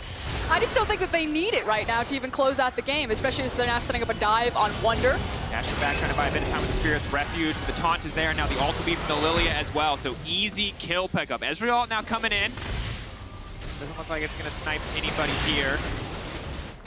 Just back away in the end, but just flawless picks coming in left and right from Mad Lions and this Camille Galio duo. Yeah, and the only trade that G2 got for that was Perk slowly pushing the top tower down. He burned his ultimate there, he pushed through 3 waves, he eventually got the top tower down, but G2 kind of running face first into Mad Lions, giving them the setup for Soul Point, and then giving them those 2 kills and the tower on top of it. Big yikes. And now we're at a point where we've been talking about Shadow all game, but I'm going to do it one more time, because this man, in the past, it was just the Shadow Lee Sin we were getting hyped for, but this game we can be excited about the Shadow Lilia, because 5-0-2 on his way to Azania's highest level in the game, almost 14 now as he's starting to clear through the camp faster. Yes, speedy boots too. He's so fast, he does so much damage, and if you ever catch him, he Qs you, Zanya's, or ults you, then Zanya's comes out, you're asleep, turns around and one-shots you. The highest level in the game right now, level 14. Wow, Shadow is insanely strong.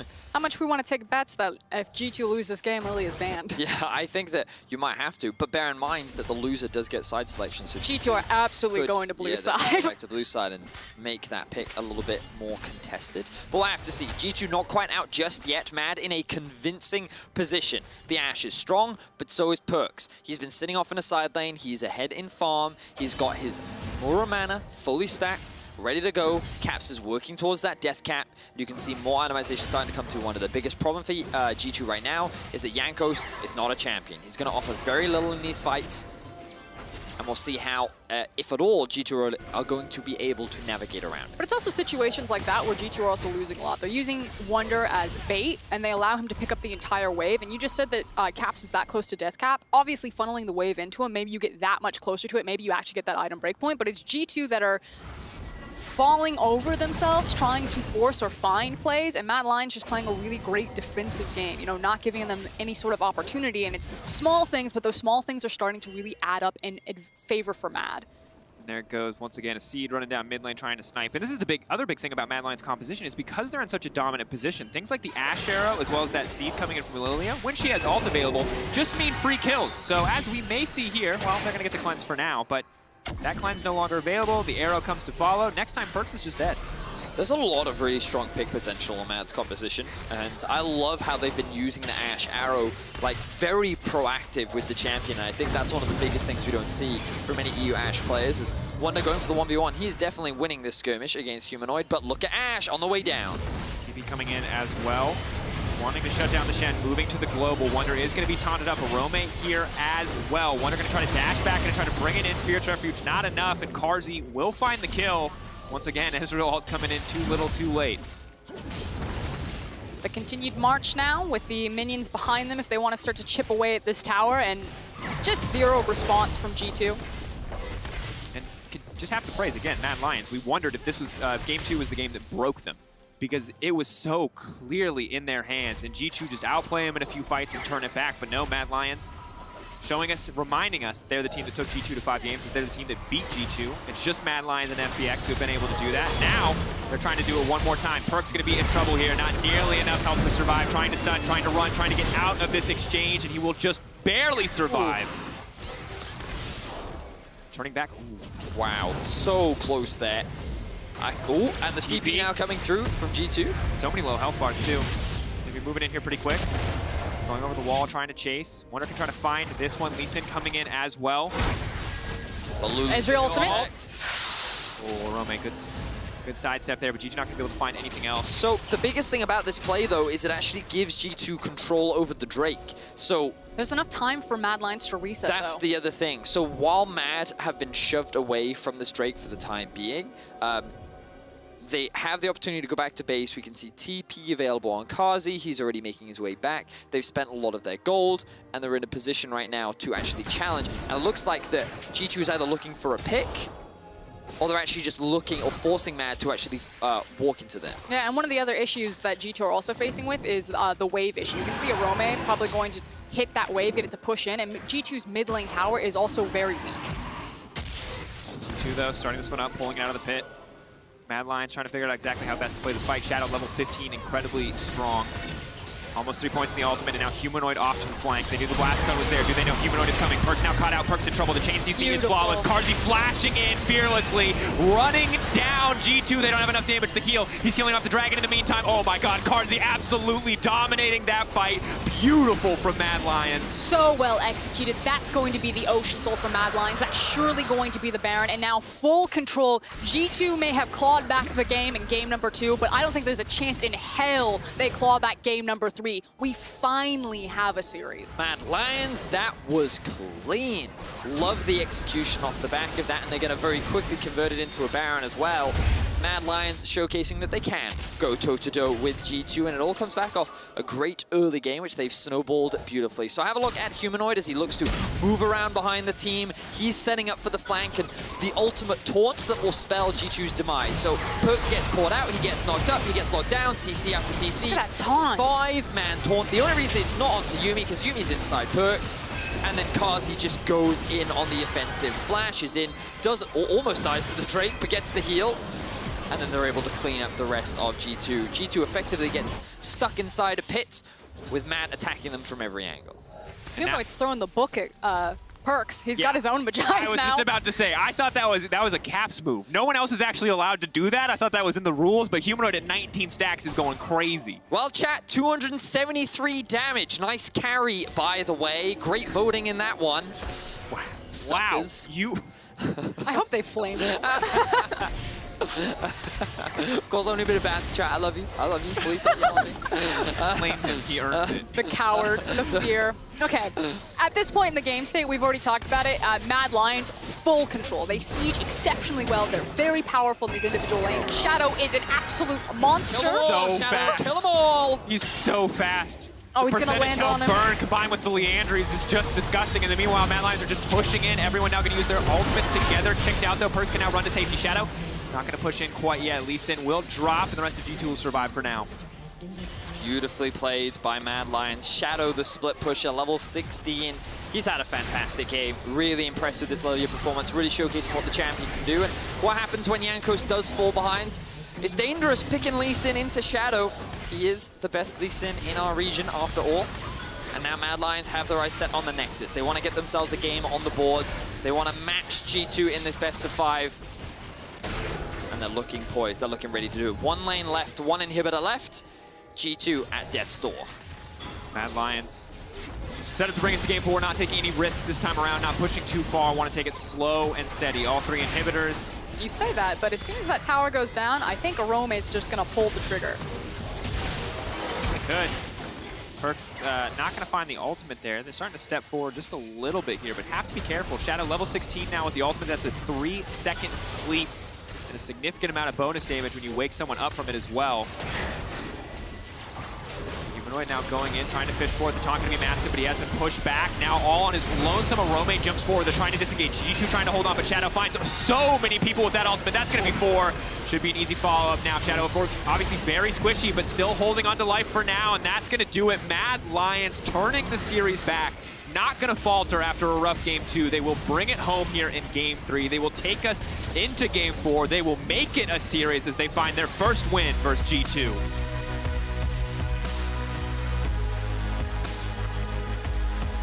And we had a lot of questions about the endurance from Mad Lions. Yes, the last time that they beat G2, it did go to all 5 games, but the way that they lost game 2 was so devastating.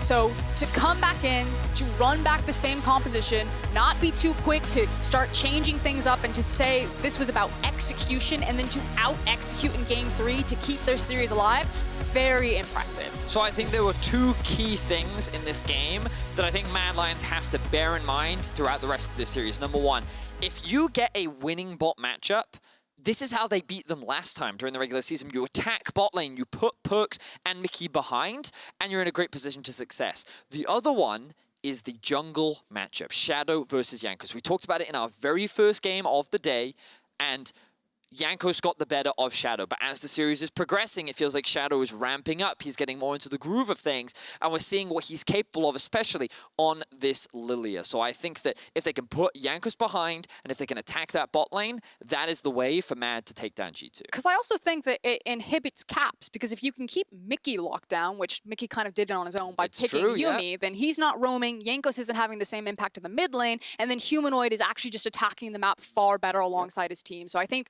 the blueprint has now been set out for Mad. We need to reset our expectations on this series because Mad have figured out this is how we break them. Absolutely have to see how this one works out. What will G2 change? What will Mad change as we move into game 4? Mad Lions stayed alive in the series and have their eyes set on the reverse sweep. The summer playoffs continue after this.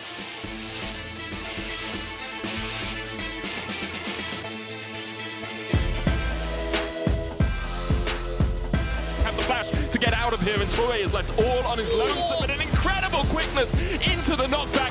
Goodbye, Excel. Patrick gets taken out by Reckless. It's a triple for him.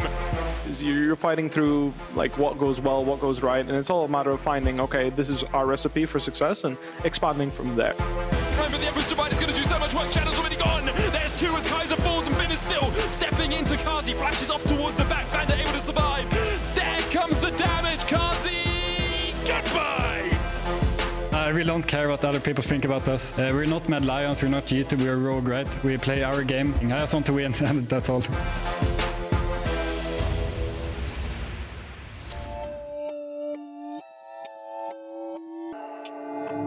We're the Mad Lions and we're coming for the top. You're an old has-been, why don't you stop? We're original, invisible, a goddamn miracle. You're cynical, you're pitiful, your play is criminal. You belong in an institution, or at least a fine for caps boosting, cause Perkovich, he ain't doing shit. Even Mickey was better with a broken wrist.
To the LEC Summer Playoffs. We're still here. It's not PGL because Mad Lions won. It makes me so happy that we have a good series on our hands because the Mad Lions managed to bounce back and are now on their way possibly towards a reverse sweep. That would be something. How did they do it? Well, I think for Mad Lions, it started in the draft. They chose blue side once again, and they decided, hey, there's some power picks that G2 have beaten us with, frankly, and it's the Nautilus ban to start things off that I really think changed things up for Mad, because while G2 still left the Lilia open and were fine getting that through, this changed the entire bot lane dynamic. Yeah, they can't really go for Senna Nautilus. I mean, you could argue they could go Senna and then Tamkench on 3, some dynamic like this, but the Ezreal Yuumi is quite a nice pickup. I think Ezreal Yuumi is quite strong, but the response from Mad is just great. Just pick up a Lulu, pick up the Ashe, and you could see in mid-game when it came to like this 2v2, just contesting for mid-prio in 15-20 minutes, Ashe can just walk up with the Lulu shield, the Lulu speed, and Ezreal just has to E away. I think that the counter pick that they had in bot was really, really crucial. Yeah, and I think that it all tied into the rest of the comp so nicely, because Camille, Galio, Lilia, like you have really good dive on top of that with the long-range engage from the Ashe, whereas on the other side for G2, I feel like they got themselves into a bit of a hole, because coming into G2, their 5th pick for Caps in mid, the Galio gets locked in. And this is where, looking at the last game, you'd love to run the Aurelia in the mid lane, or even something super aggro like Illusion, but they're so physical damage stacked already that they have to go to the Syndra, and Caps wasn't able to have that same level of impact like solo killing in mid. Yeah, I mean, the Syndra pickup into the Galio, it's not the most ideal pick, I would suppose. I mean, they run back the Camille Galio, they have insane playmaking. I think the most important thing about the Camille Galio is it works so well with Lilia. She has so much setup, so much engage, and she just felt like Shadow could just run around the map and do what he wanted here. He had good bot push, mid 2v2 was contested, but he always had the Galio ult for Camille on top side as well, so just felt really, really good for them. Okay, then we saw Shadow actually running away with this early game. Break it down for me. What did he do so well on this Lilia that allowed him to snowball? I mean, it just sort of felt like this was the Lilia performance we were waiting for, third time's the charm, you know, because he was able to find some really good ganks and snowball in experience. And the thing is, Jankos on the other side feels like he has to force plays because he doesn't outscale this Lilia, but Shadow was there for all the counter ganks, picks up all the EXP off of this, and then snowballed that into so many jungle camps on top. Yeah, you nailed it there. Basically, Shadow was just basically out-farming Jankos, and on top of that, he's matching the plays. So every play Jankos made, he actually died in, and Shadow got the XP for it. And again, he gets another solo kill, and solo kill XP is so vital. And on top of all of these things, he's actually pushing out mid and bot a lot. So he's getting lots of XP from waves, and that was beautiful for Manquan. Yeah, I mean, we sort of saw how it enabled him to be so insane in these later fights, have a whole lot of damage. Mad Lions obviously wiped this one away. I do think it is important looking at the context of the Lilia pick. Obviously got out to a big lead, but it's sort of the nature of a lot of these champions, these AP junglers like a Nidalee or whatnot, where you clear through the jungle so quickly that if you get that early edge, you snowball it so much further forward. You saw like he had such a big lead in this game, you know, off the early stages. He was always 3 levels ahead of Jankos. Yeah, I mean, perfectly the way he said. I mean, AP junglers, that's just how they work. They're kind of weak and early. If you can abuse them, they fall behind. But Lilia was just able to keep farming, keep ganking, keep counter-ganking, and yeah, it looked like a bit of a diffy in the jiffy. It's a diffy in the jiffy. Jankos looking kind of shifty, always whiffing 50-50. Shadow making him go on thrifty. Oh, damn. Put me in the rap battle, please! I had no made idea that in 30 was coming. seconds. I had no idea that was coming. On the topic of Lilia, if we do compare it to other kind of AP junglers, they do also have the tendency to sometimes fall off a little bit when it does go later. I'm thinking of the Nidalee, for instance. How does she do if she doesn't get this huge lead? If she just gets kind of like a normal lead, or the game is kind of even? If the Did game you watch goes game mid 2 or late? or Trick yesterday?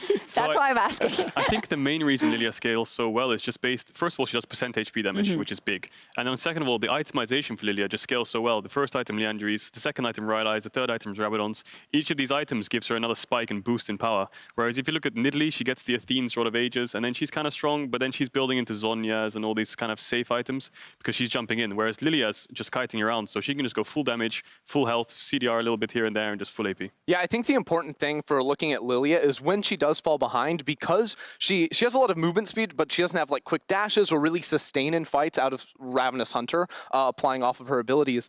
She can struggle if she doesn't have the damage, because then she can't, or the levels, even the HP, to run circles around in team fights. And that's where you see Lilias that don't get off to a good start or do get shut down early, outpaced, really just fall flat. We've seen that a couple of times, but this was a very successful Lilia. Shadow absolutely making it work better than the first time we saw it from him. We are now 3 games into this series, and the Mad Lions came close in game 2. Now they seem to have unlocked something. What do you think they have uncovered in this game that showed you that they might have a bigger chance of upsetting G2? Well, they uncovered something by covering something, and that's banning the Nautilus. I think the Nautilus for me was such a big pick for Mickey to be able to make so many plays, roam, and really play through mid lane.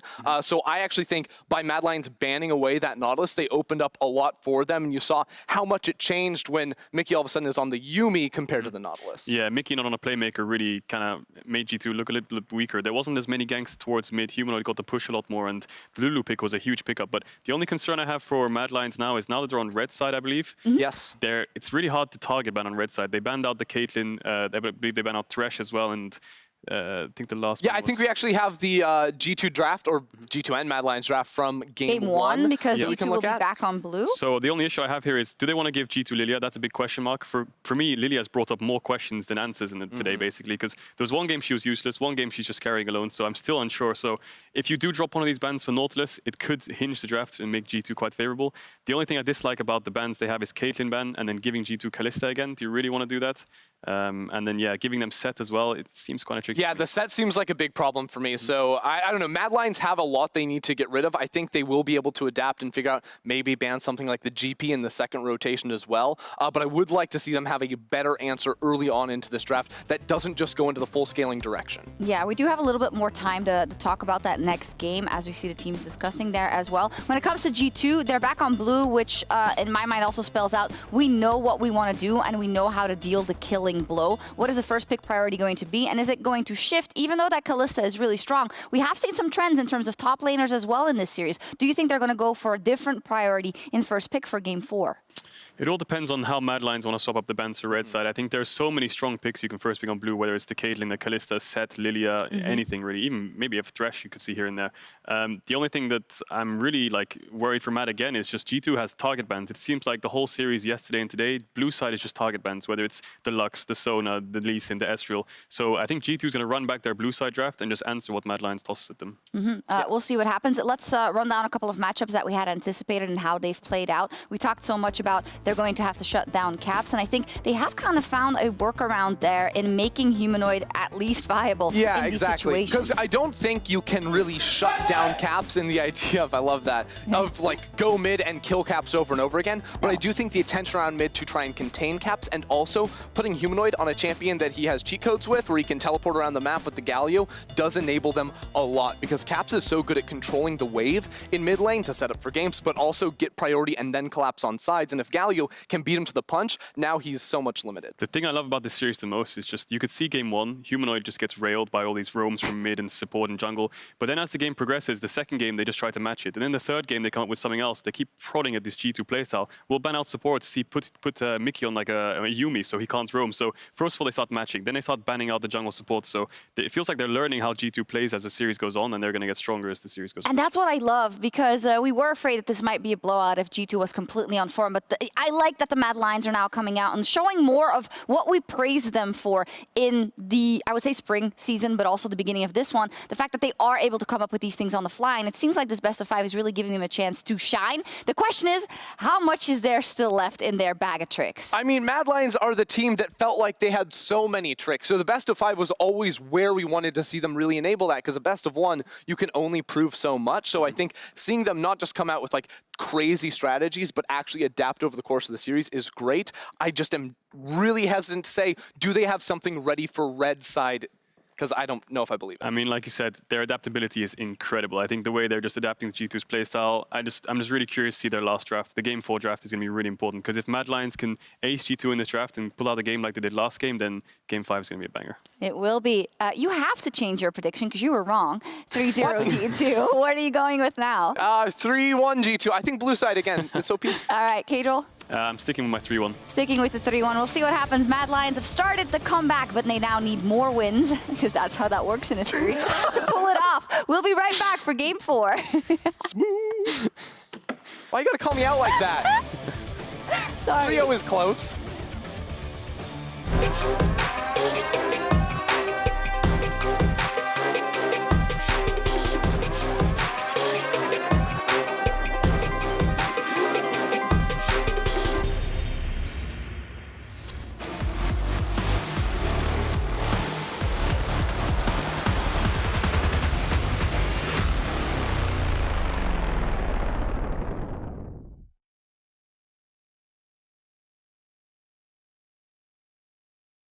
Jolie nana, recherche joli Joe. Comment on fait, je suis pas très mytho.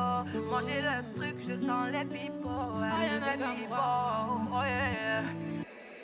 Tu ne vas pas me manquer, toi qui croyais me connaître. T'es rempli de charabia, tu ne sauras plus rien du moi. Je ne peux pas supporter, t'as osé me comparer. T'inquiète pas, je vais tout niquer, c'est la putain de la. Qui va se négliger? Je vais pas me négliger. Si c'est fini, c'est la vie, vie. Bientôt j'aurai tout zappé. Oui. Jolie nana, recherche joli Joe. Comment on fait? Je suis pas très mytho. Manger le truc, je sens les pipots. Oh yeah. Ils m'ont rendu bête. Je suis tombé la première, merde. Ils m'ont rendu bête. Je suis tombé la première, merde. Si t'as les critères, ça me va. Je suis pas dans les délires de vice. Tu penses assurer, c'est bon. Tu peux peux déposer ton CV par mail. Mais qui va se négliger? Je vais pas me négliger. Si c'est fini, c'est la vie, vie. Bientôt j'aurai tout à pécher. Oui, oui. Jolie nana, recherche joli Joe. Comment on fait? Je suis pas très mytho. Moi j'ai le truc, je sens les pipeaux. Les pipeaux, oh yeah. Ils m'ont rendu bête. Je suis tombée la première, merde. Ils m'ont rendu bête. Je suis tombée la première, merde. Chacal t'a bien Kuma, mais j'avoue que c'est mort. Toi tu fous la merde, tu veux que j'avoue mes torts, lol. Mais à qui tu vas la faire? Moi j'ai le mental, ouais, à qui tu vas la faire? Retour à la réalité. Moi je retourne à la réalité. Ouais, j'ai le mental. À qui tu vas la faire? À qui tu vas la faire? Jolie nana, recherche joli Joe. Comment on fait? Je suis pas très mytho. Moi j'ai le truc, je sens les pipeaux. Les pipeaux, oh yeah. Ils m'ont rendu bête. Je suis tombée la première, merde. Ils m'ont rendu bête. Je suis tombée la première, merde. Ils m'ont rendu bête. Tombée la première, merde. Touche un nouveau jour, merde. Ils m'ont rendu bête.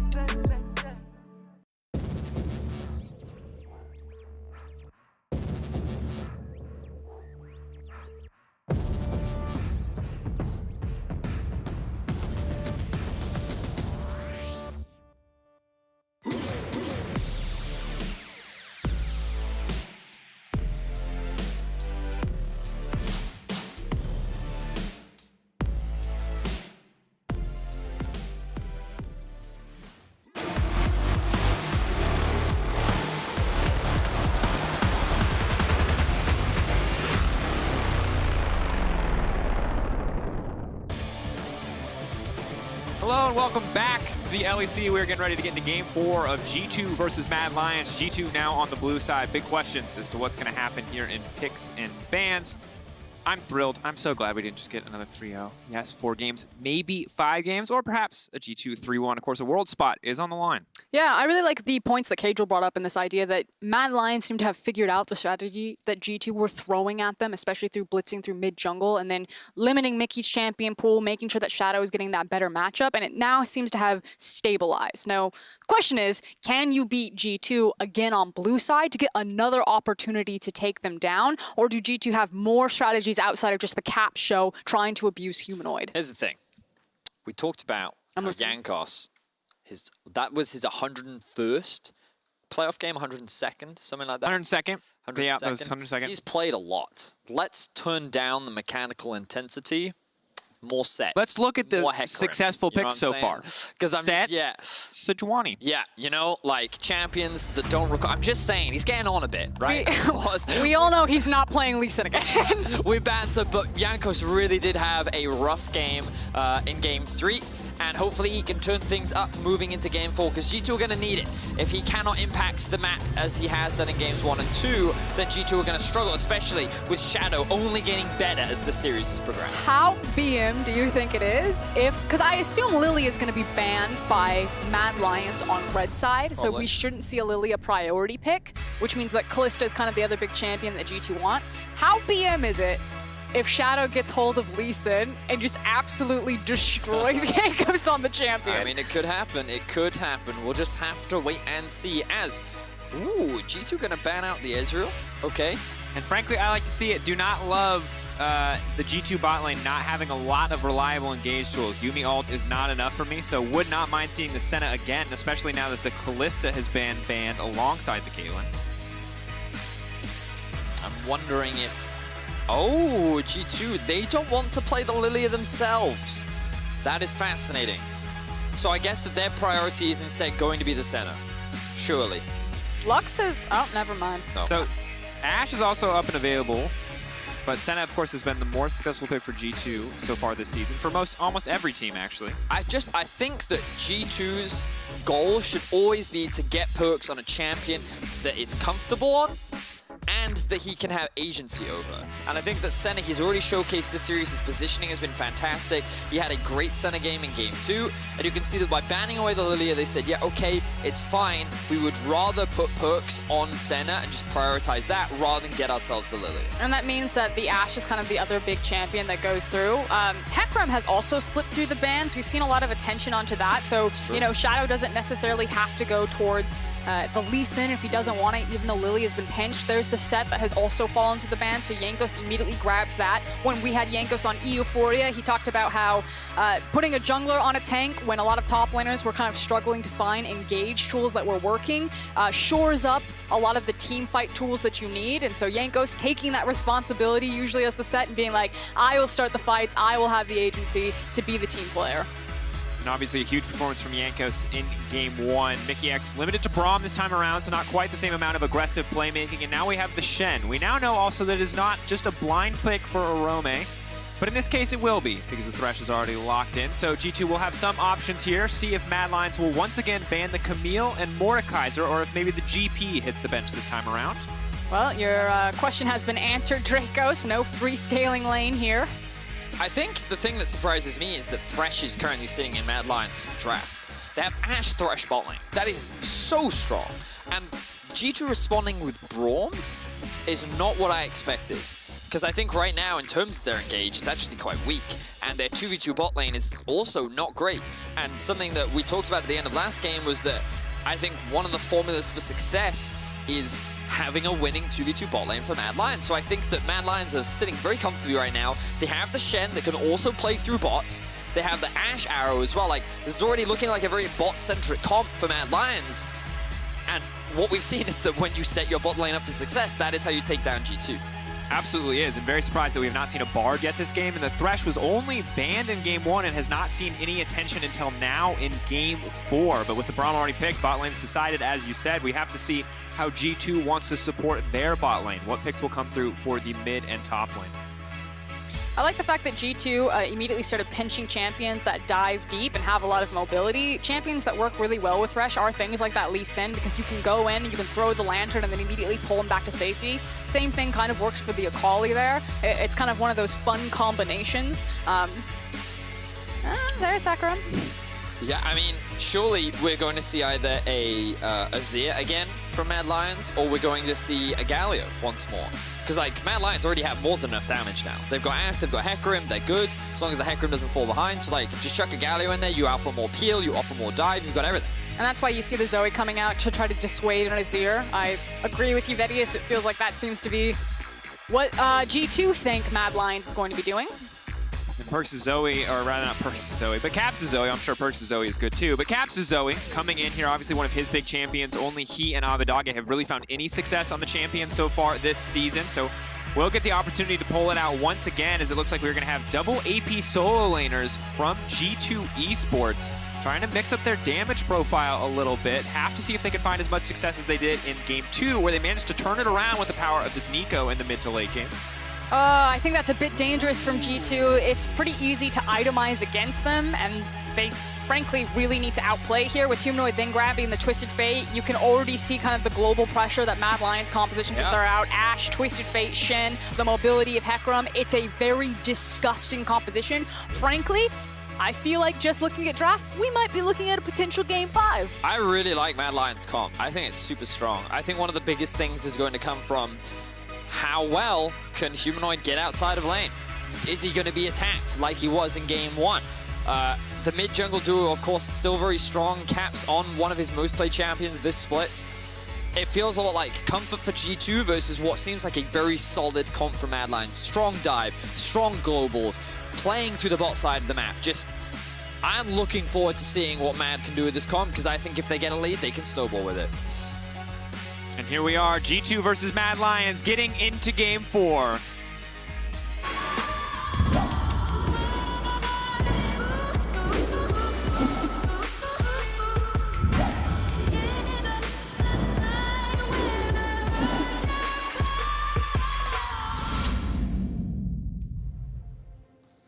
Mad Lions grouping up, looking for a strong level 1 to get them started here in Game 4. One more win takes them to match point and silver scrapes. Remember, a Worlds spot on the line. Loser will drop down to the lower bracket, have to fight their way back up to the finals. Of course, as a reminder, if Fnatic lose tomorrow, both of these teams will qualify for Worlds because of how our playoff bracket works.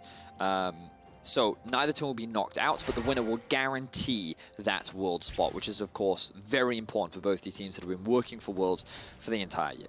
Speaking of Fnatic, if you watch the LEC broadcast a lot, you're probably tired of hearing about these two teams. The G2s, the Fnatics, the pillars of Europe, the two big giants that our region has had for so long. But I want to propose a new story and a new rivalry, because we've always talked about Fnatic versus G2, but as Mad Lions are possibly on the cusp of taking us to Silver Scrapes in Game 5, that would be twice now that they've taken G2 to Game 5, and while we always talk about G2 versus Fnatic, you might be witnessing the birth of a new rivalry, of Mad Lions actually being that team that we've set them out to be, this new European power. So all eyes on these little breakout Cubs to see if they can truly be the next great European hope. And of course, the only two teams G2 has ever lost a best of 5 to with this roster since the start of 2019 is FPX in the Mad Lions. Not quite there again yet, but they do have one of the better head-to-head records against G2. I believe they were 6-7 rather from the Mad Lions perspective coming into this series. Now looking to balance it out, potentially tie it up if they can win another best of 5 here, but pressure is on.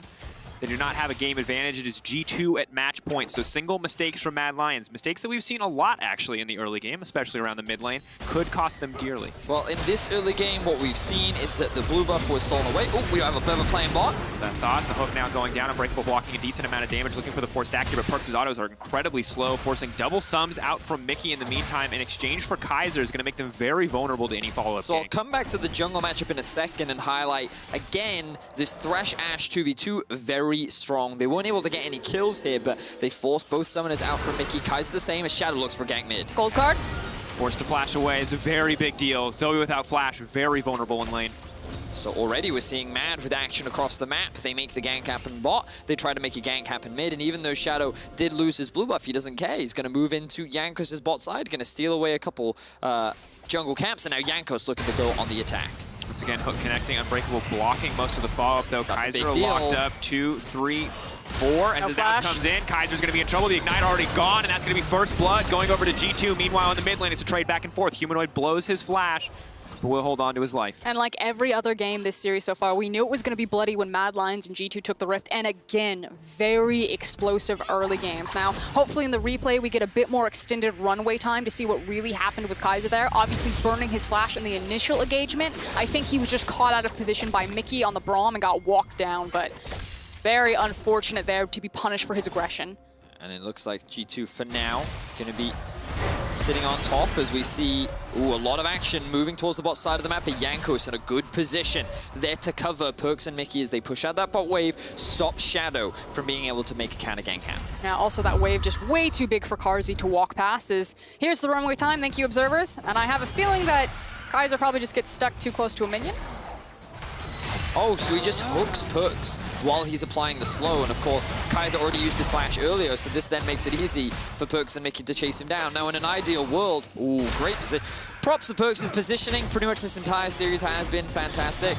They wanted to give the kill over to Perks, but in this situation, this early on into the game, Perks is probably not flaming Mickey. He's probably like, it's fine. As long as they get the kill, they're happy. And now we have to see what they can do with any kind of advantage. Of course, not quite what they wanted to get, but it's not about getting a tier early on for the Senna. You will just go for the pickaxe, so it is most certainly not the end of the world. He's able to buy the item that he wants, and now continue to lane against Kaiser and Carzzy. In the previous game, Carzzy and Kaiser were able to shove in the wave so consistently. They were able to be such a nuisance, but without the Lulu this time around, they may not have quite as much all-in power, and I'm wondering if we eventually get to see some roams from Kaiser. We'd spent so much about the mid lane in our first 2 games, but Game 3 was much more individual lane focused, and the lanes, or the roaming rather, could start to come out. Dracos, it's the caster classic when we say level 6s, baby. Like, that's all you got to keep your eyes on, especially with Mad Lion's composition. Twisted Fate, Shen, Ashe no Arrow. flashes, Ashe Arrow, you hit that right. It's just there's so much on Mad's comp when they hit that level that G2's got to be on high alert. You can already see, let's bring up the minimap and have a look at some of this vision. You can see Control Ward already sitting in the river. They've got the bot scuttle as well. Mad is already setting the scenes and saying, hey, we have our eyes set on making a play for the bot lane. When you're against a Twisted Fate or a champion that does have heavy roam potential, the Control Ward that Vedius just pointed out is so important. X-Flash, Facebreaker will pull back, will connect. Humanoid potentially going to be in trouble here. Haymaker will land. Yanko's taking a lot of damage back, but Humanoid holding his ground for now. Yep, really good positioning there from Humanoid. He was in front of minions, so he couldn't get bubbled, and now Shadow looking for a gang top. Rome could go for the taunt flash here. Shadow, though, denied on the devastating charge there by the stealth from Wanderer. Clever use. And now we have a moment where Mad are just going to crash this wave. Yanko's making sure that Wonder's probably not going to get dove. Using Blast Cone, though, he's going for the gank. Double snare, that's so much CC. Now they're going to be in trouble. That is the power of this champion. The pullback. Rome now trying to run to safety. Facebreaker, where's it going to go? Yanko's waiting, trying to find 2 kills, but it will just have to settle for 1 as a Rome gets knocked down. On the very tip of his fingers right there, Yanko's manages to find Shen, pull him back. So good cover from G2. They gank mid lane. They immediately run to the top side, find the kill, and are starting to alleviate a lot of this pressure that Mad Lions are throwing. And that level 6 now gets delayed because Humanoid, he doesn't have the HP to look for the roam. Arome also forced, well, he's dead. And we see Wonder getting the outplay here. Shadow and Arome is basically just trying to push in the wave so Arome can look to a reset so they can make this level 6 play happen, but then the double binding into the ultimate, into Yanko showing up.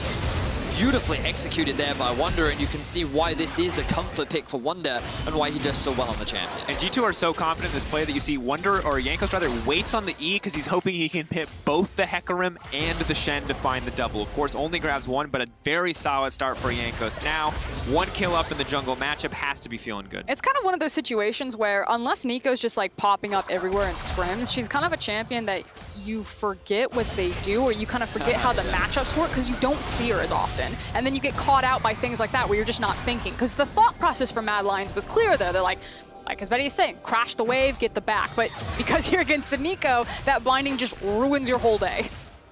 Yeah, and really at that point, Wonder had no damage. That is just base damages and a flawless combo there. Of course, maybe they could have seen him coming on the Scryer's Bloom as it was popped by Yankos, but they disrespected a little bit, and as a result, they are going to be in trouble. But here's the thing. Perks and Mickey now need to be on their best behavior because you know that Humanoid's going to be picking up his blue buff here. Everyone's keeping track of the jungle timers, and that Carzzy has just tipped over into level 6. And so this is going to be the big window. We're constantly going to be clearing waves and then looking for the roams and the kill setup bot lane for Mad. And so what G2 is going to be doing is, number 1, they're going to keep top pushed as much as possible. We don't have time. The play's already happening. Lands, Perks now walking away. Of course, when he's into stealth, it is hard for Shadow to actually follow up. Oh my god, that's actually such a solid interaction. Curse of the Black Mist denying the Hecarim devastating blow unless he gets into absolute closest range possible. So I know that Senna has a lot going for her, but I'm just going to put it out there that I think the Curse of the Black Mist, probably like the top tier in my opinion, like top shelf ability. That ability ruins so many champions' days. And I think that in that situation, it's what really helped G2 able to get out of that situation, but also the clutch exhaust from Mickey mitigating so much damage and slowing Shadow was pivotal in allowing G2's bot lane to get out with their lives. But the other big thing, and this is why I wanted to bring up the minimap, was top is permanently being pushed in, and so is mid lane, which makes it so hard for Mad to actually utilize their globals, because if they ever do, they're either losing all their HP or they're going to lose so many plates for it. So G2 are trying to utilize their strong soul laners, as we see another play in the mid lane. Good sidestep there coming in for Yankos. And Vedius, I think it's a really good point because when we first saw the Nico come out, Matt absolutely demolished it with the Camille Galio combo. So they actually haven't gotten a really good sample to set expectations for what this champion can do. And now that Wonder's ahead and Arome stuck on the Shen instead of the Camille, he doesn't actually really have any options to contest this wave up against the Nico. But that also means that Mad Lions need to really rely on Shadow to get Arome and Humanoid kind of out of these lanes and into playmaking opportunity. Yep. Now, the Zoe pick is obviously going to be huge because she'll have push priority or at least be able to answer. I'll hold it. Perks in trouble. Good flash there coming out, but now the Shen on the way down. Perks is going to get taunted up and knocked down. Mickey on the retreat, but no, the heal. Not quite enough. Mickey will now retreat. Arrow now coming in. He's going to have to flash out to safety. Meanwhile, Nico pushing on the top side, but a solid play kicked off there for Mad Lions. As we were just talking about, you need to get the Shin and the Twisted Fate out of the lane phase because they're never going to be able to contest the priority. Mad Lions found their window. In response, though, G2 picked up the Herald, funnel all of this gold into Wonder. This is no longer the 0-4 Nico that we saw in the previous game. This is Wonder who's going to be on clock, if not ahead of clock with this Herald behind him. And this is why the pushing lanes was so important. You can see even in the mid lane, look at Caps continuing to push, they found Shadow. Oh, sleepy. Whoa, anti-synergy. Oh, Yankos, my dude, you gotta wait for Caps to land the Q there.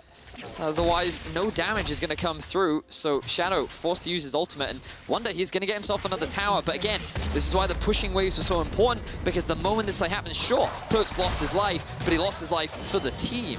They now have a 2-3K gold advantage after what was a successful roam for Mad. Oh, wow. And that's a 2K lead for Wonder individually in his lane, and he's at almost 1,300 ahead of the furthest ahead person, which is Humanoid. That is one massive Nico, and also the faster she gets to level 11, the more devastating that ultimate is going to be. G2 also going to grab a Mountain Drake in the meantime. Mad Lion, they were fighting blow for blow in Game 2 and Game 3, but this time around, G2 are absolutely dominating in terms of raw gold in the early game. That said, Mad Lion's composition, even though they have fallen behind, is still very strong at kind of creating their own windows of opportunity to take the plays that they want because of all of their global ultimates. So because of the composition that they're playing, yes, everything is looking very good for G2 right now. Mad Lions still have plenty of opportunities and choices to make to get them right back into this game. Arrow lands. Locked up. Taken out, and it's very clear once again, it feels like Mad Lions always paint a target on the back of one of the G2 members in the early to mid game, and this time around it is Perkz. Lens, of course, available this time, was able to use it to walk away, but Wonder now ready to spread his advantage from the top lane to the bottom side of the map as Shen is left farming under his inhibitor tower. Wonder can start to walk forward here. Lantern there to pull Carzzy out, waiting as long as possible before taking it. So, okay, Wonder is... So could we very quickly look at the Shen in the top lane observers? Because I believe he should be setting up a freeze right now, and his whole goal here is to try and maintain the wave here so that it doesn't push back towards Wonder, he gets no farm, and Aroma can get back into the game. What's interesting is how Wonder now uses his time. And what we've seen is that Wonder's now roaming into the bot to help take down this tower and secure more plates for his team. And because it forces Mad into a numbers disadvantage. Oh no, that is one big Nico meet. Oh, cool, the highway now coming out there from Mickey X. Yanko's now pursuing in, and Carzzy will get taken down. Arome didn't have his ultimate there. He had to TP in, and now he's stuck in a very awkward spot. Oh, he's marked up 3-4, suplex down, knocked. It's going to be one sleepy Shen. He's going to be one dead Shen in a second. Surgical play on the Surgeon Shen from G2. Mad Lions are not having a good time with their teleports this series. It has been a very rough day. Obviously, Arome immediately regretted that one. As you said, Vedius, he didn't have the stand united, and if he had, maybe that situation doesn't turn out as favorably for G2 as it did, but you were just talking about the freeze, how it gave space for Wonder to use the numbers advantage across the map, and then it's just on the team to be proactive enough to punish it. Yes, if you freeze, you deny a lot of gold, but you need to account for the fact that Wonder's not just going to sit up there and watch you freeze the wave. Yep. He's going to have a champion like Nico that can set up those dives and still be devastating on the map. And what's crucial is Caps went with him. It was not a 4-man play bot, it was a 5-man play bot. They committed all of their members down there because there are still a lot of plates, and it was the only way that they could force these kills and plays to happen. So they lost a couple of plates mid. Humanoid was able to get some experience back, some farm back, which was great for him, but at the end of the day, Mad got punished for trying to freeze that wave there. So really well played by G2. Now they're looking to play on a Perkz. Perkz caught out the chain CC, flawless from Mad Lions, looking to burn him down as quickly as possible. Mickey there, not quite fast enough. The Unbreakable will not body block the final shot there, and he will get taken out. Really Still, good pick. Constantly abusing G2's greed. That's multiple times that G2 members over the course of the series have been caught greeding for waves.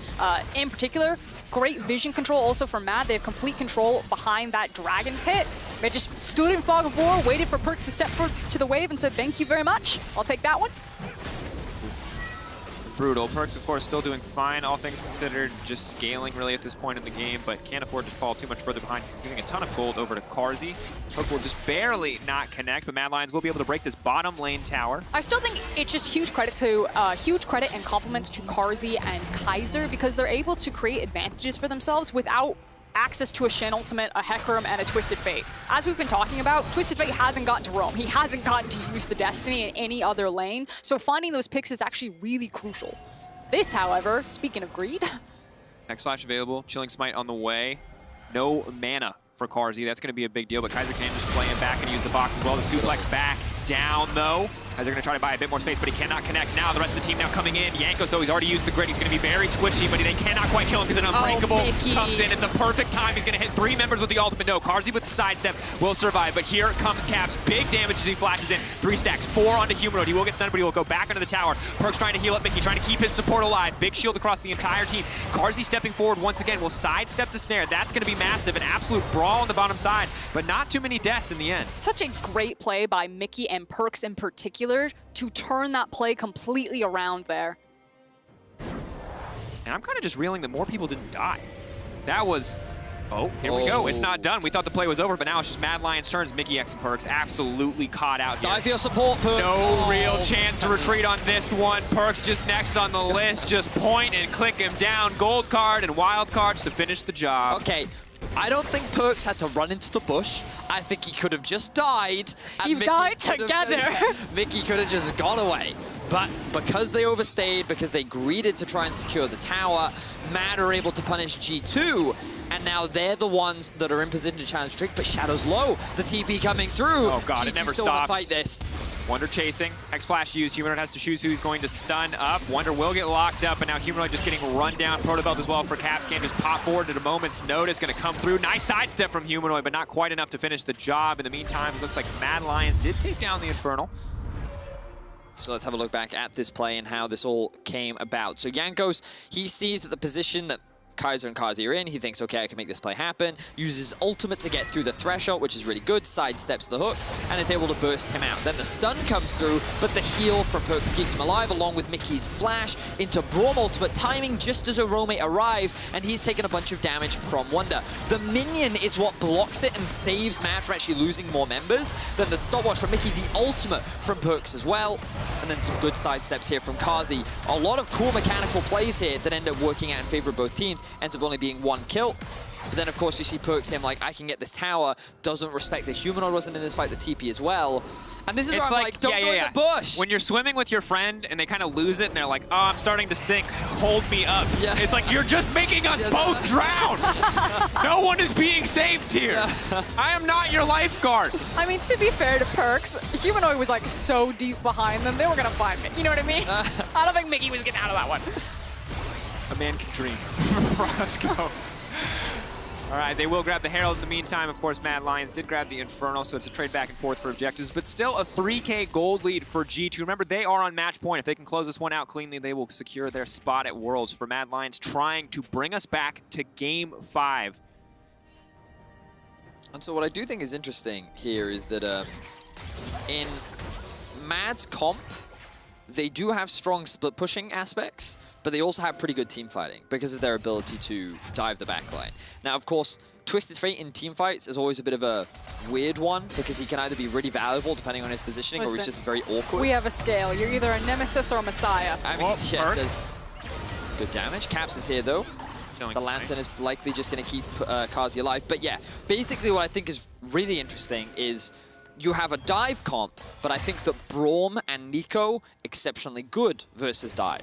So I think that Mad want to avoid 5v5 fights if they can, and I think they're better off utilizing sides to generate pressure and then trying to look for picks. Instead, use the TF ultimate, use the Asher, use the Shen ultimate to try and pick off people on a side lane and then rotate into an objective where you have a numbers. You also have to be very careful about when you Shen ult, because it is so easy if you are running in as Hecarim for Jankos to just ult you right back out, and if the Shen is ulting in at the same time, you can shut down all of the reliable engage and team fight options for Mad Lions. I think you're so right, Betty. I think picks probably are the better decision at this stage of the game. But I think kind of the difference in the last time that Mad Lions, or excuse me, like the reach of Senna and what Mad Lions have for them is even if the engage or the dive doesn't land, you still have great reach and control in front of you between a Thresh and an Ashe. I just think Mad Lion's composition is really well balanced and kind of everything that it can do. And even if you don't get the most successful Hecarim into Shen, like Ashe and Carzzy, with the help and protection of Kaiser, can just fight you and walk you down front to back. She's going to have great kill pressure on set. So I agree, but I think that when you look at the range, Caps and Perk should have more. Which is why I think that, like, that's the biggest difference for me, because last time, you're right, when they were funneled into those choke points. What frontline dies faster? Yeah, and you have two tanks versus one. Sure. And I think that I think the Zoe pick is what really changes a lot for me, because I think that her range is kind of unrivaled, and like, Shadow's like, I'm ready to start a fight, and then all of a sudden slapped by a bubble, and you're like, I'm no longer ready to start a fight, right? And so that's one of the biggest things for me, and again, it's also in the hands of Caps, and this is one of his best champions, so that's probably going to be one of the biggest champions that I keep my eyes on when we look at these fights and these neutral objectives that are going to be coming up in the next few minutes. Cap's no stranger to that kind of pressure. His Zoe, more often than not, is stacking Medjai's. At this point, it is just a Dark Seal. We'll have to see if he wants to tick over to the next tier of that item. Important to note as well, Wonder with the Glacial Augment now has 2 item actives to go for, so Carzzy and Kaiser, as strong as they are, have to be careful about where they position. Could be very easy to catch them out. Kaiser consistently staying very far back from Carzzy to make sure he can use that Lantern to take him to safety. That said, Cap now potentially caught out. They're trying to get the fight kicked off. Mickey looking for that disengage. Shadow caught in the midst of the entire team. But Humanoid on the backside trying to dunk down. Cap's still alive. The heal coming in from Perks, but not nearly enough. G2 now has to run for the hills. Shadow still going. Wonder coming in. 3 stacks. Not quite going to find the 4th. They tick away. Yankos will go down. Wonder wants to find something. He's going to have to use the ult shortly just to save alive. A nice flash taunt comes in. Wonder going to be in trouble when Mad Lions grab a kill. And just like that, only 1K difference in goals. So well played there from Mad Lions as Caps is trying. Ooh. Okay, that was a little bit too close for comfort. Caps on Zoe. Need to remember that one. Carzzy, though, playing like a madman. That is the aggressive Ashe that I like to see. Mad are going to come out ahead in this fight as well. A much-needed team fight win as they look to secure themselves the 3rd Drake of the game. Beautiful stuff, and a lot of it just comes off the back of punishing Cap's position there. He was the one that got caught out first. He was the one that had to use his flash very early on, and he was one of the players that we were going to be watching. And because he gets caught out here, this is where Mad Lions were able to turn it into such a successful fight. And obviously, you can be that far forward down the lane when you're playing with the Lantern just like that. And as you said, G2 trying to take the pick onto Carzzy as he's playing with fire around the Lantern, then opens them up to get engaged on by the Hecarim. But we talked about kind of the front-to-back fighting, and even though this fight is messy, ultimately Carzzy is not under any sort of threat and pressure right now, and he has the damage and the confidence to step forward and to cut through the tank line. Mickey and Yankos all falling down there, and then a sick flash taunt from Arome to then hand off Wonder.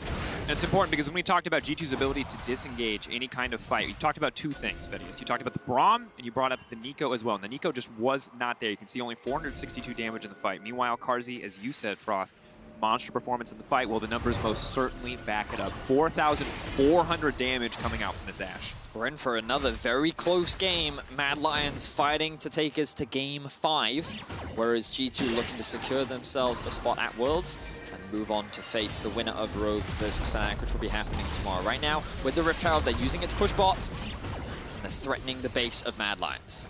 So I think it's about kind of reorganizing yourself for G2, not necessarily trying to force the 5v5 of the fights, but making the most out of the siege potential, which is why anytime that they have the Herald with a Zoe is always going to be quite devastating. Goes in, he's trying to buy space. That's so many towers taken down. Humanoid in the meantime is split pushing in the side lane, but that bot tier 1, or bot inhib tower rather, is just so low. If G2 find another push down there, it should be easy to take down. Humanoid though, getting more farm, getting more time to himself to scale up.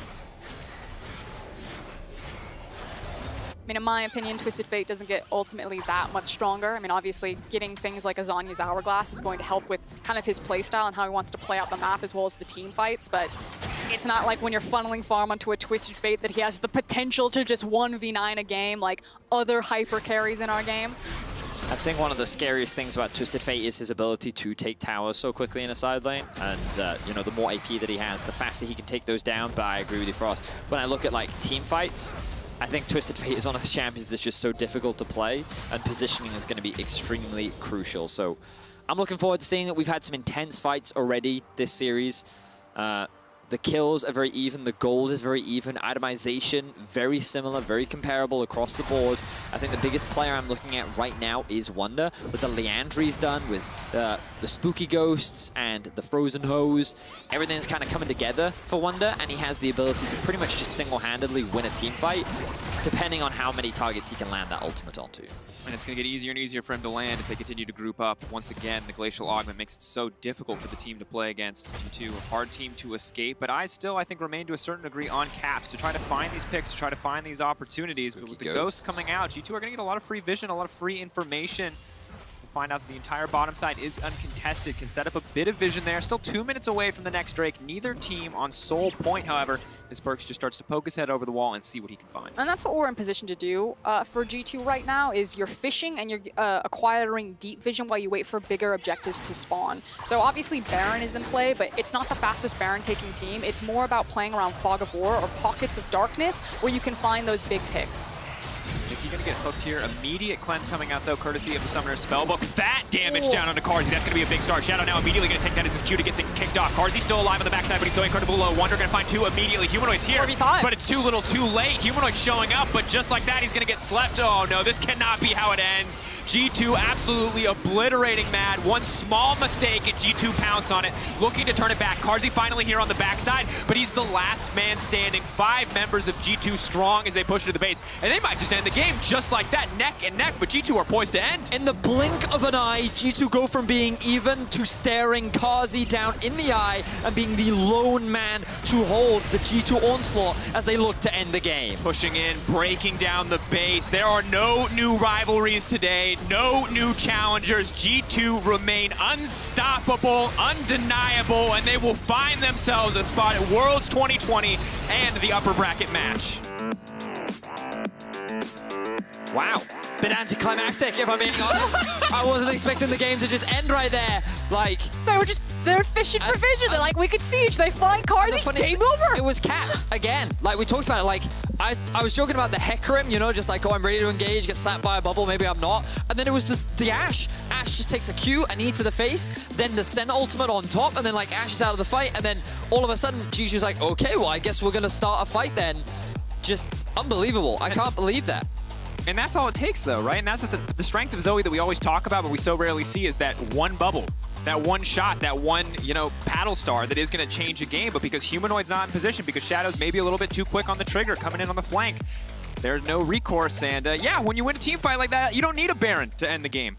I will also credit the setup that G2 had going into that, though. You know, the fact that they find the crucial bubble, or the crucial big damage, and then the waves are also simultaneously pushing in, that they just immediately saw their moment, took it, and then ripped the game wide open and the series away from Mad Lions. That said, credit to Mad Lions. It's going to feel bad in 3-1. They obviously still get another chance to potentially qualify themselves for Worlds or even fight for their position back into the finals of LEC.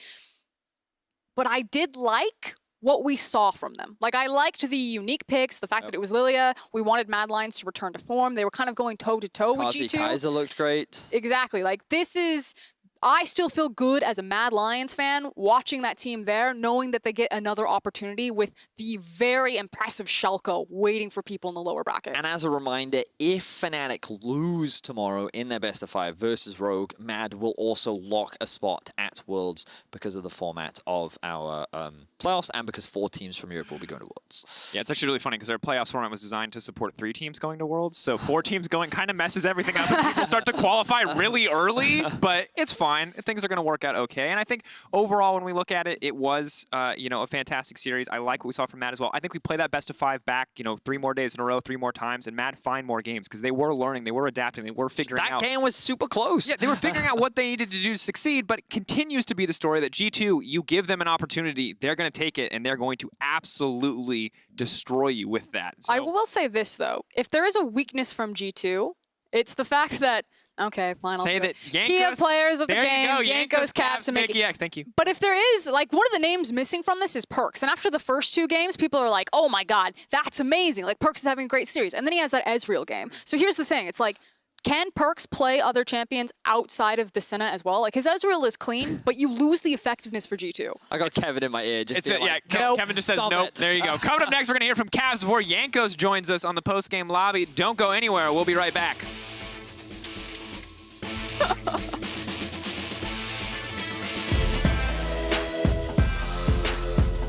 Have the flash to get out of here, and Torre is left all on his lonesome with an incredible quickness into the knockback.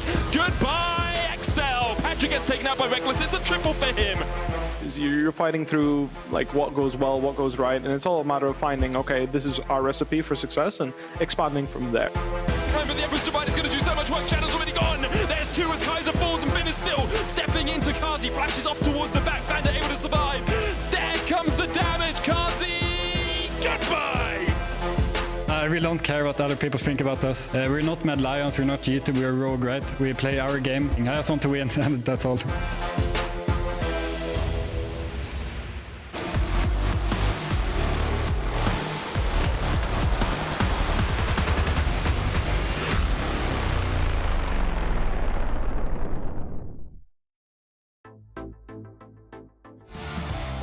Our teams are so good this year.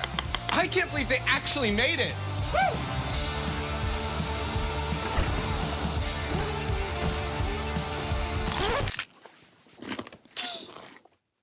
What? It's what champions eat.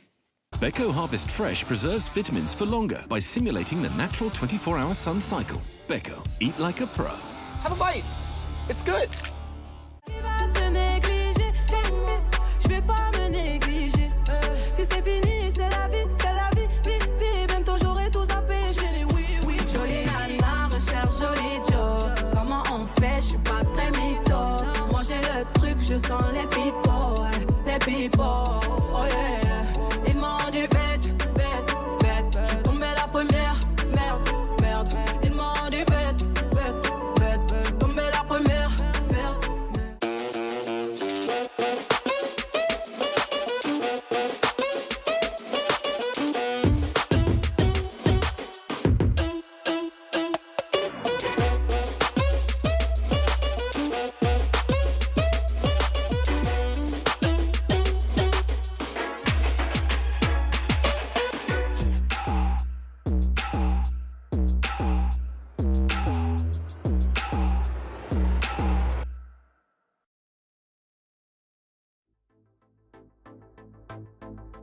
I'm feeling like it's pulling me under.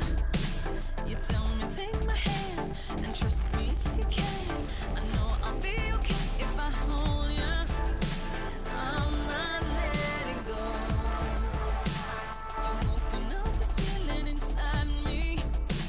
It's opened up my eyes. This thing I cannot hide. Do anything to keep it around me. And I'm not letting go.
Hi everyone, welcome back to the LEC Summer Playoff with G2 advancing to round 2 and also qualifying for Worlds actually. Caps, congrats and thank you for joining me. Thank you.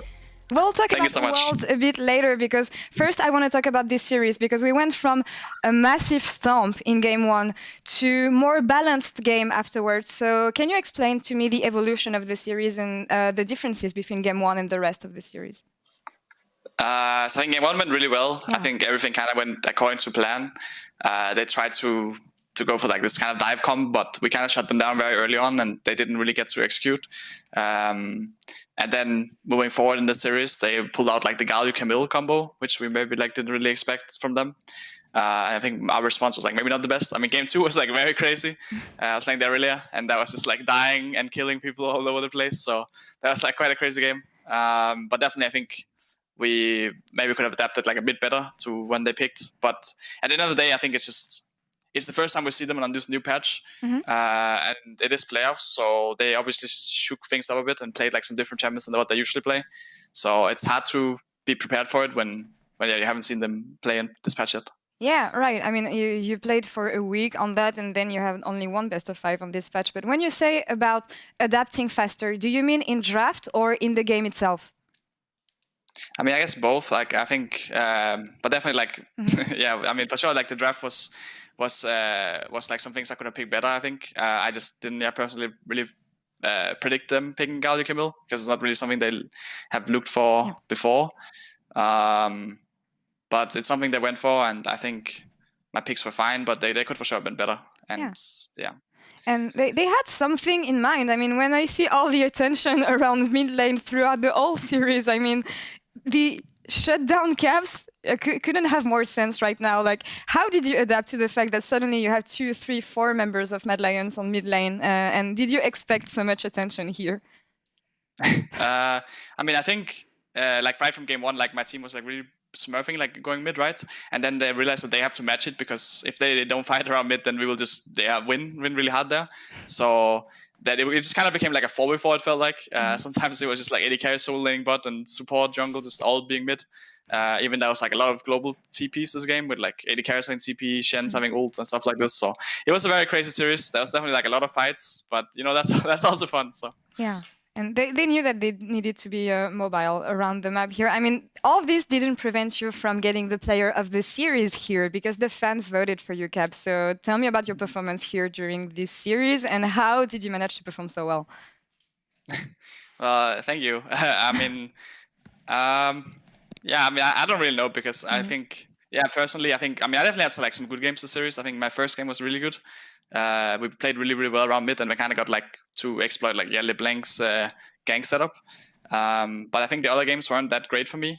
So I'm actually kind of surprised to get the play of the game. I think maybe there would be someone else I would put it on. But yeah, I think it just came from like getting caught off guard, as I mentioned before. Sure, he has played Galio TF before, but it's not something that Humanoid has like in the past looked much towards. So I was definitely surprised when he came up with that and kind of like backfired my own prediction, preparation for him on this patch. So yeah, I was more confident when I played like the first game against Asia because I knew that is something that he's very likely to play. I see. Well, even if it's not deserved, I mean, you can take these players of the series title and brag to your teammates afterwards because they're going to be jealous for sure.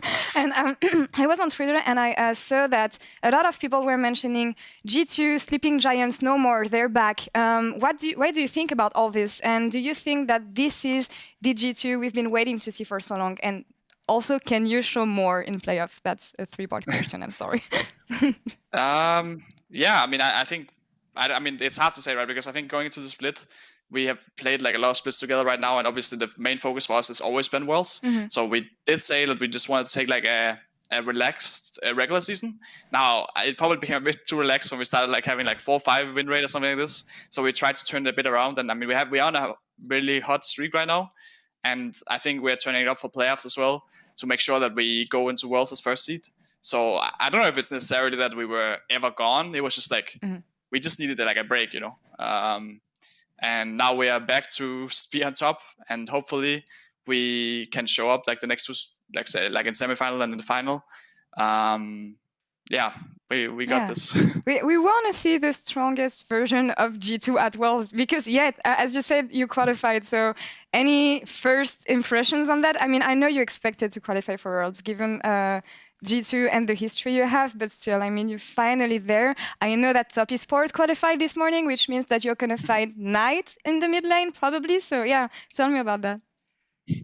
Yeah, I mean, definitely Worlds will be hype. Now that there's like 4 Chinese teams at Worlds, it means that we're like guaranteed to have a Chinese team in our group. So group stage could already be pretty hard since we're like very likely to have like both Chinese and a Korean team in our group, which is like something that I haven't actually tried before. Usually I'm very lucky with my group draw, but yeah, it's very likely we had hard groups, so we just have to make sure that we make it out of groups. Obviously, it helps a lot if we get first seed in Europe, so we're gonna try hardest to win for ourselves at Worlds, but also for the fans, and just make sure that the G2 dynasty keeps going. For sure. And there's still a lot of time to prepare for Worlds and also to grab that first seed. But first, Caps, congrats on advancing to round 2 here and qualifying for Worlds. We'll see you again next week. And for now, we're going to take a short break and we'll be back in a few minutes with Shox, Ender, and is it Jankos? Yeah, it is Jankos. See you in a few minutes. All right. See ya. Sad Lions.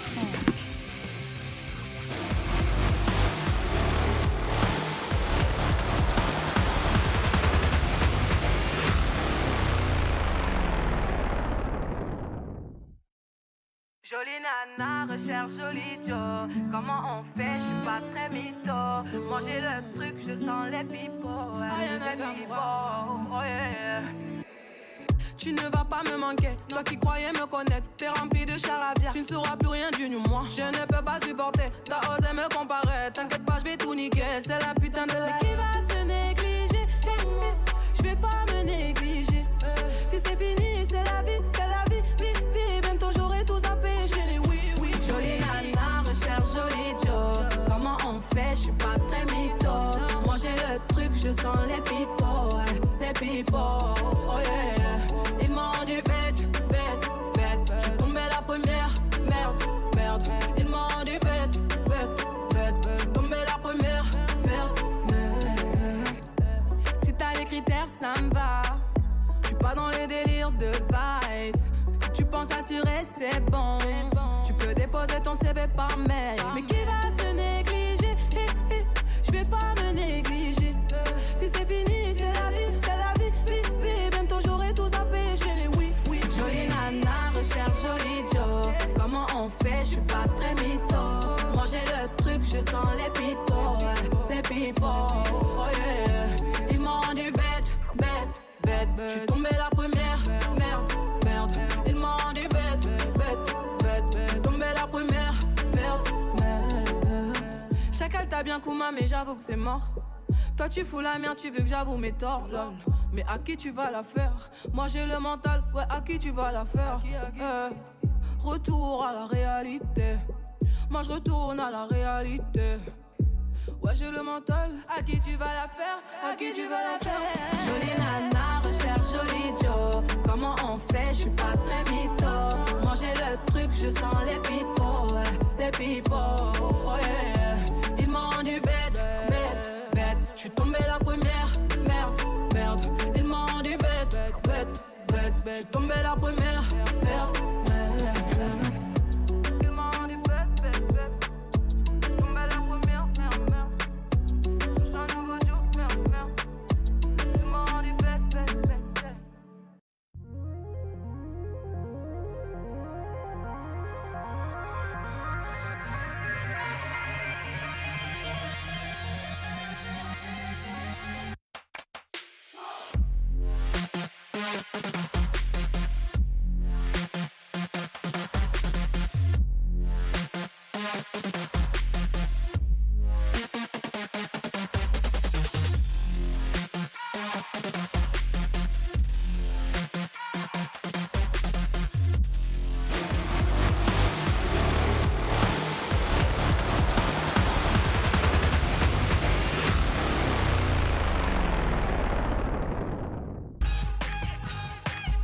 Welcome everyone to the LEC post-game lobby. I'm Shox, joined by Ender and Jankos. Hello Jankos, congratulations. Hello. Hi. Wow, you seem very unimpressed. Was the series that boring for you? I don't think the series was boring. I just think I'm just unhappy because I didn't really play Sejuani since like last year, and I didn't really like play her in solo queue, nor I played her in scrims. But I just felt like winning a game, so I just kind of said that we should pick Sejuani. And we did win, so I'm happy with that. It did feel though like my Sejuani was quite rusty. I think I missed like one ult and like choked once on mid wave when I autoed the minion instead of Shen. Except for that, I think everything was fine. And of course, my Lee Sin. Yeah, you got to I have hit some it fun. so hard. I actually hit it so hard. And I think that game 3 overall could have been slightly better played and drafted around, especially that we like knew about the Galio Camille already. But I mean, there's no excuse for like me kind of like just like running it down. So I hope that like next time I pick Lee Sin, I'll for sure not run it down, but I will have to pick it again. Like I really need my redemption story again, because after that game, I'm like, Okay, so you're more unhappy about your own performance than you are, you know, with how the series went. But we were actually very praising of your performance, especially in games 1 and 2. And I mean, Jankos absolutely popped off, so... Yeah, I mean, I think it was really cool. One of the things that we were eyeing coming into the series was sort of how you and Mickey looked to play around mid lane and utilize caps to get out to a big lead. So in game 1 especially, you guys completely shut down Humanoid. It felt like your teamwork alongside Mickey is really what helped you guys get those first couple games. Well, I mean, I can't really disagree, right? I don't really think my performance was like bad. I think I played very good set games, and I think my Sejuani game was pretty good as well. I just think my Lee Sin was really trash, and it was really like old and boomer and just disgusting. But that doesn't really take away from like the other games, like you mentioned. And yes, we did play really well around mid lane. Sometimes maybe we like kind of forgot about bot and top just because we were like playing around mid lane so much. But I think the games were fine, and you know, me and the Mickey are like the boys, and you know, when the boys are around the mid wave, then the enemy mid laner really cannot play the game. Yeah, that's what the boys are doing. The boys are doing that. That's what happened definitely in game 1. We did see that Mad Lions, they found some answers. They adapted a bit throughout the series. You know, they put the humanoid on the Galio and on Twisted Fate, a lot more roaming capabilities. What did you think of Mad Lions' adaptations throughout the series? Well, I do think that they did get drafts they were looking for. I am not sure about like a single picks, because they did change their bans from like, let's say, game 1 to game 4, right? The blue side draft was slightly different, the red side draft was slightly different as well. But I mean, I think they were practicing the Galio Camille comps, they were practicing the Shen Hecarim comps, so it made sense what they were looking for. And I think playing dive in this meta is like a legit way of playing the game. And I think I kind of crippled my team this series by not playing Hecarim, because I actually think Hecarim would be really, really good for us in the game 3, where I pick Lee Sin. I think if there I just pick Hecarim, probably, you know, they have to like respect Ban Shen, and that way we can also get a better matchup top lane. So definitely I will like pick up that for next week. I'm kind of leaking strats here, but I think it's whatever, you know. I don't think we can lose, so it's fine. And then, yeah, I mean, I think that they had decent drafts and their play was also decent, but we are also playing pretty good. I think probably if we would be like the G2 from middle summer split, we would probably lose, right? But we actually like play much better now, so I think it was a very competitive series and I had a lot of fun playing. Yeah, well, Jankos, if you don't mind leaking some more strats, I do want to pick your brain a little bit on the Lilia pick. As a super new champion, you know, the first time we saw her here in the LEC was yesterday with Trick. We've seen very polarizing performances, you know, yesterday, and in the first game today, it didn't really feel like she had a big impact, but in game 3 especially, Shadow super popped off on the champion. So I'm sort of curious what you feel about the pick overall, because it seems like a lot of other AP champions where if you get an early lead, you clear the jungle so fast, you get like giant advantages. Yeah, I mean, I do think she's like a power farmer, right? So if you can just not have too much stuff happening around the map and you can just power farm, then you will outfarm champions like Lee Sin, for example, and you will get the XP lead.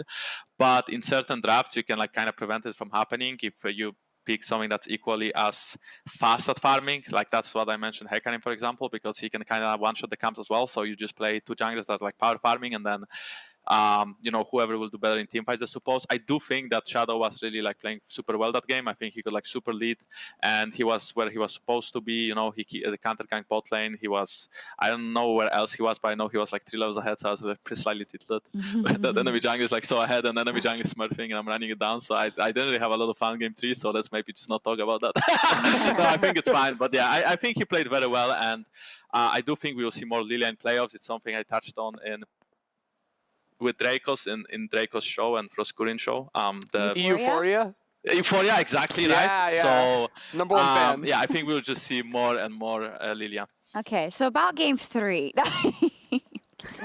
Stop! Why you gotta do him like that? Sorry. No, it's fine. I mean, you can ask. Yeah. Okay. So one question I did have is, I know we meme a lot about the Sejuani and the whatnot and the Braum duty like a year ago, and then picking the Lee Sin or whatever. But it does seem like you have the final say. But because you say even now, we knew then that Hecarim was, and he wasn't banned, I think, was a better decision in that situation. But I still went for Lee Sin. Explain how that happened. Yeah. I mean, first of all, you didn't really like make it better for me, by like mentioning all of this. But except for that, I think that Lee Sin was also not like a bad champion in that game because, well, they had squishes, and in theory, if I get a flank off and I go on Ashe or Lulu, I can probably win the fight alone. But I think I played very poorly early game, and I think one time I didn't see Galio TP and I died to Galio mid lane after we got a kill. And I think the 2 bot ganks, one time I went to deep over force, the other time we didn't really coordinate it with Shen well, so we also lost that fight. And then at this point I was so far behind that I couldn't do much. But Hecarim would just be a safer pick in my opinion. But yeah, since my team is always fine with whatever I pick, of course they have preferences, right? So when I mentioned Sejuani in game number 2, everyone's like, yeah! And then I couldn't really say no anymore. But in game number 3 and 4, I kind of picked what I wanted. And I think, yeah, like I mentioned again, Lee Sin was not a bad pick. It's just I made him look not very good by playing the early game as bad as I did. And at the same time, I don't think they should have went for Camille Galio for 5. I think that also crippled my pick slightly. So good job, Grabs. I think Grabs actually made us lose that draft on purpose so that my Lee looks worse, so that I don't play it anymore. So I will just first pick Lee next week. Okay, love it. Makes a lot of sense. So you won though, so it's all good. And this means that G2 are locked at Worlds 2020. Mad Lions, they can secure a spot with Fnatic loss tomorrow. And Schalke will face either the Mad Lions or Fnatic. And it's kind of, everyone wants to avoid Schalke just right have to win one series, and then they're going to Worlds. One more. That's all they need. Let's focus first in on G2, first the playoffs and then Worlds, or maybe the other way around. Jankos made it to Worlds. I think it was never on your mind that you would not make it, I think, if you're playing on G2, but must feel good to have it locked in. And what do you feel about your form right now, being that, well, Worlds starts in a couple of weeks already? I guess a month, more. Yeah, I mean, I think we can perform well at Worlds. I feel like we are playing pretty well right now compared to, like I mentioned before, mid-season summer. I think currently we are actually pretty good. I think there's still some tweaks to be done. Like, for example, some of our team play or how we catch midways today in the game number 4, we got caught that slightly made Mad Lions come back to the game. Sometimes, of course, draft mistakes or just play mistakes that I could mention in game 3. So I think we are slowly getting stronger. I also think team atmosphere is very good again. I don't think we are like really burnt out. Not sure what will happen when we travel to China, of course. We'll have to go through the quarantine. So maybe we'll play like too much solo queue, maybe we will not, but there's nothing else to do except for playing solo queue. But I'm pretty excited for Worlds, and yeah, like you mentioned, I didn't really feel threatened to not make it there. Maybe 4 or 5 weeks ago when we were struggling a lot and we were on like a huge losing streak that never happened to us. But at the same time, we didn't really practice at all these weeks. We had some vacation going on for us and just like taking it pretty slow.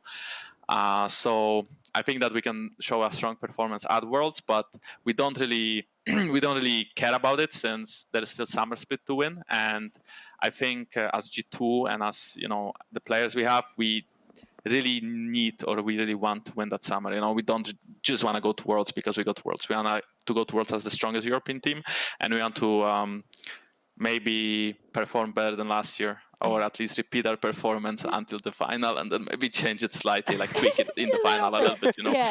But I gotta say, I'm so happy to hear you say, well, yeah, Worlds, but the playoffs, because I think in previous years, it's been the case a bit the other way around, that you were like, well, it's like an afterthought because we're going to win playoffs anyway or whatever. It's all about Worlds. So I really like that you're really setting your sights on those playoffs first and knowing that a good performance there, the best performance, will also get you the #1 seed. So let's talk about kind of the teams that are remaining in the playoffs. First off, how far do you think Schalke is going to go after they beat SK yesterday?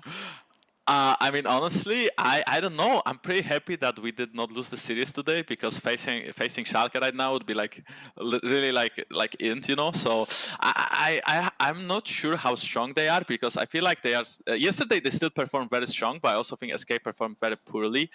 And playing against Fnatic and Rogue is not, or sorry, Mad Lions or Fnatic in that case, is not going to be as simple. And I think that the teams like Mad Lions and Schalke have like actually very similar drafts and playstyle. And well, I didn't really see much of Fnatic except for scrims, so I don't have like a strong opinion about them currently. I think they are like maybe not very good, but you know, they can prove me wrong.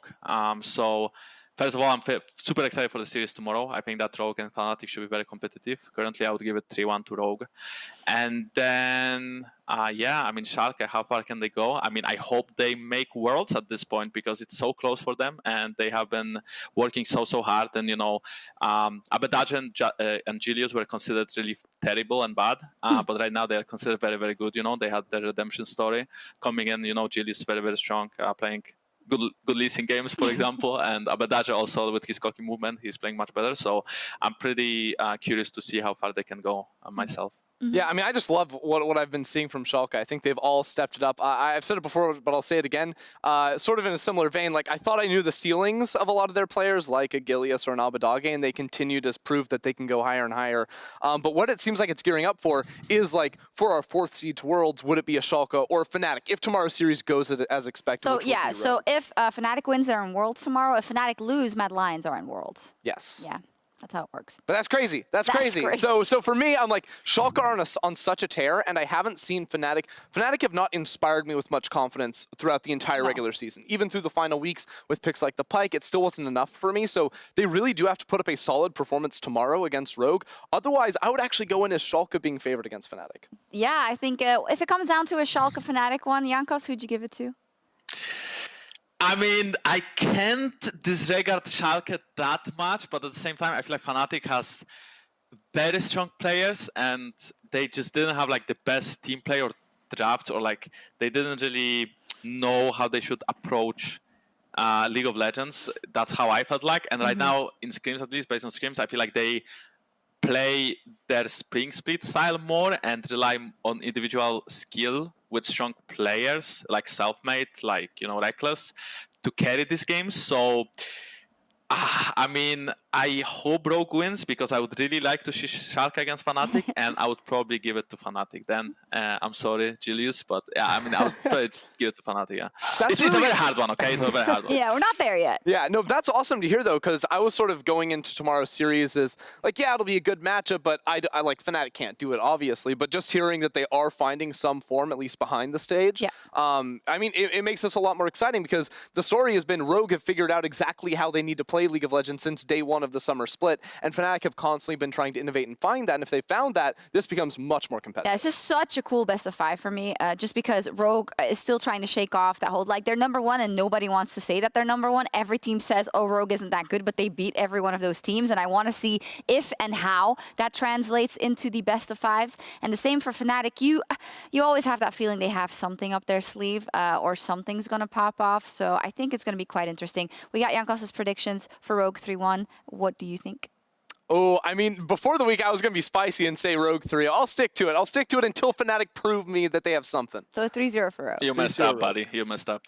I messed up today. I thought you guys were going to 3-0, so thanks for that, Jankos. Yeah. And your Lee Sin. It's my fault now. Okay, Yeah, well, I mean, yeah, it makes sense. Makes sense, you know, it's fine. I take it. Oh, it's Jankos' fault. Didn't win Kia Player of the Game either, so like that's just Shameful. there. Okay, Jankos, let's This take is a quick a downfall, selfie, and then we'll let you go. We've done this before, so you don't have to do anything. I'm going to bring my sad lion with me. Oh, that's sad. Exactly. That's the point. Oh, yeah. Okay, selfie mode, Shocks. That would be good. Good job. She's a pro, by the way. What, you have, okay, yeah.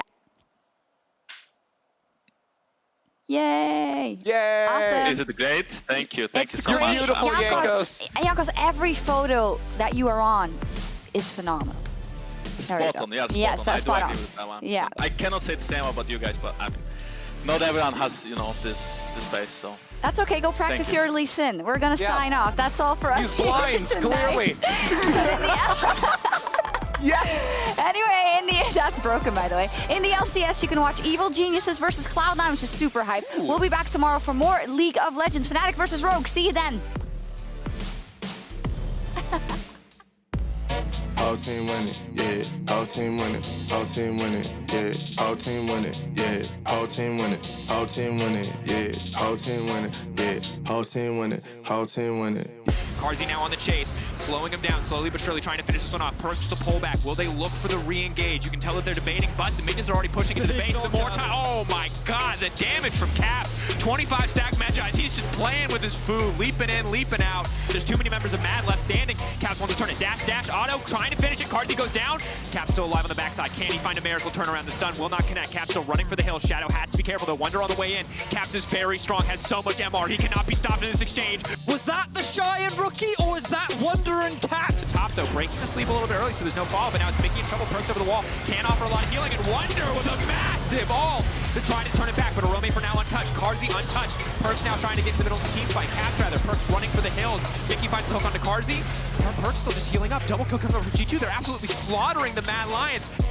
Do they know Humanoid is coming? Perks now caught out. Perks in trouble. The chain CC is flawless. Carzzy flashing in fearlessly, running down G2. They don't have enough damage to heal. He's healing off the dragon in the meantime. Oh my god, Carzzy absolutely dominating that fight.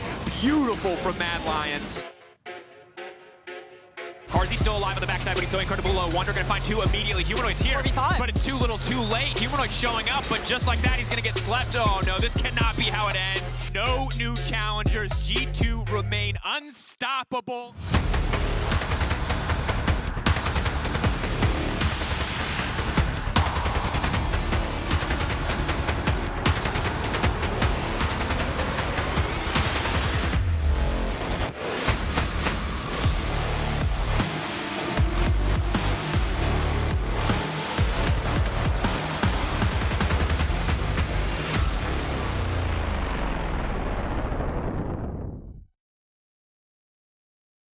Jolie nana, recherche joli Joe. Comment on fait, je suis pas très mytho. Manger le truc, je sens les pipots.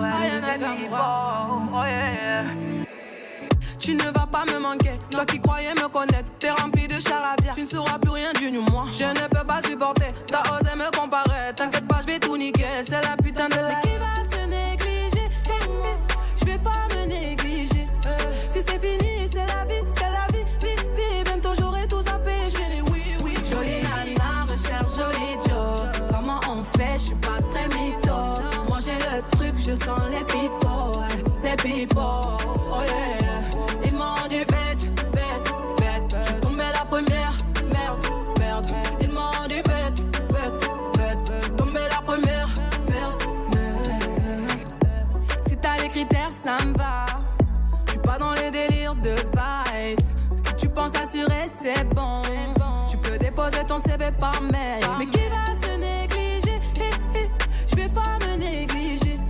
Si c'est fini, c'est la vie, vie. Bientôt j'aurai tout zappé. Oui. Jolie nana, recherche joli Joe. Comment on fait? Je suis pas très mytho.